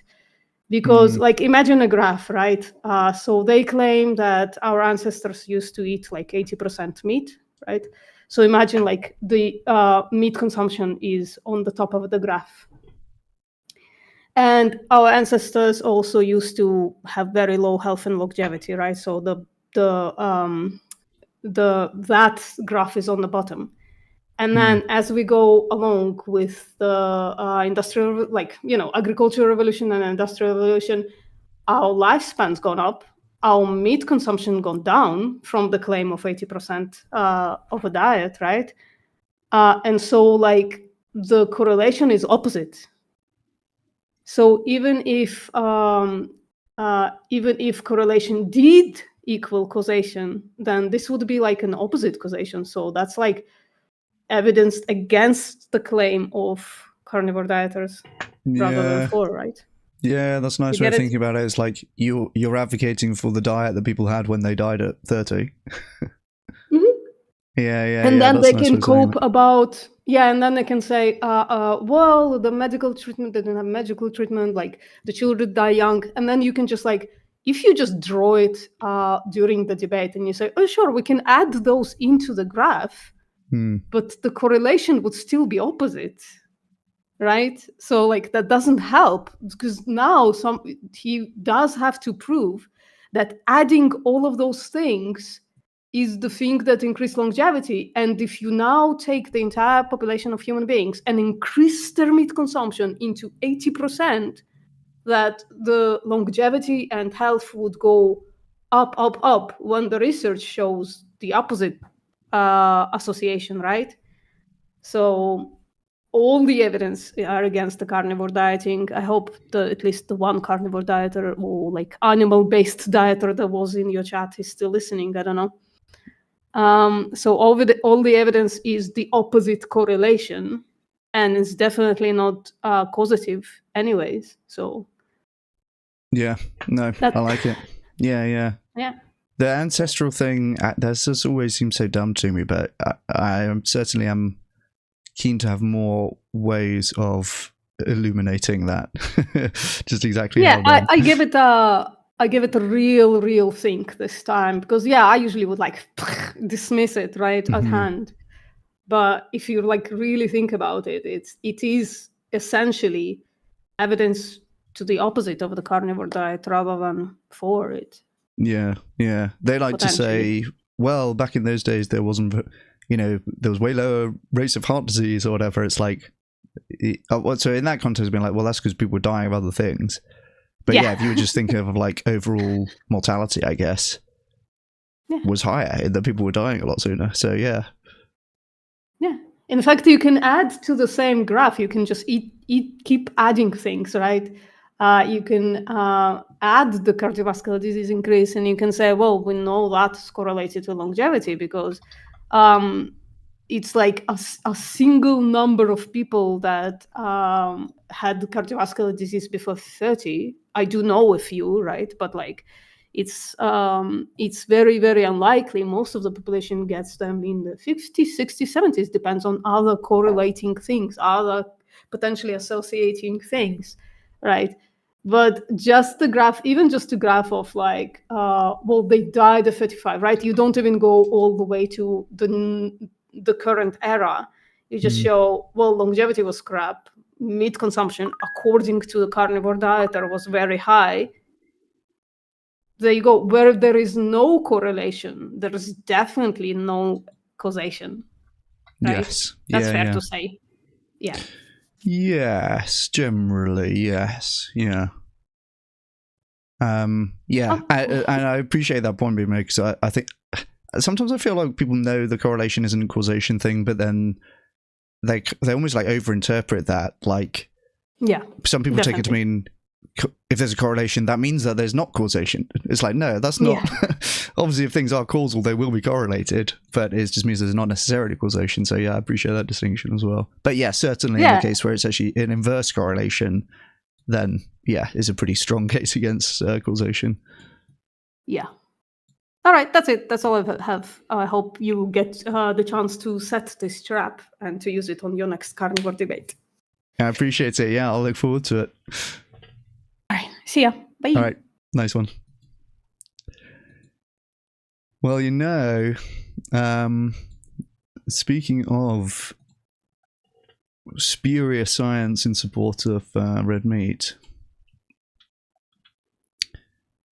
this post from Ty Beale was made a couple of days ago. Ty Beale's an interesting bloke.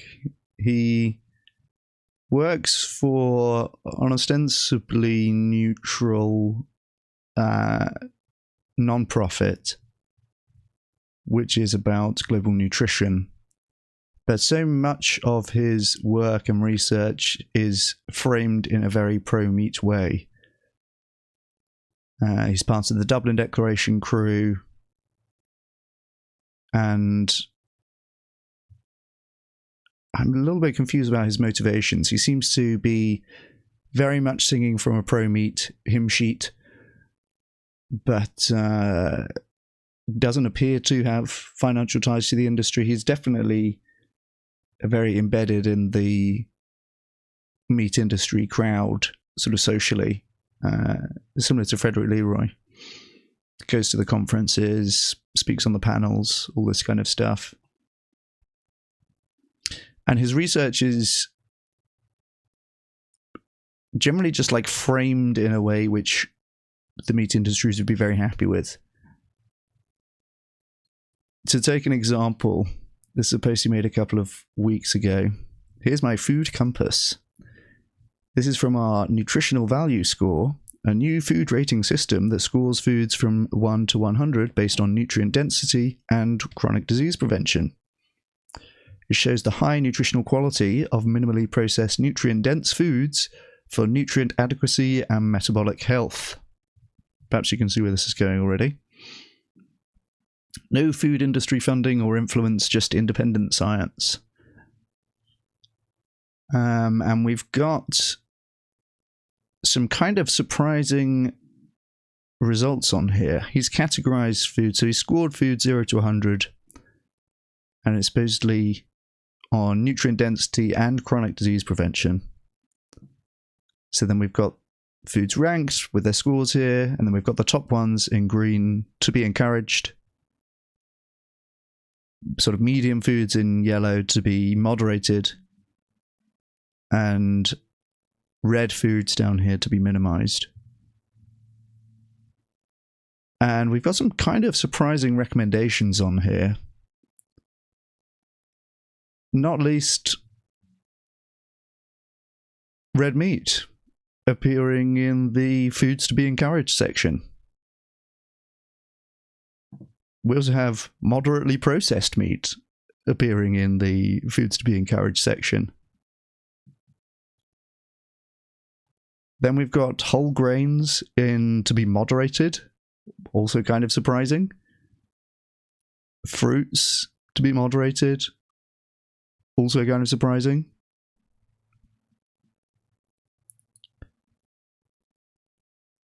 I've been looking at the health evidence on meta-analyses of different foods and their association with different chronic disease and overall mortality.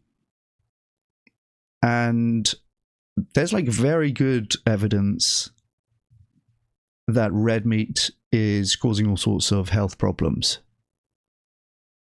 Primarily heart disease, colorectal cancer, and overall mortality are very consistently associated with higher consumption of red meat. So, without knowing all of the details of how this is concocted, I'm looking at this and going, okay, this is kind of a surprising ranking. We've got red meat in positions 4 and 5 on Tybiel's top foods to be recommended, and organ meat in position number 2. And then down here we have whole grains and some fruits, which are associated with the inverse, right? Actually protective when it comes to heart disease, cancer, a bunch of different conditions, diabetes. So it's kind of surprising that they would be categorized to be moderated when there's very good evidence against health, red meat in a health sense, and that is to be encouraged here. So this is what I mean about the framing of things. If you don't have an assessment of nutrient density in here, and you're just looking at health outcomes, well, you're not going to see this ranking with red meat near the top. So it's linked to the study here. I've commented on this. Any thoughts on red meat being consistently associated with higher incidence of cancer, CVD, and overall mortality in meta-analyses?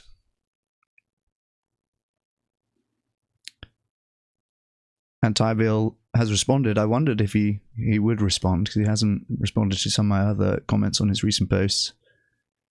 It's certainly a fair consideration. We penalised UPFs because the observational and RCT data both show their health risks for a variety of outcomes. We penalised lots of the processed meat via that component, but not the traditionally processed meat.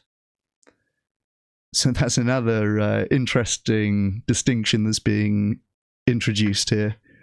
If you thought processed meat was bad, well, some of it's traditionally processed.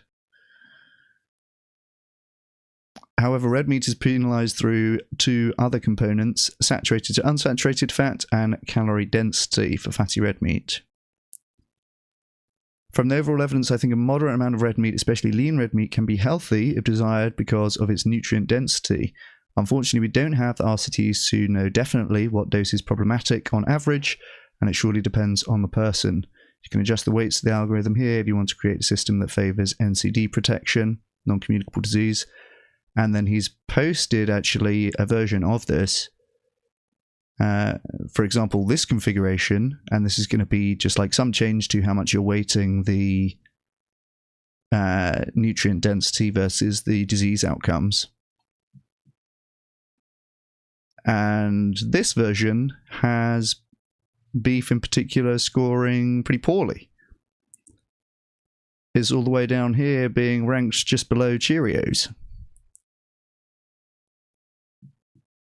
And this is where we're seeing at the top, well, okay, a lot of plant foods, right? Guava, edamame, zucchini. Okay, we've got sardines there, whole wheat pasta, mango, sweet potato, fatty fish, tofu, corn, blah, blah, blah, right? So this is like some variation of this that he's presented, which is weighting disease outcomes more heavily than nutrient density. I said, interesting, thanks for your reply. So red meat scores well if you care about nutrient density, but scores badly if you care about actual health outcomes. I would think that most people care about actual health outcomes. And Tybill said, that's not what I said. That's not what you said. You didn't say it in so many words, but yeah, no objection to my premise here that actually red meat's increasing your disease risk. And again, this is like something with nutrient density. If it's not connected, or like you need to show connection to actual health outcomes rather than these things which we think might affect health. I don't see why you would give that more weight than disease and health outcomes.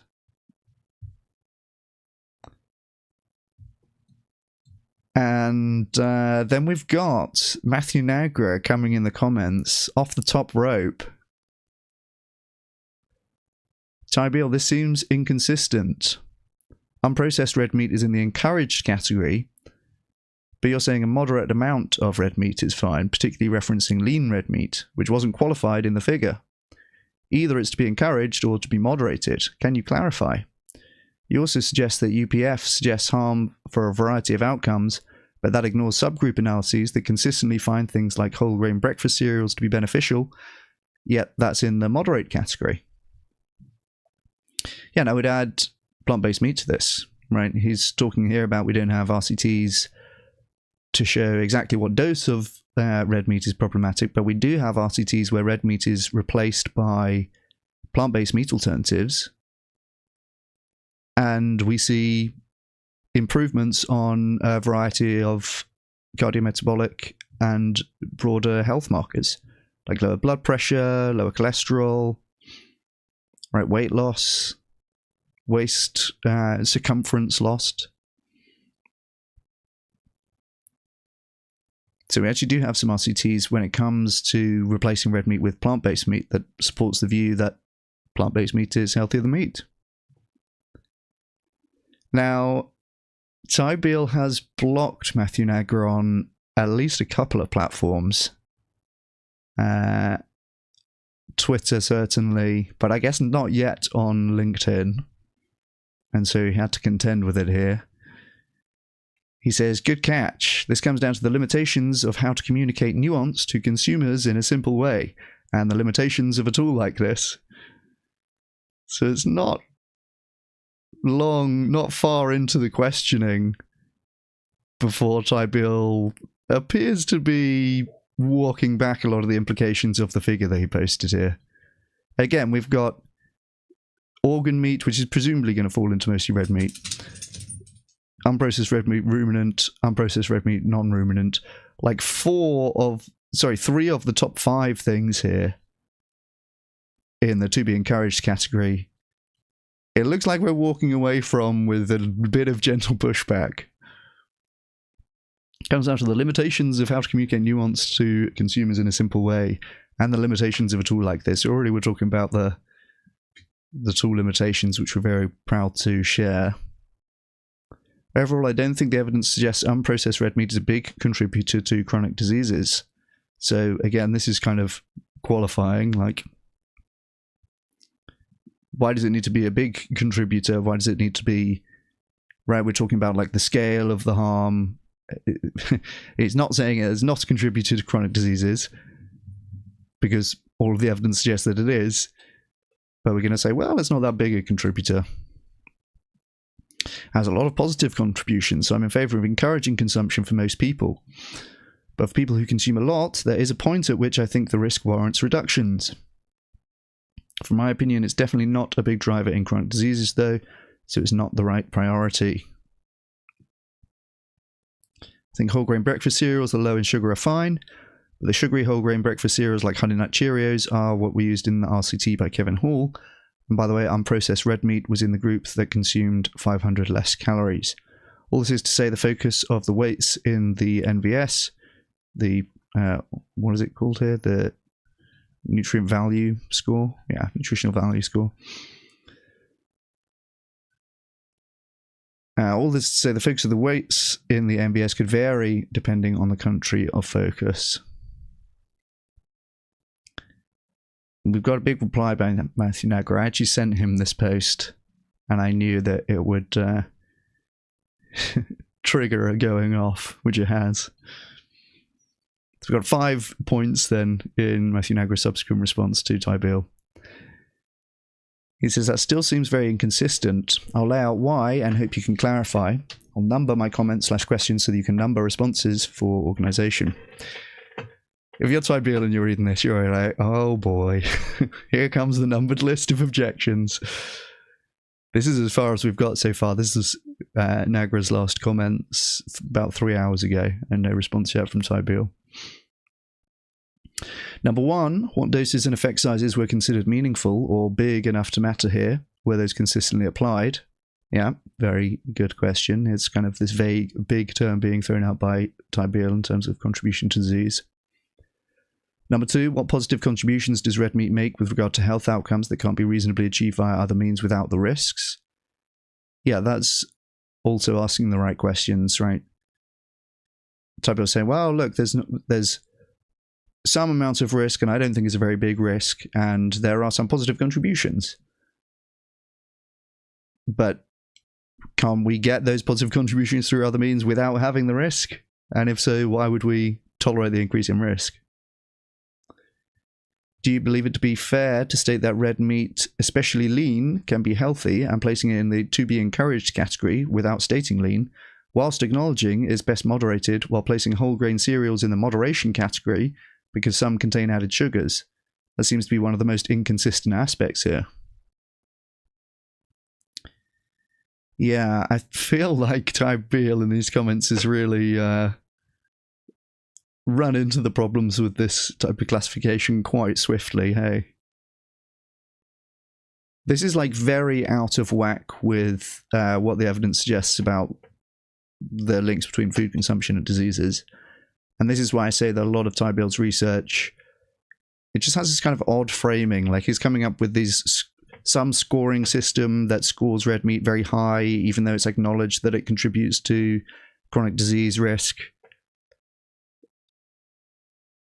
And some remix of this same system that puts more weight on the chronic disease risk scores it very low.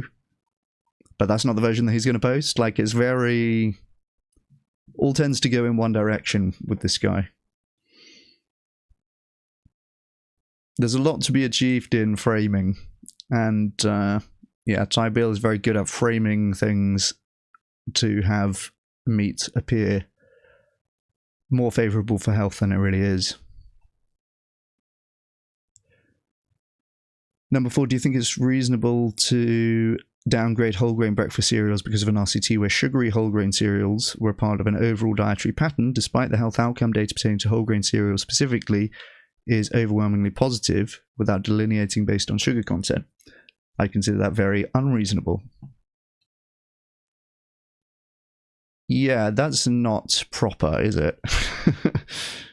Well, there was this one RCT where they had sugary whole grain breakfast and that had bad health outcomes. So we'll ignore the overwhelming majority of evidence which suggests positive health outcomes from whole grain cereals? What? And number 5, you know, there's a long comment because I had to go on to 2 different comments here. Number 5, I don't see the point of even mentioning that red meat was consumed by the group that consumed less calories. Again, it's an overall dietary pattern. If that group consumed nutrient-fortified donuts within their dietary pattern and consumed 500 calories less overall, would you say that's positive for fortified donuts? Yeah, weirdly, like, selectively appealing to this one RCT.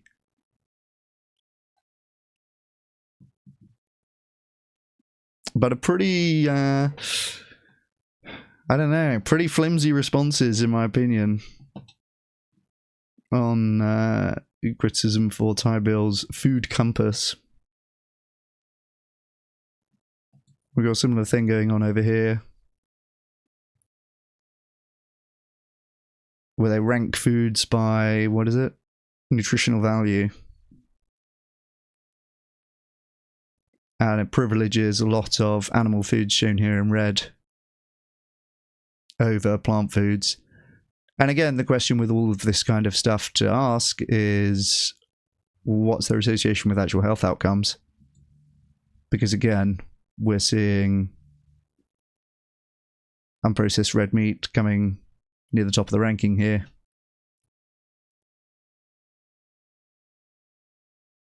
Even though there's a lot of evidence associating it with negative health outcomes. So it's just picking, and in some cases making, a score that is going to look favourable for meat and for animal products. And this is always kind of the game, like, they're just not that concerned with evidence as it relates to actual health outcomes. So that is always where to push these kind of debates.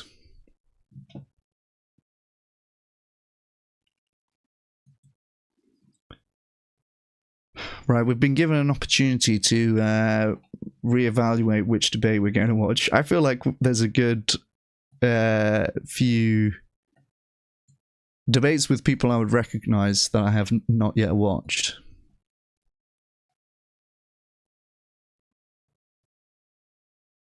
I would watch Nick Hibbert debate, or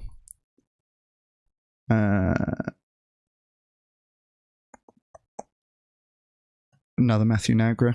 Is there any more of that guy?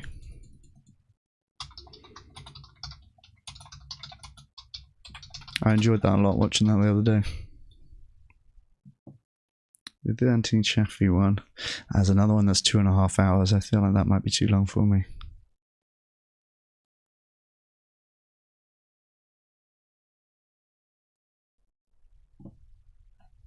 Oh, he has one upcoming. That's cool.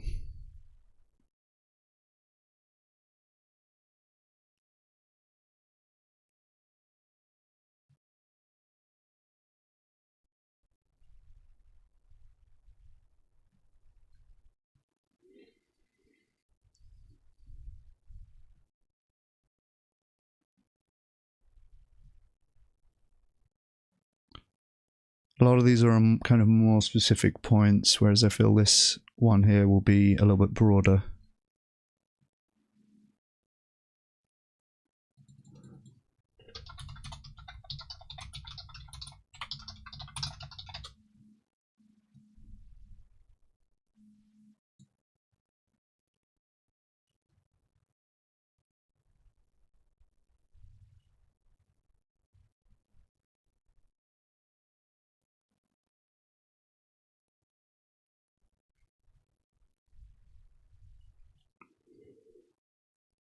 Alright, you know what? This one looks like it's going to be the most promising, in my opinion. Let's crack on with this.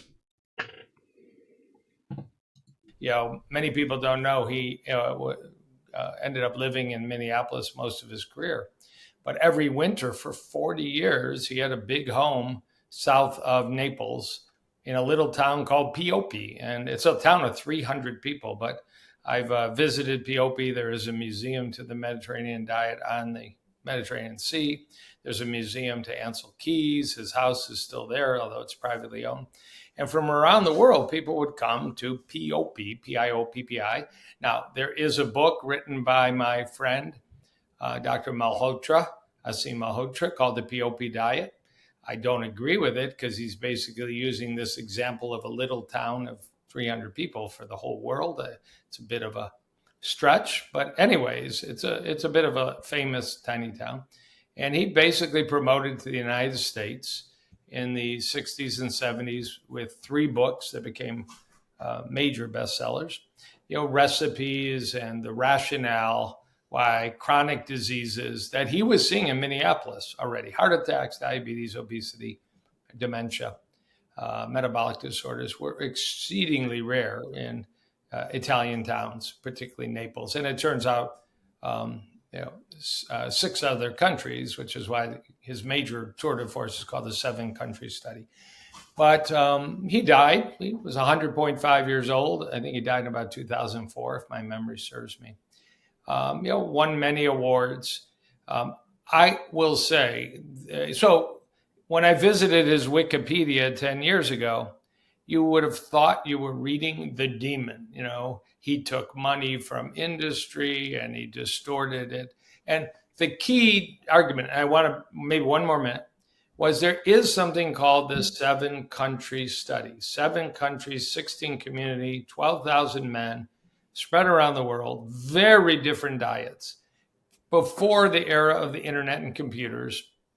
And they would send a team of researchers to do EKGs, blood pressures, physical exams, interviews. They'd take their food back to Minneapolis and analyze it for its nutritional content. And the bottom line, he identified that the best health were communities that had a plant-forward diet, that enjoyed olive oil rather than butter, lard, or ghee. That ate a lot of fruits and vegetables and high-fiber diets. And he published correlations between the percentage of saturated fat in the diet. East Finland won the award for the highest saturated fat in the diet and the most coronary heart disease and the highest blood cholesterol level, as opposed to Japan and Yugoslavia that had very low-fat diets and the lowest coronary heart disease rates and better longevity, and published it. But somewhere along the way, I tell you this and then we're done, in 1953, and nobody can take me on this, I'm his biographer. I am Dr. Ansel Keys' biographer. I never met the man. I don't know his family. I have no skin in the game. And he was no vegan. If you read his cookbooks, oh boy, is he far from a vegan. But he taught the Mediterranean diet. He taught in the cookbooks, don't add sugar, don't add sugar, don't add sugar. So Dr. Berry would like the recipes. Actually, they're closer to Dr. Berry's diet than they are to my diet. But he proposed in 1953 from a rather crappy database, FAO, it's a government nutritional database, that this relationship might be true. And he had to pick some countries to propose a hypothesis.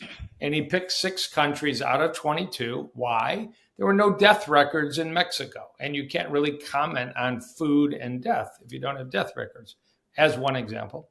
6 countries. And that set up the hypothesis that led him to do this 12-year major study, 1958 through 1970, and then 25-year follow-up from 1970 to 1995.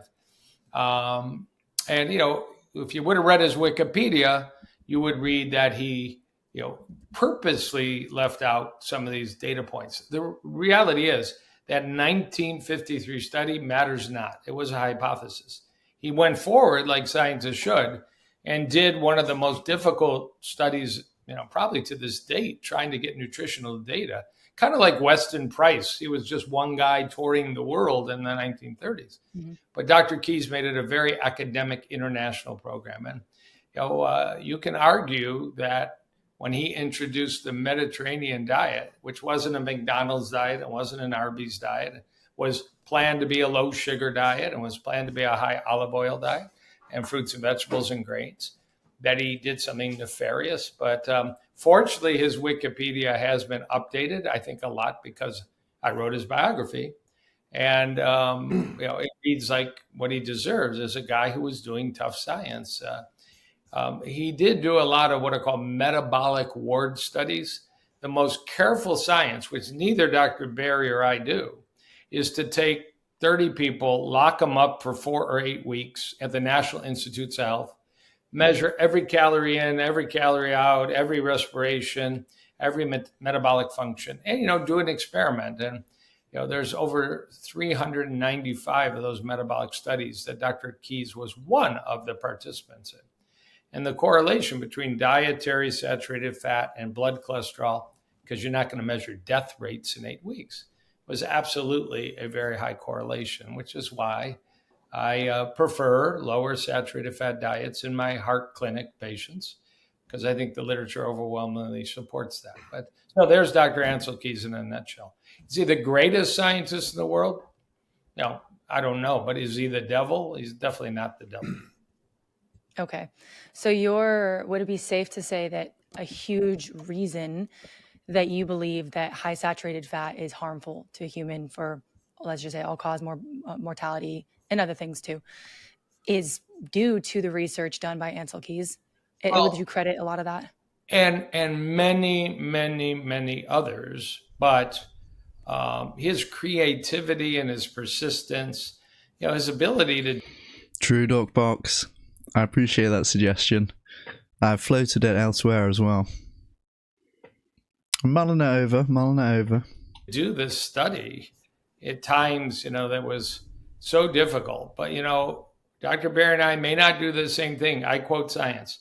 British Medical Journal, January 11th, 1997, published is a dietary lipid and blood cholesterol by Dr. R. Clark.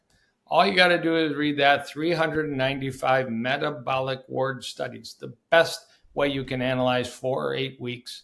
And all you see is higher saturated fat diets, higher blood cholesterol. Now, the next step is to say, I don't believe that blood cholesterol has anything to do with cardiovascular disease, but that puts you out on such a fringe of academic cardiology and academic medicine, and reminding people that statins cost about $4 a month. There's no money in statins. So it's not a money thing to say, let's lower cholesterol anymore. I used to be, but it's not. So anyways, that would be one example. That has nothing to do with Ansel Keys. The reference from Oxford University, January 11, 1997, the British Medical Journal. So yeah, it's that science, it's his science. And really, it's, to my mind, every major study since in the last 4 weeks.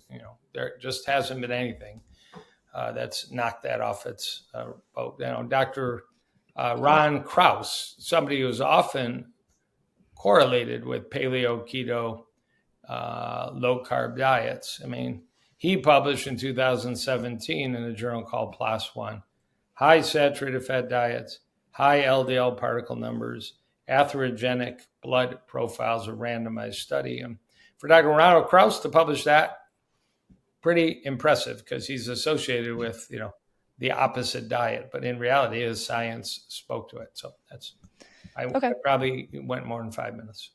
That's fine. I think that's a great segue, because Dr. Berry, I know that you have some strong opinions about this, as do a lot of people. There's a lot of just absolute disagreement with what Dr. Kahn just said.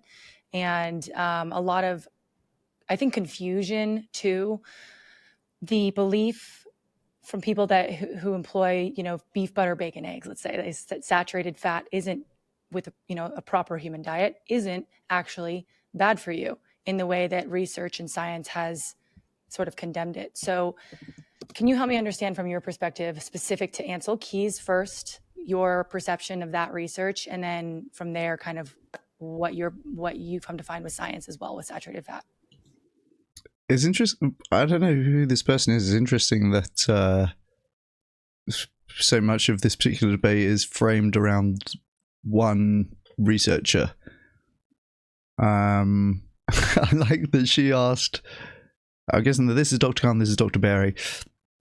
She asked Dr. Kahn, is it fair to say that a big part of the reason that you believe in a link between saturated fat and heart disease is because of this one guy? So as if to imply, if we can discredit this one guy, then the whole thing falls apart. I don't know what she was expecting him to say there, but obviously the answer is there's a ton of science that says this person is like one of the people who's written about this, but probably not even the main person. Yeah, so I'm guessing that this was agreed in advance, that it's like kind of a conversation about this one particular person, but yeah, obviously the scientific evidence is broader than that. Yeah. Thank you, Lauren, and it's a pleasure to chat with Dr. Kahn officially, virtually in person. He and I are Twitter buddies. We hold a lot of the same beliefs on many things, but just not on diet for human beings. So first of all, several things to unpack. Ansel Keys was a great scientist. There's no doubt about that. He was very diligent. I believe he was mostly earnest. Now, his connections with corporate money, I think they're pretty well documented. but I own many books written by Ansel Keys. So he basically did the groundbreaking research on starvation, and I've got all 3 volumes of his Right. starvation studies on my bookshelf at home, and it's dense reading, but I think it's super important research. The 7 countries study, the 6 countries, 7 countries. He did collect data from 22 countries, and Oh, interesting, Doc Box. That's good. A bit of background. The meat industry put a lot of time and money into character assassinating Ansel Keys. Plant jumpers, Viva Longevity goes into it. Meat lobbyists like Nina Takels lie about him constantly.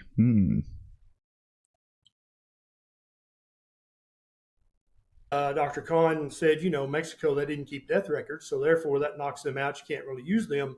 But that's not the only country that Dr. Keys chose to knock out in the final publication. And so you can make of that what you will. But I think he was earnest. I think that he was following a hypothesis that whether he didn't follow that way of eating in his personal life, which he definitely did not. Several quotes of him talking about the joys of bacon for breakfast. But he believed that this hypothesis was true. And instead of trying to disprove that hypothesis, which is actually what a good scientist does, he spent his entire career trying to prove it and pile on. And like many really, really preeminent good researchers, he was a bit on the abrasive side. And that's also well documented, as Dr. Kahn knows. And he was not above berating, belittling, and in some cases, destroying the careers of people who disagreed with him. And so you could see how, if you're a very prominent scientist and you also have that kind of reputation, most people are probably going to just stay quiet when you're talking. And I think he enjoyed a lot of that. When it comes to the studies that Dr. Kahn just quoted, he used a word there that's very, very important. It's very key, correlation. And so anybody who follows me and listens to what I have to say, they know that immediately means that was observational research of some kind. There's several different flavors of. Uh-oh. This is exactly what we're just talking about with the correlation. So that's such a trigger word for some people. Observational research, but that's what that was. And they also know that you can never prove causation with observational research. You can only suggest a possible association. And then you can also comment on how strong that association seems to be, but you can never prove causation with that. So very early in my medical career, I engulfed all of the modern nutrition research, and I believed it to be the gospel. But then me, like many other people, we kept getting told, oh, eggs are bad. Oh, wait, eggs are good. Oh, this is bad. Oh, wait, this is good. And so at some point I was like, if this is the state of the art of science, and I understand, the different studies show different things, but it shouldn't be literal black and white like that. Studies are going to do this, but they're going to generally be pointing in the same direction, not, oh, bad, oh, no, good. And so that's when I thought, it probably matters what humans ate a long time ago. That probably matters a lot. And so I really started to. Oh, are they all the same? Are they all the same? Why are carnivores like this? What do you mean it probably matters? That's going to take a lot of qualifying. I'm sure that they're going to get into it. It always comes down to this, doesn't it? We've seen a few of these, and again, it's the same pattern as well, right? You've got the epidemiology. Well, there's some problems with epidemiology. Well, this is only observational. You can't say that it's causal. And then just appealing to something way weaker. Is it always like this? A couple of people said to me when I started getting into the health debates, like Nick has said to me that it's always the same. He has this thing, he says, I stopped turning up with references because I realized it's pointless. Like, you just need to educate them on epistemology and like our reasons for believing things, our process of arriving at beliefs. It's the same again. It's well, epidemiology is imperfect, so let's look at the evolutionary argument instead. To read in the archaeological literature, and then later the anthropological literature, and then later the paleoanthropological literature. And that's when it became self-evident to me. And there's the just like dumb signaling towards like perceived thorough. It's like an impression of being intellectually thorough. I went in the anthropological literature, and then one of the things he says, the Paleolithic. And then later the anthropological literature, and then later the paleoanthropological literature. And the paleoanthropological literature. All right, this is all different flavors of a weak argument then. The paleological literature, the anthropological literature, and the paleoanthropological literature. Vince McMahon meme, looking at the anthropological literature, and so on. And that's when it became self-evident to me, as self-evident as it is to all paleoanthropological researchers, is that from the beginning of our species, about 300,000 years ago, we have eaten as much fatty meat as we could get our hands on that entire time. And so there's this principle in biology. I had my undergraduate in animal biology. So there's this principle called adaptation. And so what that word means in biology is when a species has been doing something for a... That's it's fascinating, isn't it? I feel like it needs one good expression of how dumb this method is to kind of kick it over. And people should be embarrassed to be turning up to debates and have this be their best line of argument and evidence that they can bring. Again, like, it's so dumb to disregard epidemiology and then appeal instead to ancestral diets, even like what we evolved eating. I mean, I feel like I'm repeating myself now, but at least that's a good sign that we've really given it a good go hearing out the carnivore arguments. Really, we've spent a lot of time listening to... We must have encountered by now the best evidence, the strongest evidence and best arguments for carnivore diet, and it is so weak. When I started looking at this, I thought there must be something, but no, this is the something. I don't know. It's interesting that she keeps doing these debates and hosting them. Again, she is carnivore, and presumably waiting for one of these people to do well in these debates, or maybe not realizing that they're not doing well. This is my concern, that people who understand how science works will understand that, okay, then the best evidence we have by a long way supports the view that plant-based diets are healthier. But a lot of people are not in that category of not understanding it, and so I guess that is Nick's point about you need just a method to show how weak the epistemology is. Is there some other way of approaching this, like, that will put a lid on it? I feel like it's so silly that this debate is happening. Like, if you're this guy, if you're this plant-based guy, Dr. Kahn, you're thinking like, yeah, what the fuck are you talking about? For a long damn time. So millions and millions of years, that species has adapted to that. And not only can they tolerate it, they've learned to actually optimize on that. And so when you look at humans, even before we were Homo sapiens sapiens, going back 2 to 2.5 million years, we were eating as much fatty meat as we could get our hands on, as much seafood as we could get our hands on. Anything that ran, swam, flew, we were going to eat it. Now, the case can absolutely be argued that many times we were probably starving to death and we would have eaten rocks if we could have digested them. Yes, totally true. Humans are omnivores. There's no doubt about that. I am not a carnivore zealot and never have been. I advocate a proper human diet, which can range from low carb to keto to ketovore, all the way down to carnivore in some people in some cases. So adaptation, let's take a cow, for example. Cows have been eating grass for millions of years.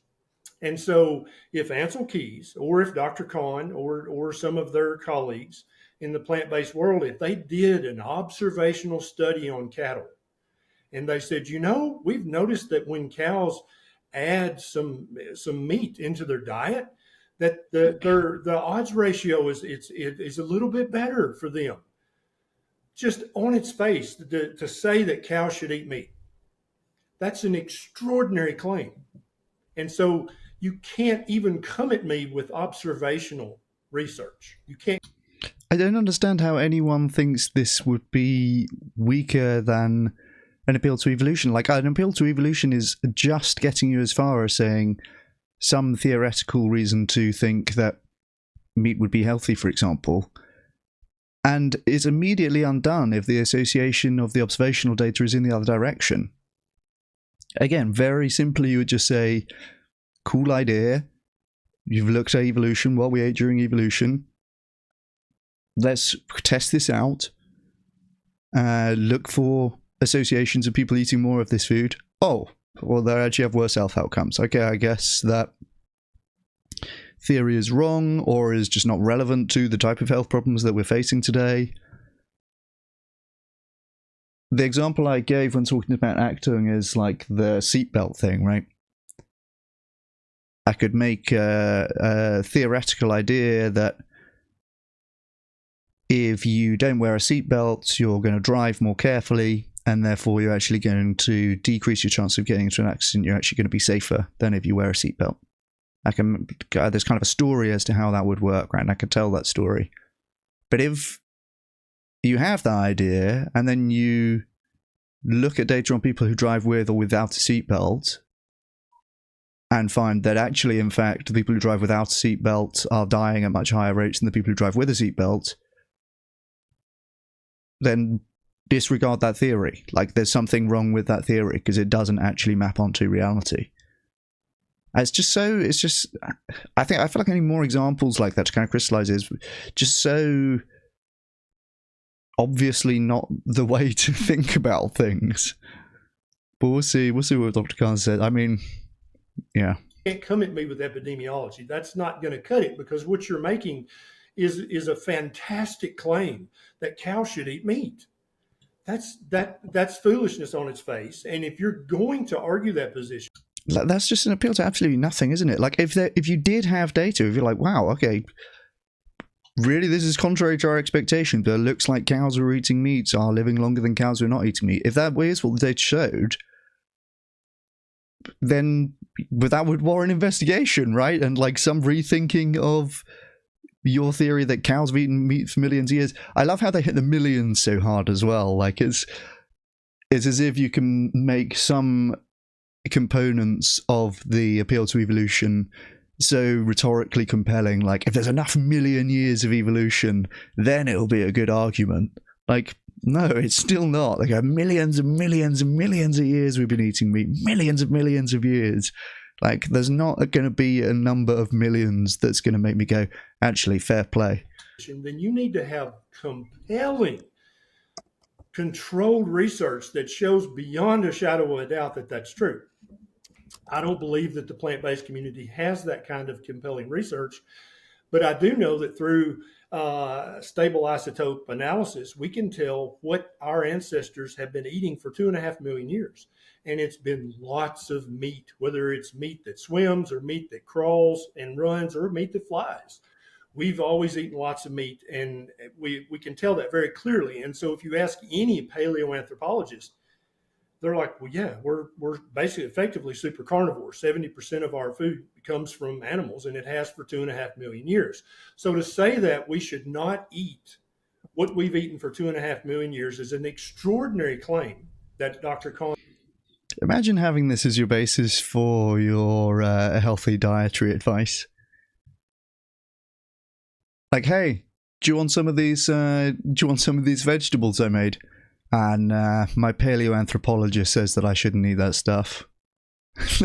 You'd be like, what? Is making, and I invite him to give me research compelling enough to convince me that cows should eat meat, or that Homo sapiens sapien should not eat meat. And so I think that on a proper human diet, every single human on planet Earth is going to be healthier by including meat in their diet. I think I'm not making an extraordinary claim. I'm just saying we should keep doing what we've done for 2.5 million years.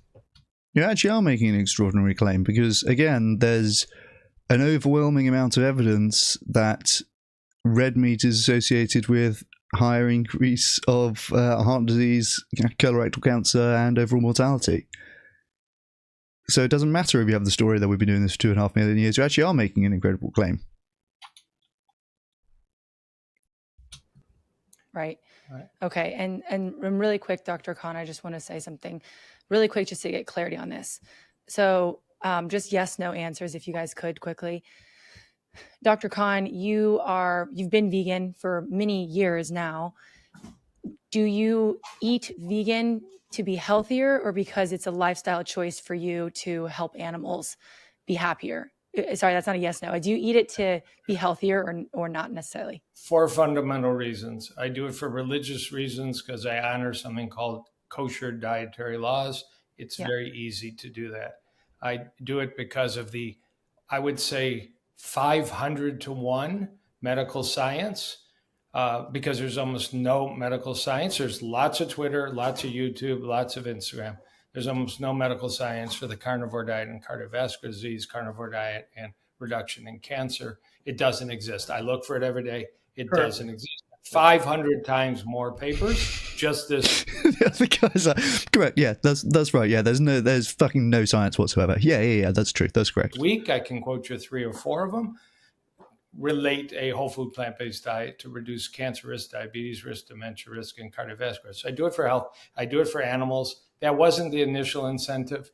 And I do it a lot for the planet, because if 10 billion people eat like Dr. Berry, we're going to be living in an earth full of shit.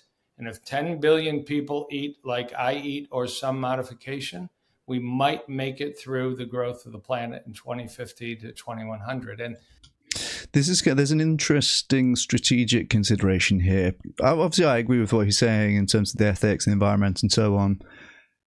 I think there definitely can be situations where it's better to not discuss that stuff. Because here we are about to have a health debate, and I mean, she's asked him, I guess, unless he lies, he's going to say this, but perhaps there's a reason she's asked him. If you kind of disclose, like, okay, I actually do think it's like there's important ethical reasons for this, and it's better for the environment and stuff like that. To a neutral audience member can be thinking like, okay, well, I see that you're kind of motivated then to argue that the health implications go in this direction because you've just told us that you think it's important ethically and you think it's important for the environment. Now, again, obviously I agree with those parts. And again, she's asked him. He's presumably on the record saying this kind of stuff already. But yeah, I didn't hate... Garth Davis was like, I'm a vegan, but I don't necessarily tell my patients to be vegan, and like didn't lean into making these other arguments in favor of veganism, because I feel like to a neutral viewer it could sort of dilute the health claims if they are aware, if there's all sorts of other motivations for arguing for this diet as well. Just got to look at a body of research. I don't want opinion. Let's talk research. Just go look at Eat Lancet, a major effort to look at a diet for the planet that just was. Hey, J-Lo, what's up? Good to see you. Was published by the Harvard School of Public Health happens to also reduce cardiovascular risk. So I do it for 4 major pillars. And 47 years later, because that's how long I haven't eaten one speck of an animal product in 47 years. So either I'm a freak or it works pretty well to eat fruits and vegetables, legumes, whole grains, natural soy products. I like organic. There's a lot Dr. Berry and I agree on. I mean, I've gone through his proper human diet and, the 11 concepts. So nobody wants crap. Nobody wants excess, refined foods, refined sugars. I like fasting. I favor the 5-day fasting mimicking diet. I like minerals. I think people get sugar addicted. I have many patients that are. But the last thing I'll say, this idea that we actually have one ancestral diet is very much up for play. There was a really important study just published a few weeks ago out of a paleo. Pause on that one for me, Dr. Kahn. We'll come back to that because I want to keep the really quick. We'll come back to that. It's a good point. Okay. Dr. Berry, I want to ask you, why do you eat carnivore? And little bit of cucking from the mod there. I guess he's trying to make it kind of structured in this early stage. We'll allow it. Have you ever eaten plant-based before, or omnivorous like you were mentioning before? Yeah, I've been eating low carb for about 11 or 12 years, and then for about 7 or 8 years keto, which is much lower in carbohydrates, and then for the last 5 or so years I've been 99% carnivore. And like I said earlier, I'm not a zealot. If there's some nice roasted Brussels sprouts, I'm going to eat one because they're tasty. But the reason I do this is because for my health, and that's what I thought we were going to talk about, was health and nutrition today. So I used to be pre-diabetic and I used to be severely obese. I weighed 297 pounds. I had the worst reflux heartburn you can imagine. So there's already a little bit of that watering down of the argument. Said, "Oh, I thought we were going to be talking about health." Again, she did prompt him to say, "Is this purely a health thing? Do you have other considerations?" But now this guy gets to be like, "Well, I thought we were here to talk about health." I had toenail fungus. I had dandruff. I was a mess. I was working full-time as an ER doc and full-time in my clinic. And obviously sleep played a part in my metabolic illness, but I was just eating crap. And as soon as I lowered the carbohydrates, cut out the added sugar, excess sugar, cut out the grains, immediately my health started to turn around. And let me be very clear that I am not anti-vegan or anti-plant-based. If somebody wants to eat a vegan diet or plant, well, I don't want to be insensitive, Dr. Kahn. Should I say plant-based or should I say is vegan okay? Or because there's so much vitriol. I don't want to get cancelled. I don't want to get cancelled for saying the wrong term. Generally, doctors use the word whole food plant-based. Okay, let's use that. We're not talking, fake meat burgers. Gotcha. Perfect. Uh-oh. Incidentally, Dr. Kahn will, I'm sure, go on to say, fake meat burgers are going to be healthier than the meat that they're replacing. I'm sure that's coming, right? So if somebody chooses to eat whole food plant-based for ethical reasons, well, maybe not, but there you go. That'd be my contribution. Support them 100%. If they are aware they're going to have to take anywhere from 8 to 12 supplements every day for the rest of their life. If they want to do it for religion. Supplements, though, again, what's the problem with taking supplements if you're having overall better health outcomes on the vegan diet? And Matthew Nagra had the very compelling framing where he said, let's say that you can have diet A where you take some amounts of supplements and you have better health outcomes, versus diet B where you don't take supplements and you have worse health outcomes. Then which diet are you preferring? And that's a good way to get at the obvious fact that the health outcomes is actually what we're valuing, and the supplements presence or lack of supplements is not. Just reasons, I wholeheartedly support their decision, as long as they understand they're going to have to take 8 to 12 supplements a day for the rest of their life. But if they're doing it because... And they're going to have better health outcomes. Because they've been misled into believing that has been proven to be the healthiest diet for human beings. I have a problem with that, and that's what I speak out against. I think. See how Gordon changed the wording there? It has been proven. We've spoken before about, like this is part of the epidemiology criticism, right? Like you can't infer causality from the epidemiology, and then we say, well, okay, there's some studies where they actually experimentally reduce red meat consumption, replace it with something else, and you just still see improvements then in LDL cholesterol levels and stuff like this. And then it gets on to, well, these are only short-term markers, right? So, okay, you've got experimental data, but it's only short-term experimental data. So you have long-term epidemiological data, and you have short-term experimental data, but it's always the infinitely extending goalposts for you haven't actually proven this completely, and so it's misleading to say that plant-based healthy is like that is the best evidence that we have.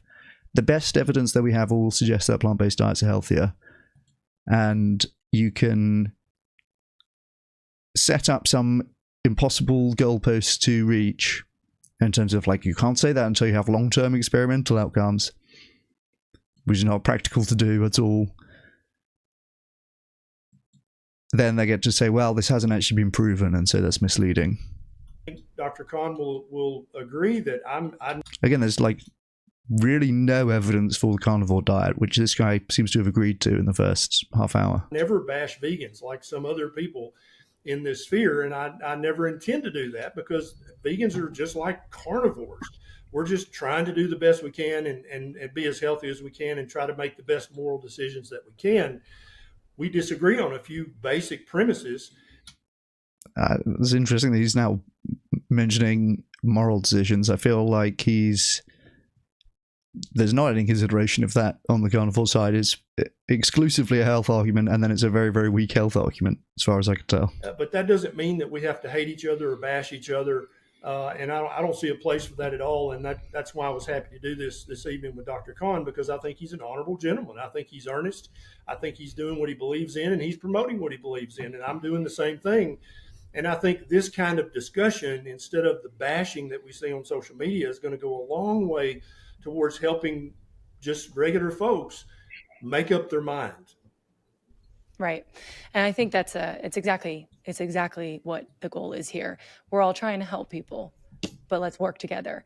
And let me ask you one follow-up question, both of you, and then I want to move to the next question that will kind of get to some of what we were just touching on there. Dr. Berry, yes or no, do you think high saturated fat, without processed sugar and all the crap, do you think high saturated fat is a bad thing for human beings to consume for their health? No, not at all. Now, in the context of you're also eating a high carb diet in addition to the lots of saturated fat, that's probably an issue. But saturated fat in the condition it comes to us from in nature, mixed with protein and fat from an animal, that there's no healthier food on planet Earth for human beings. And when you say a high carb diet, you mean plants, not processed foods. You mean if they combine that with plants that have carbs. Well, enough plants for such a strong claim. There's no healthier food on planet Earth for human beings. Like, are you sure about that? All of the best health evidence we have suggests that that's going to increase your risk of heart disease, cancer, and early death. Are you sure about that? There's actually no better food on planet Earth. That doesn't sound right. Yeah, nice to see you, VPM. Thanks for watching. I appreciate the conversation. True, J-Lobe.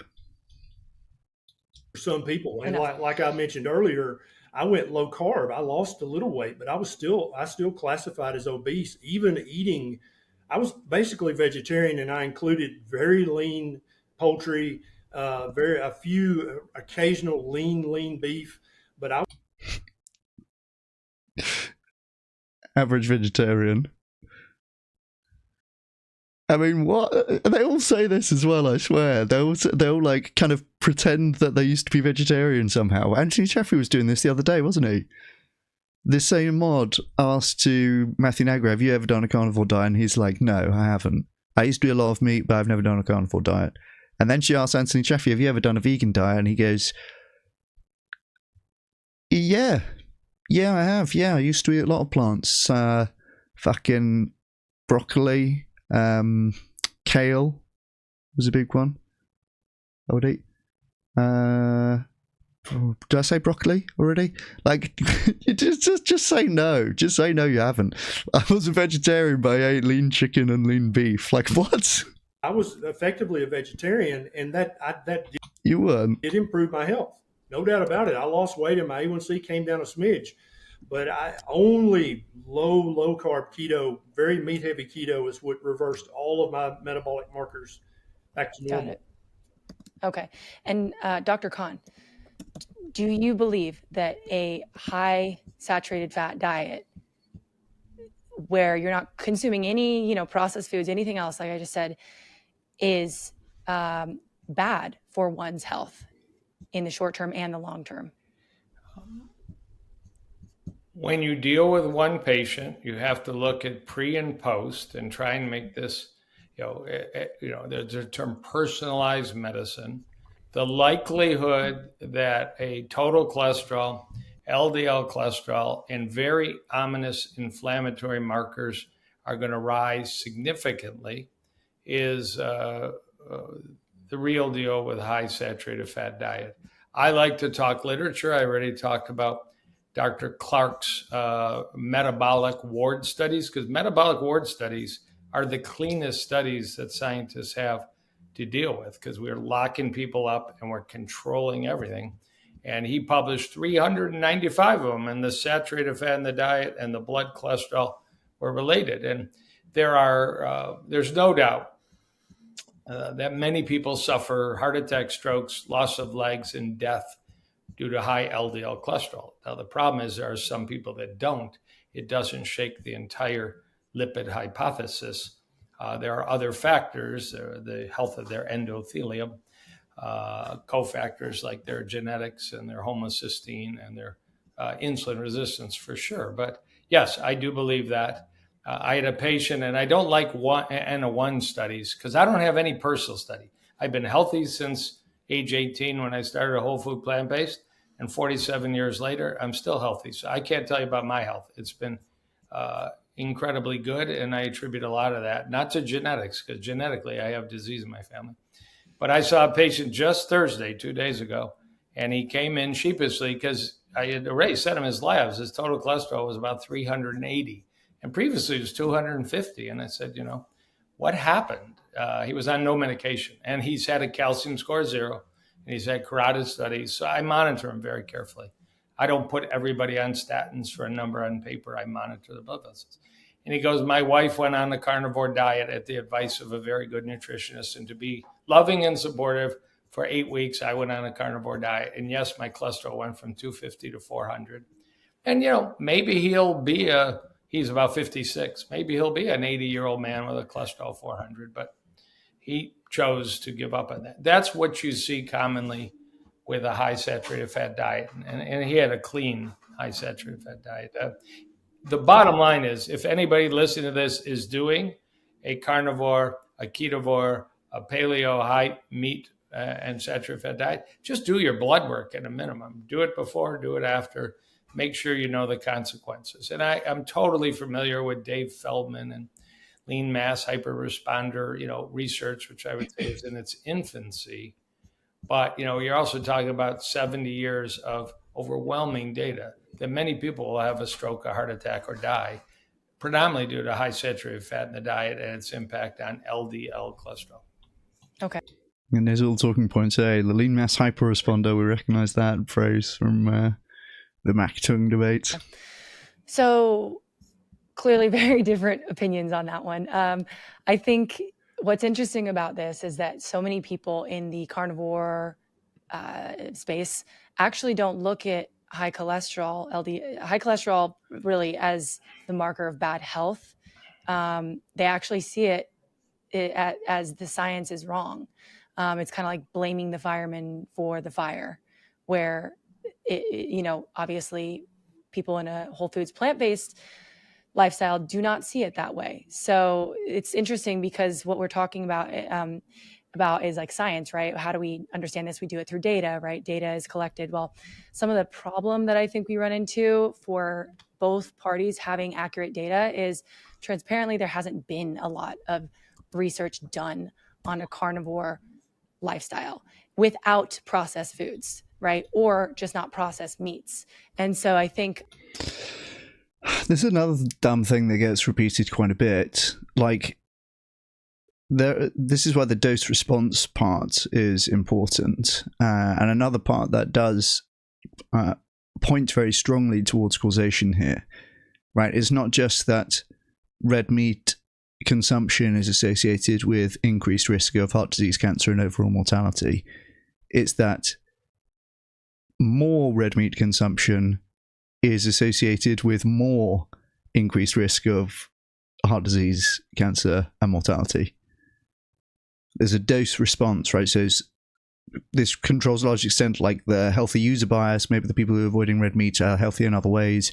Okay, but the people who are eating even more red meat are at even more risk of the thing. So it's not just an association between the groups who eat it or not. Like, eating more of it is associated with even more increased risk. And I don't know why, given that is very well established, we would think that, well, maybe if you only eat that thing, then somehow it would be good. Like, if you smoke cigarettes, you increase your risk of lung cancer. If you smoke a lot of cigarettes, you increase your risk of lung cancer even more. But maybe if you only smoke cigarettes and don't eat any food, maybe that would show a decrease in the risk of lung cancer. It's like, why would we think that would be the case? A lot of people watching this will want me to say that and acknowledge that, because that is the reality. It's not been funded. And why hasn't it been funded? Well, a lot of people haven't been backing it with money. And a lot of people question. Should I have a look what happened to that Michaela Peterson fundraiser? Here it is. Is this still... Oh, it's back online. Donation protected. Okay, is this... Wait, is it back online? This seems to be the same amount as it was last time we looked. I remember, because it was 169. And I said, nice. Okay, I have the option to donate, so this is back online. But they don't seem to have raised any more money. And they now have some sort of guarantee where GoFundMe is offering refunds in the case where something isn't right. Donations of any amount are covered for 1 full year after you donate. So perhaps this is some sort of caution they put in place when it's a new charity, right? It's the Fuller Research Foundation. Michaela Fuller Nee Peterson's charity that she founded with her boyfriend and her dad to run the weasel diet study. Looks like the fundraiser's back online, but hasn't raised any more money, and is still just about a third of the way. So I don't know. It's not looking good. That because they think that's on purpose, or that's at least not an accident. So something that I wanted to ask to follow up on everything was, obviously there is a cost to everything. Everything has a cost, literally. What I kind of wanted to dive into, if both of you have an example, was a science-backed case or some data that you have from, let's say, a long-term carnivore that went plant-based and what results they saw in terms of health. And then maybe the opposite, a long-term whole foods plant-based person that went carnivore and the results that they're seeing. Now, again, you don't need to do this in just one little anecdote. Yes, that's good. And I would love to hear some of that. But big picture, really what's happening in numbers. Well, I'm so glad you asked. If we look at the best quantitative scientific evidence that we have on the topic, there's a strong suggestion that plant-based diets will reduce your risk of heart disease, cancer, and early death. And there's a strong suggestion that red meat consumption will increase your risk of heart disease, early cancer, and death. I like that she asked for cases. It's as if she knows that's like the highest that the carnivore evidence goes, these N of 1 case studies. So I'm sure that matey boy over here, Dr. Berry, is going to again come up with cases where there's perhaps some improvement to things like IBD in the short term, which you can achieve on an elimination diet, right? And not to do with carnivore diet necessarily at all.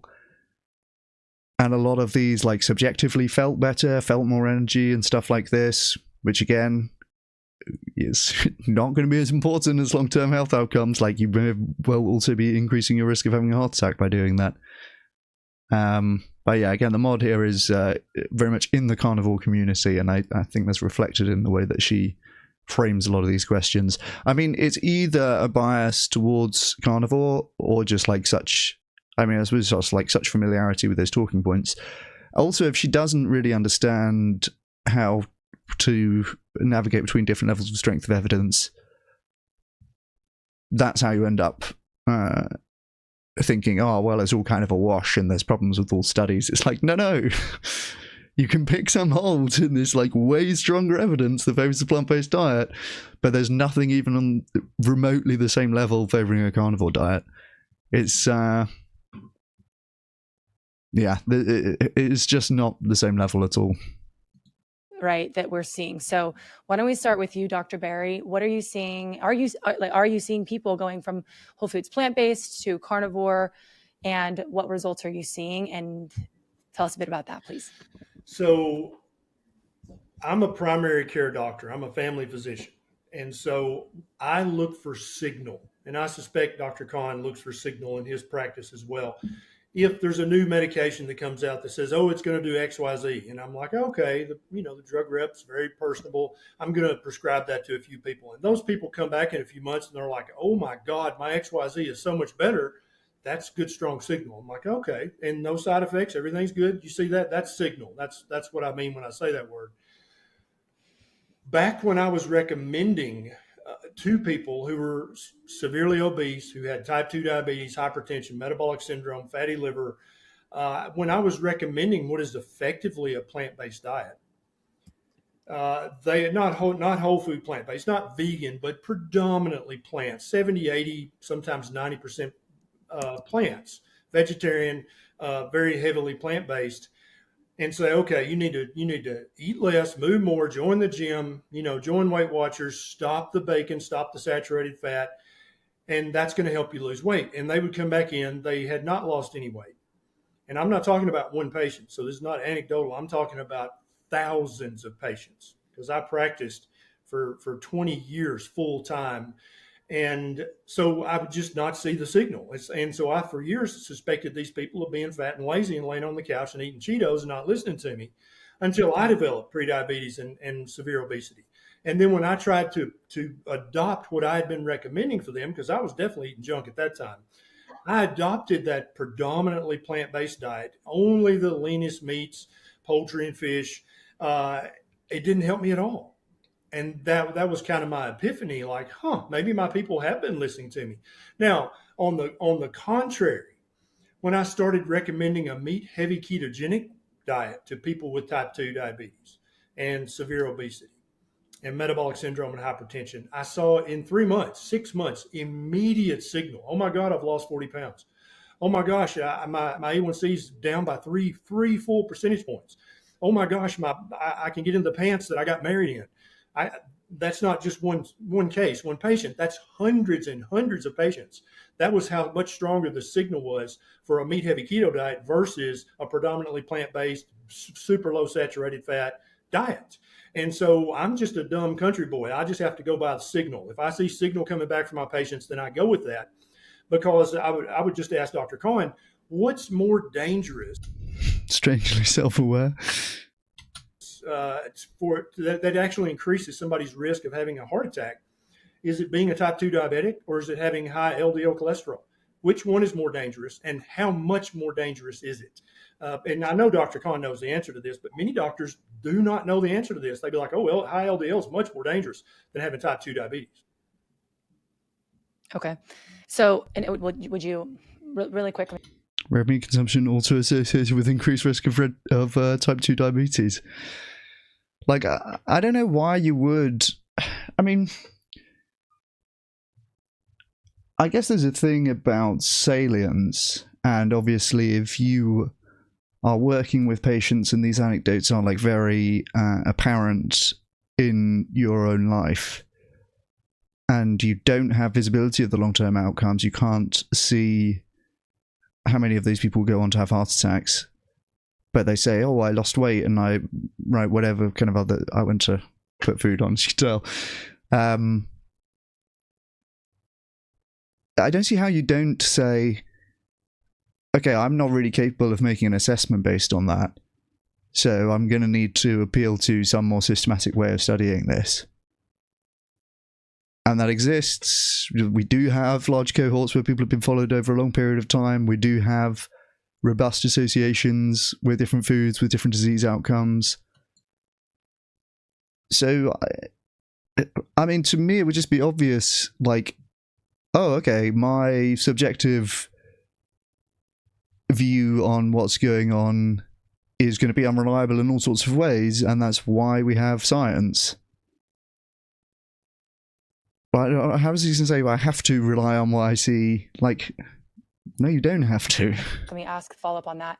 Do you foresee any long-term problems with being carnivore for a lifetime? I'm asking that because I feel like there's a version of that in the Roger Yates conversation as well, where I was trying to get across, I don't know, you and I are not in a position to evaluate what's going to be the most impactful use of money for animal advocacy, right? Who says that your local group is a reliable way of you're not going to be able to track, you're not going to know whether that increased the rate of vegans or whatever. Like, you need some sort of way of properly measuring and comparing this. Dr. Kahn, you and I have talked about this. Sure, there might be benefits in the short term. Sure, there might be things that are working 5 years, 10 years. But what does a lifetime look like? And this goes back to the cost. What is the cost of being carnivore? Sure. Have you seen anything like that, Dr. Berry? And then I'm going to ask you the same thing, Dr. Kahn, but you first, Dr. Berry. Yeah, so this is a great question, and this is a question everybody should ask, because everybody who's obese wants to lose weight. Everybody who's type 2 wants to reverse it. But what about 10 years, 20 years, 30 years, 50 years from now? And that's when I go back to the biological principle of adaptation, which applies without exception to every mammal that lives on planet Earth, including Homo sapiens sapien. And that is, we've been eating meat for over 2 million years. And so, yeah, again, it's just, I'm not going to just keep repeating myself, but obviously this is a dumb thing to appeal to. We weren't living long enough to die of cancer and heart disease in different points in our evolutionary history. Dr. Kahn brought up earlier, it's not actually clear that we're having meat-heavy diets in parts of evolutionary history as well. We haven't gone back to that point yet, but yeah, maybe we'll get there. We'll see. But yeah, the overall dumb argument. I'll try not to repeat that point too much more, because you guys all know this by now. If you're going to come at me with the extraordinary claim of, oh, well, it might reverse type 2 diabetes and obesity and fatty liver, short term, but long term, it's going to kill you. That's an extraordinary claim. And so I'm going to need some compelling, damning evidence of that, or I'm going to have to go with the adaptation principle that applies to every other single thing in animal biology. Okay.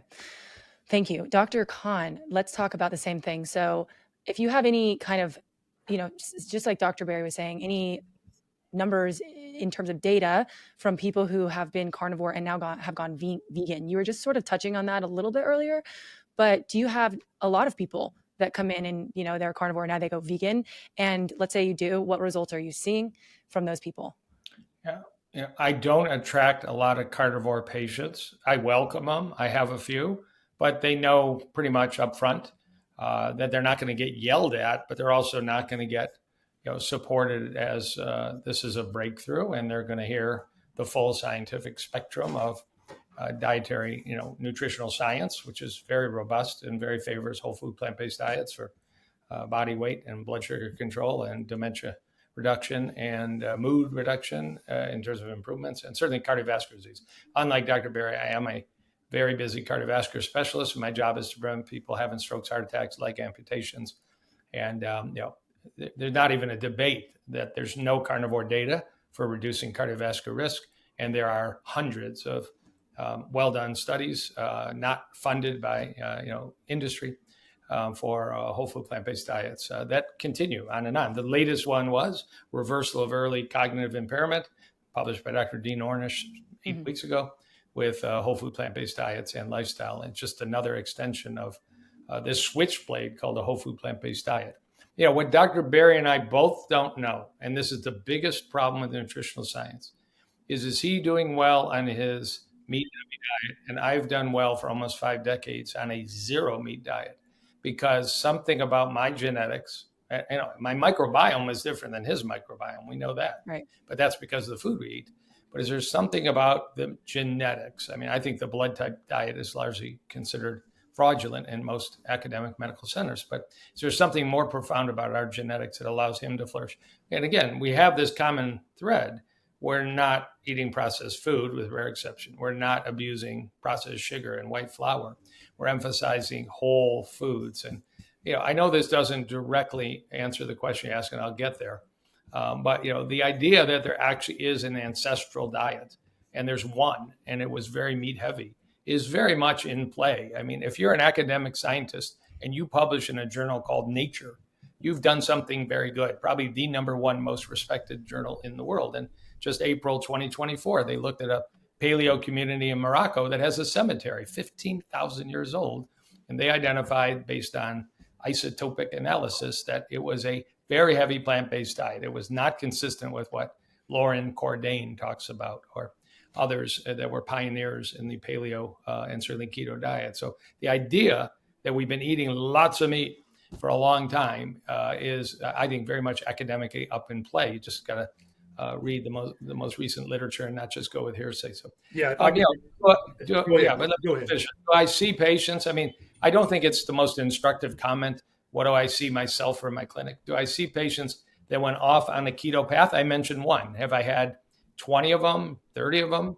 Yeah, and their cholesterol went crazy, and one of them had a presentation at the emergency room and got a stent. He survived. That's described in the literature. People that adopted a low-carb, high-fat ketogenic diet and presented to emergency rooms and required stenting. It's not a robust area of literature, but it's in the medical literature, journals like Circulation. So, but in the world of cardiovascular disease prevention and reversal, it's entirely from a guy named Lester Morrison in Los Angeles, who published in the 1950s, to Nathan Pritikin in the 70s and 80s, 150 peer-reviewed papers, to Dr. Dean Ornish's 90 peer-reviewed papers, and Dr. Caldwell Esselstyn and Dr. Neil Barnard. We own the science for heart disease prevention and reversal. And the obligation is for, I love that Sean Baker is trying to raise money to do a good study, and that Dave Feldman is working with an academic cardiologist. That's unfortunate wording. I bet the carnivores had a field day with that wording. We own the science. So the science is dominated by evidence suggesting that plant-based diets are healthier.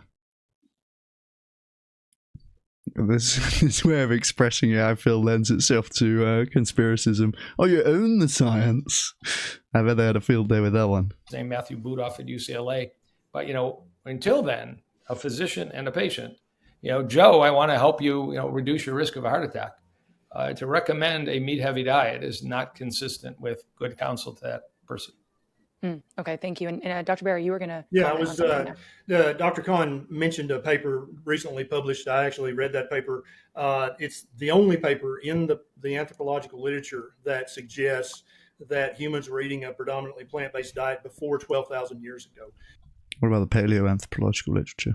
And the rest of the thousands of papers in the anthropological literature show very clearly that humans, from the time we evolved into Homo sapiens, Yeah, see, I want to say something like I'm not sure if it's really worth contending this isn't actually the diet that people are eating, because the main point is just that that's not relevant. Even if it was, that's not relevant.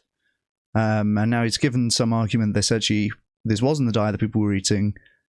And if this guy can say, well, look, that's a minority position within anthropology, and actually the overwhelming evidence suggests that early humans were eating a lot of meat, like that is going to, some people are going to read that as a win for the carnivore side. But the main point really is that it's not relevant. It doesn't matter. So we're eating a predominantly meat-based diet in our evolutionary history, so what? So, yeah, I mean, I don't know how strong the evidence is either way on that. Presumably there's a lot of heterogeneity in diets for different groups of humans in different periods of history. But yeah, the main point is not going to be relevant to health outcomes today, and like appealing to evolution is just done when we have much stronger evidence. So, in sapien, about 300,000 years ago, we ate fatty meat, fish, poultry. That was the predominant food that we ate. All of those tools that you hear about, Stone Age tools, those were not tools. Without exception, they were weapons. They were used to hunt animals, kill them, and cut them up so we could eat them. That's what those were. Those weren't tools. Those were weapons. And so to say that, well, people around the world, and I actually agree with Dr. Kahn, I think genetics, and maybe gut microbiome matters a little, but I think genetics does matter. And that's why some people, when I say, hey, let's go low carb, lots of plants, lots of nuts, lots of berries, but you need some meat in there, they do great. It's typically people of Mediterranean descent, people of Asian descent. They do great on low carb, under 100 total grams of carbs a day. And it can be predominantly plant-based. But other people, and it seems to be the Nordic races, it seems to be people of very northern ancestry, that's just not going to cut it. It's still too high in carbs. Their A1C is going to be high. Their inflammatory markers are going to be high. But when you get them on an even lower carb, more animal-based diet, that's when all of their metabolic markers go back to normal. And so people need to understand that if you go, they're really everything that we think of as our heritage and our culture with regards to food is a modern invention. All of it comes after the agricultural devolution. If you look at the population of Homo sapiens sapiens before the agricultural devolution, we all ate lots of meat. There was no society that didn't eat lots of meat. The only societies that didn't eat lots of meat are the societies that couldn't get lots of meat. And then, of course, we would eat fallback foods. It's actually, they're called in the anthropological literature, fallback foods, poverty foods, starvation foods. Then we would start digging around for tubers. And definitely when the berries were ripe once a year, we ate the hell out of them, of course. But on a daily basis, in the middle of summer, in the middle of winter, we ate as much meat as we could get our hands on. This is inarguable based on the paleoanthropological. Anyone else on the starvation poverty diet? Any base starvation poverty dieters in chat? Anthropological literature, nobody debates that outside of just that one study. That I'm not going to try to poke holes in it. I'm actually proud that a fellow MD has read an anthropological paper, because that's a very rare occurrence. Most doctors don't ever read that. Okay. Anything to say I to will that? let you know, I wrote a very complimentary article, Everything I Love About Loren Cordain and his book, The Paleo Diet Edition 1, because he pointed out, he actually was very strong about saturated fat being a risk, for example. It was called, Is the Paleo Diet Healthy? 7 Things the Paleo Diet Gets Right. And it was based on Dr. Cordain's first book, the Paleo Diet. But he went and, altered his approach in his future editions of the book. But, cutting out crap is where we absolutely stand united, and where the message, of course, probably most people listening to this are clean eaters, and they're not eating a lot of donuts and frappuccinos and tombstone pizzas. But Tombstone pizzas, I like that. So okay, I used to love them. So that is going to bring me to my next question. I did want to ask a follow-up to what was just said, just to, again, yes or no, briefly. Dr. Kahn, do you believe that humans evolutionarily we ate meat, or do you believe that it was mostly plants? Yes to plants. How do I say this better? Do you believe people mostly ate plants evolutionarily? I think plants were in the diet, and grains, much more than is taught by many paleo, keto, carnivore researchers and physicians. Not only the study that both Dr. Berry and I read that comes out of Morocco, they just happen to have some very excellent preserved cemetery findings to analyze. I know I was struck a few years ago by a researcher now at Harvard, Christina Warner. If anybody wants to watch a great YouTube, Debunking the Paleo Diet by Professor Warinner on YouTube. So there are other pockets there. I think it was a mixed diet, and it probably varied by availability and season. It wasn't by restaurant menu, but that our ancestral diet demands meat. I mean, everybody agrees there were no completely vegan communities in our background, but that's to deny that 2024 doesn't have special urgencies that 15,000 years ago had. We have pollution, and we have carbon emission, and we have greenhouse gases. But I'm not an expert in climate science, and I don't think you are either, Dr. Kahn. So let's just stick to medicine and nutrition and not muddy the waters. Don't you agree? A dirty planet is a medical issue. Air pollution is a medical issue. I totally agree. I'm opposed to both. Partially, it's also microplastics and endocrine disruptors, which is that we don't have to talk about. But I think what he's getting at, what Dr. Berry's getting at, is your points are valid, very extremely valid, and they are very worth talking about. The conversation that I think is the most effective for the three of us to have is specifically about the health of people eating the foods. And now what you're saying is microplastics find their way in a lot of our foods, right? And that's a lot of the problem. And that's why you adapt your diet today to adjust for that. Vegetables were good. Everything was fine, substance-wise. It does sound like you're saying historically humans did include meat. That was part of their diet. And it does sound like what you're... Yeah, so there's a bit of a jump there, which was noticeable. This is why I'm like wary of... Dr. Constructor gives some argument against that. And now that's being treated as if it's relevant. And they get to say, oh, well, it sounds like you're conceding that historically humans actually did eat meat. Well, that's a concession then, isn't it? It's like, I hope the part about that not being relevant is not lost. Yeah, we're getting their tone. Hey, Papaya Thief, nice to see you. Yeah, I did. Yeah, all the way back at the start of the stream. Wow, nearly 6 hours ago. You're saying, Dr. Berry, is historically people did include vegetables. That was a part of their diet. It does sound like the two of you, where the difference is how much of each. And that's kind of, I mean, it could be the genetics, right? That really could be something. With that said, I want to move into this third question here. So let me read this. It was recently discovered that there was a 20-person expert group, which you guys probably know of. It's called the Dietary Guidelines for Americans Council, DGAC. And apparently, and unfortunately, 95% of that council had at least one undisclosed tie to big food or big pharma. So for anybody trying to understand why that matters, the purpose of this organization is to basically look at food recommendations from a science background and provide official recommendations to the government for food guidelines for the next 5 years. The most recent one was in 2020. The next one is going to be in 2025. So those guidelines are given to the American public to say, this is what makes you healthy. Those 20 people in that group have undisclosed ties, almost 100%, to big food, big pharma. I guess my question would be for you first, Dr. Kahn. Do you see these connections to big food or big pharma as a problem for people today, and why or why not? And if you think that affects the science at all? Again, another commonality between Dr. Berry and I is we're both renegades. We're mavericks. I mean, he's not teaching standard family practice approach, and I'm not teaching standard cardiology approach. I'm a lifestyle-oriented nutrition, exercise, sleep, and stress management.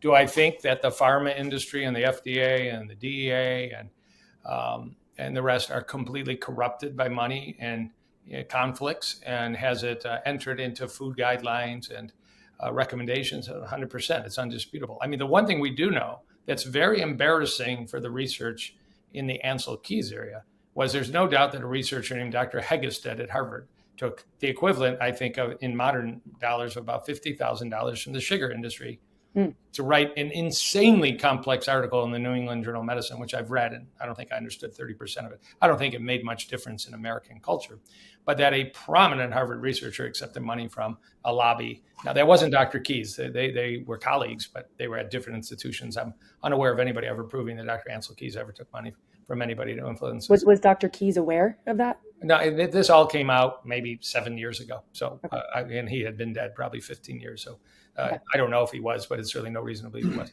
But yes, I mean, it's horrible. And, it goes way beyond nutrition. I mean, let's not bring up, the vaccine program in this country and other aspects, but, follow the money is pretty much a good way to track down a lot of what the American public is told to do rather than follow your long-term optimal health. So they're complaining about the validity of the dietary guidelines published in 2020. And you can't trust these people because a lot of them had undisclosed industry links, which obviously you should disclose those links. I don't think those links are disqualifying. But yeah, presumably there's meant to be some sort of process for disclosing that. I wonder, with respect to the new dietary guidelines, whether these people have made similar criticisms or similar lines of thinking in terms of industry entanglement that might have impacted on those. Or if that's only done when the diet's saying, when the guidelines are saying things in favor of plant-based. Yep. Okay, and I'm going to ask you the same question, Dr. Berry. Yeah, so the Dietary Guidelines Committee is absolutely corrupt. I totally agree with Dr. Kahn. I think the FDA is completely bought and paid for, with the revolving door of a CEO being at this corporation. Now he's at the FDA. Now he's at another corporation. Of course, that's all egregious. Okay, but here's the thing so somehow Dr. Kahn, and with all due respect, because I love this man, I love the way his brain works. I'm often tweet him. How do you separate? How do you know, Dr. Kahn? Because you referenced earlier, there's 500 to 1 studies, plant-based versus carnivore, which is true currently. And then there's all these thousands of studies about a plant-based diet.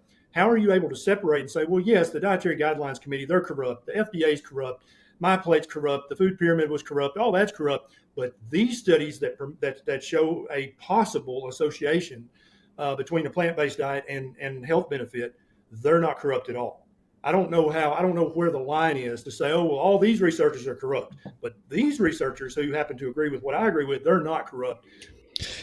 It's the whole framing is like, is this corrupt? Like, which one's corrupt? Who's the most corrupt? If there's funded, then it must be corrupt. Like, this is not the way to evaluate science. Like, criticize the methods if that's what you want to do.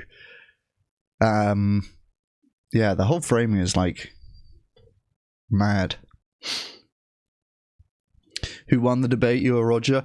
Well, you know what? I think we agreed on a lot of stuff.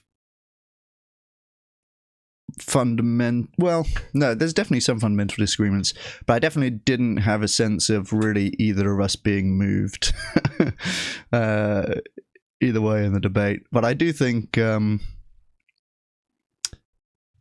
care way more about corruption than the truth. True base for bio. Yeah, I do think there's strong areas of agreement. It was a pretty friendly discussion, as all of my debates with fellow vegans have been.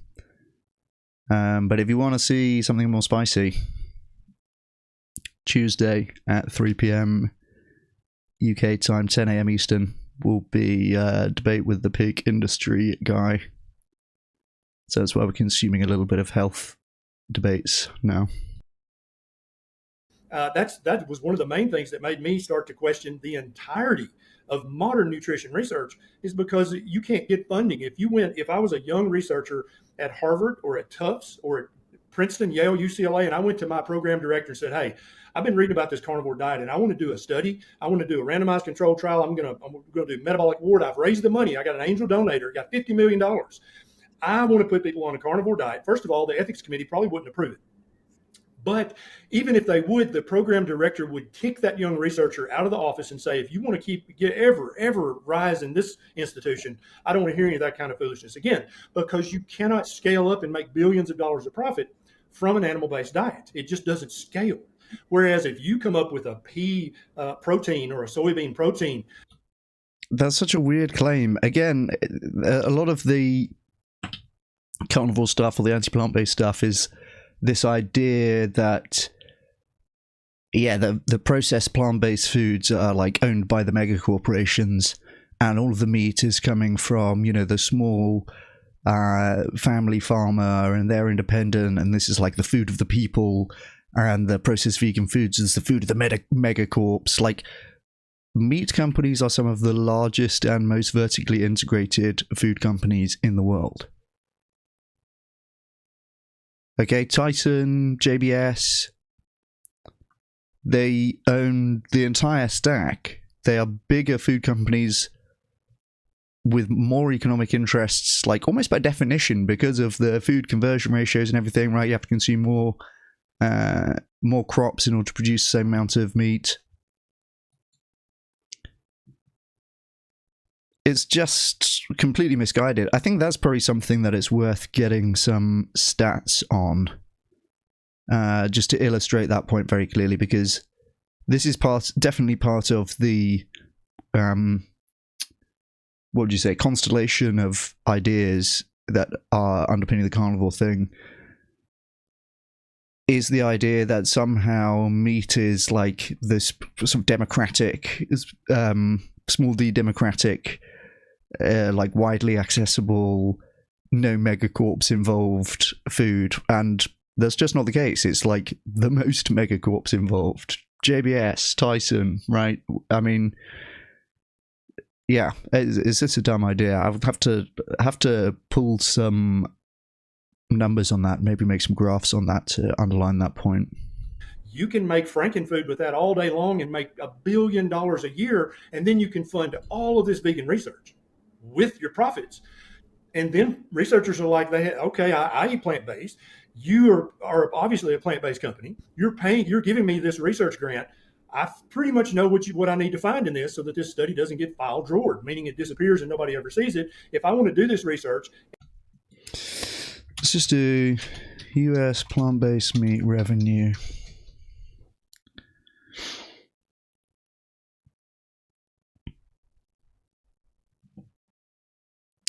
US plant-based meat retail sales falling to 1.13 billion in the year ending April 2025.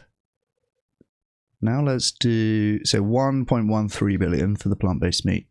Now let's do US meat revenue. I think I'm right in saying that it's just surpassed 100 billion.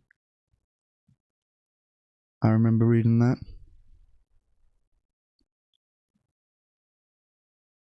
Meat and poultry processing industry contributes 57.3 billion in the US economy. Meat processing in the US going to 346 billion. Oh, 1 trillion, that's what it was. Just past 1 trillion in revenue. So it's like about 1,000 times more capital in the livestock industry compared to the plant-based industry.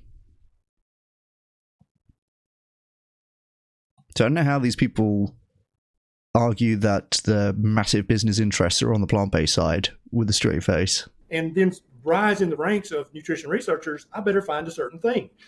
I think that's ubiquitous in modern research. I'm sorry to say. I don't say that with any kind of pride. I say it with sadness, because it shouldn't be that way, but it's gotten to the point where you just can't trust modern nutrition research because of all the graft that Dr. Kahn said that he's very well aware of. I don't know where you draw the line between these are ethical nutrition studies and they're pristine and they haven't been touched by the influence of money or the promise of money. And how do you know which studies? Oh, these are definitely tainted by research dollars and therefore that came out in the results. I don't know where to draw that line. I think it's impossible to draw that line.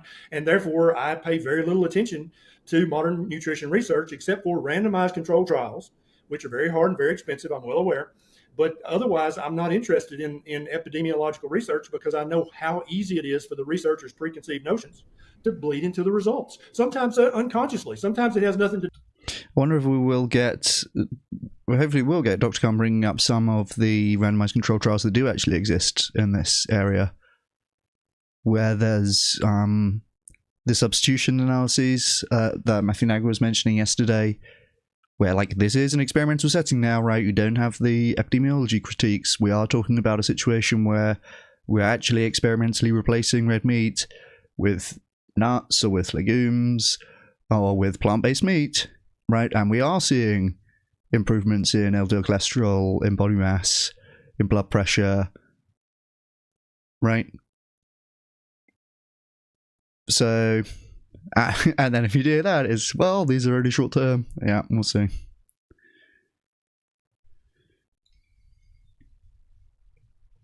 Yeah, that'd be good, Papaya. I might have to check that out. Only 1,000? Yeah, true. Corrupt plant-based confirmed. To do with money. It's just human nature. What would you say to that, Dr. Kahn? Any thoughts on that? Well, we can't throw away 30 million studies in the National Library of Medicine. And we can't just practice intuitively. In fact, that's not how medicine's going. Medicine's going where 30 million studies in the National Library of Medicine will be in an artificial intelligence apparatus, robot or laptop, and you're going to tell the robot your symptoms. And the research is going to dictate the workup and the treatment. And a lot of that's welcome because there's a lot of medical error. First thing I do with every study is I go to the bottom and look at the funding. And you have to assume the funding's authentic or fabricated. But a study praising avocados funded by the Avocado Board may be a good study, but you pull back. This has been studied for egg consumption and cholesterol. Before 2010, most studies on eggs and cholesterol were not funded by industry. And there was a really ramping up by the Egg Board after 2010. Dr. Neil Barnard at Georgetown University published this in 2021. And there were very big differences in the relationship between egg consumption and blood cholesterol in studies funded by the Egg Board, not funded by the Egg Board, as one example. So yes, there's real challenges, but we have to go through and do our best. And if it's a clearly compromised study by obvious funding conflicts, it probably goes down a few notches in terms of reliability, but I think you still have to read it. So you think it goes down a few notches, or do you think it just becomes crap? Because I think that if you can see obvious ulterior motives, it doesn't hold any validity whatsoever as meaningful research. You don't believe? Yeah, no, that's not correct. You still, it's just a reason to look for problems like more critically. If there's some sort of industry funding, is more likely, or like it's a clue to go and look at this one a bit more closely, is funded by industry. It's not actually evidence that it's crap and invalid off the bat. Of course not. You have to actually point out problems with the study. Like, of course, obviously, right?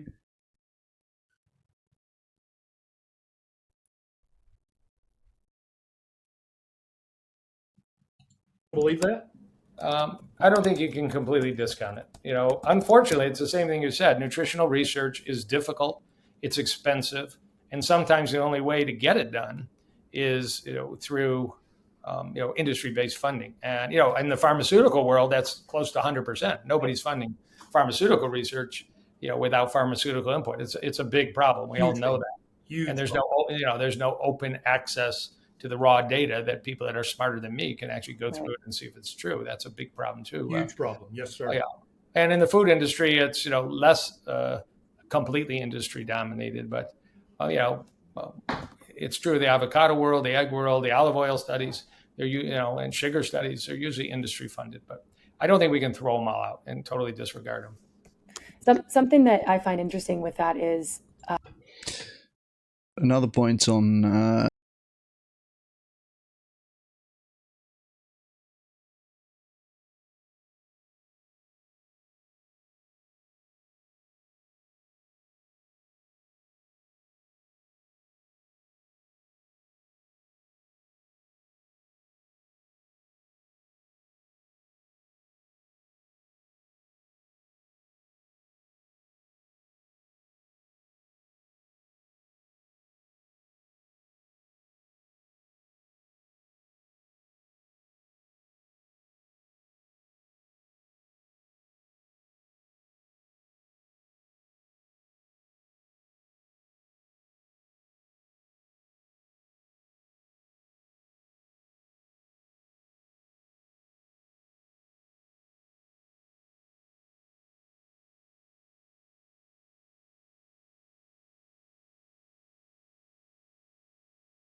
Fuck me, I was muted that whole time. Damn!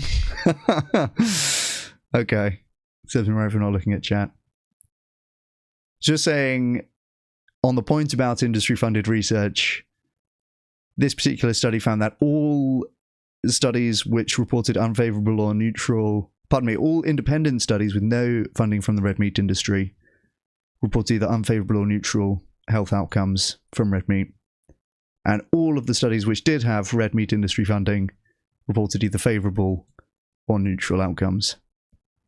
So if you want to talk about the impact of industry funding on nutrition research, this paper is a doozy, which the meat enjoyers would have to contend with. When I think of Ansel Keys, right? Okay, maybe he was being completely honest about everything. You said his business partner was the gentleman that took the money, right, from the Sugar Association. Is that right? Not his business partner, just another researcher in the world named Dr. Hegestead. Yeah, Dr. Keys was at University of Minnesota. Okay, so they weren't working together? I don't think they published together. They both had an interest. There's a famous formula called the Keys formula and a famous formula called the Hegestead formula. But probably they were more competitors in the academic world. Got it. Okay. Yeah. Okay. So everybody agrees here that the food system, the way that we are given information regarding health is corrupt. And that's been the way for a long time. What you two are trying to do is... Yeah, that's an interesting... Yeah, that's the right question, propriety theory. Again, that by itself is a big indication of some sort of funding-associated bias, but it's not... yeah, you would still need to point out where the methods are going wrong. That's right. Help people solve their problems through real whole food and not this Frankenfood that we all talk about. Is it safe to say that we think the biggest enemy of all, whether it's meat or plants or whatever it is, the biggest enemy of all is ultra-processed foods? Is that safe to say? I'd agree. Yeah. Boo. Plant-based meat is healthier than meat. This is largely a anti-plant-based meat talking point as far as I'm concerned. Multiple RCTs, even meta-analyses of RCTs showing favorable metabolic health indicators from groups who've consumed plant-based meat compared to groups who've consumed red meat. I think allowing the conclusion to be, the real enemy is ultra-processed foods is unnecessarily, in practice, seeding ground. I totally agree. If the ultra-processed food is full of sugar and grains and vegetable seed oils, then I completely agree. I don't agree, however, that seed oils, bacon is a high ultra-processed food. It's just sliced up meat. So, right, okay. All right, so there's probably no meat products that are going to fall into that category. That's convenient, isn't it? Probably no meat products that fall in the ultra-processed food category. But yeah, 100% agree, though, you shouldn't be eating seed oils. Don't be denigrating bacon, Dr. Kahn. It's sliced up meat. If we were talking about cancer, we'd have that conversation. But yeah. Well, we're actually going right there. Ultra-processed food is enemy number one. And again, maybe we need a part two. I mean, there clearly is a difference in the approach to whole grains. I would say the overwhelming majority of longevity science may be best pointed out by a study by something called the Global Burden of Disease study. It's only like 196 studies and tens of millions of people. Whole grains was one of the top 3 foods for longevity. And I know Dr. Berry chooses to avoid them and run from them, where the Mediterranean diet is a whole grain diet, for example. But anyways, other than that aside, it's hyper-processed foods, since the 1950s are killing us left and right. Okay. This is my last question. Aware of everybody's time here.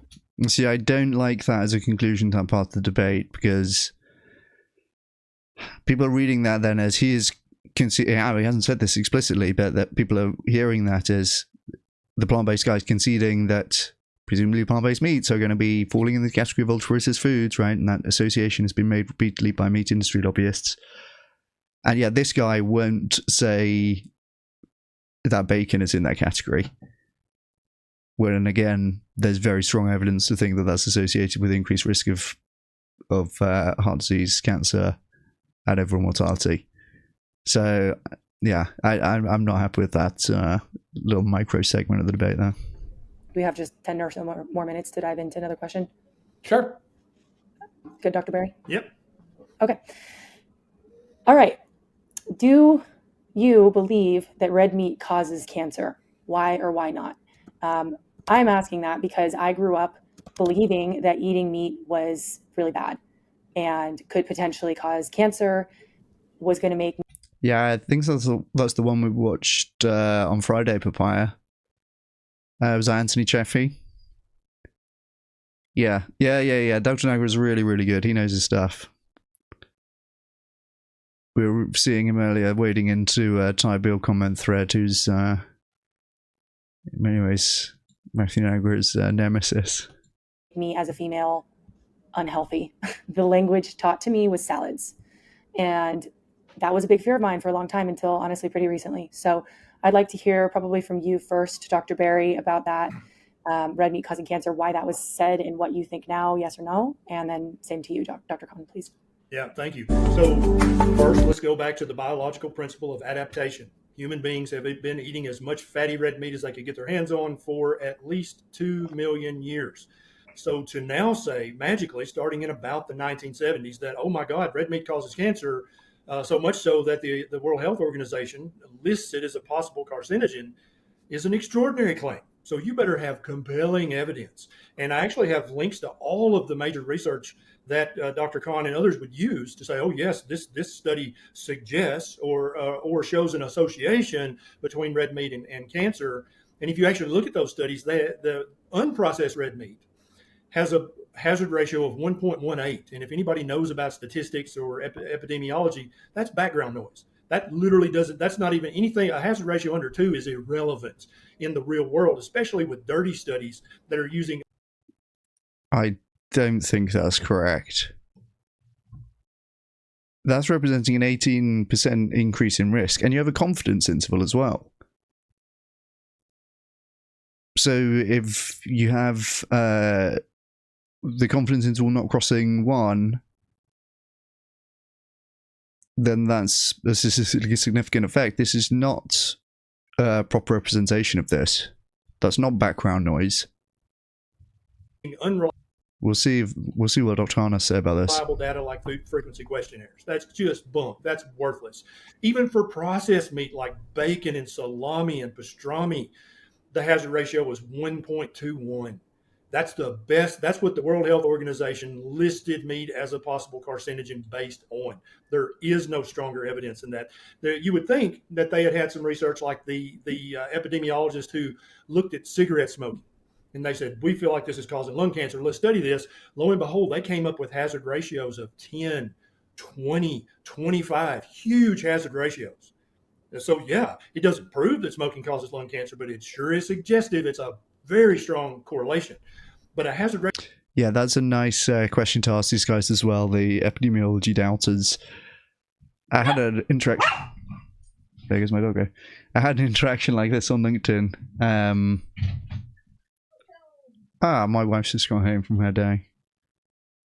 I'm going to say hello. I'll play this on. Ratio of 1.18? Come on, that's foolishness. That's not even worth talking about. That shouldn't have even been published, much less made a big to-do about in the whole food plant-based community and then ultimately by the World Health Organization. There's no research on planet Earth, and I think Dr. Kahn will agree with this. There's no research on planet Earth that proves that red meat causes cancer or increases your risk of cancer. That research does not exist. All we have is epidemiological research that shows a possible weak association between red meat consumption and increased risk of cancer. But when you look at the food frequency questionnaires that they used, they would call things like pizza processed meat because it had some pepperoni on it. They would call something like a hamburger, including the bun and everything else on it, they would call that a serving of red meat. That's obviously any just common sense person would go, that's not just meat. That's a lot of grains. That's a lot of vegetable seed oils, probably some added sugar. How can you blame that on the meat? That's just ridiculous. And so anybody who really looks into the red meat causes cancer myth, they're going to be completely underwhelmed by the research used to try to scare people with. It's just foolishness. And you include bacon in on that too. Absolutely. I had 2 servings of bacon today for my breakfast at 2 p.m. because I fast as well. Got you. Okay. Dr. Kahn, what are your thoughts?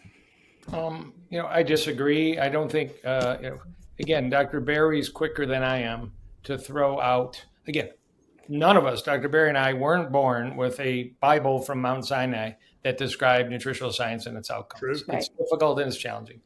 My favorite. There's a little bit too much for this left for me to finish now.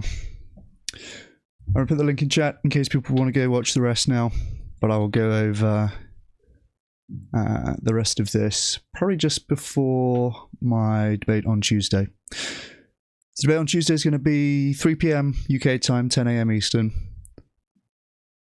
But at 6 hours and a little bit. Yeah, true, Papa. I mean, this guy's cooked. We're going to call it a day. Thank you so much for watching, everyone. Hope that you enjoyed the debates and the conversation with Aidan Kankyoku and the subsequent analysis of this debate. We spoke to VPM earlier as well. It's been a pretty good stream. I appreciate everyone for watching, and I will see you all next stream. Take it easy, guys. Cheers.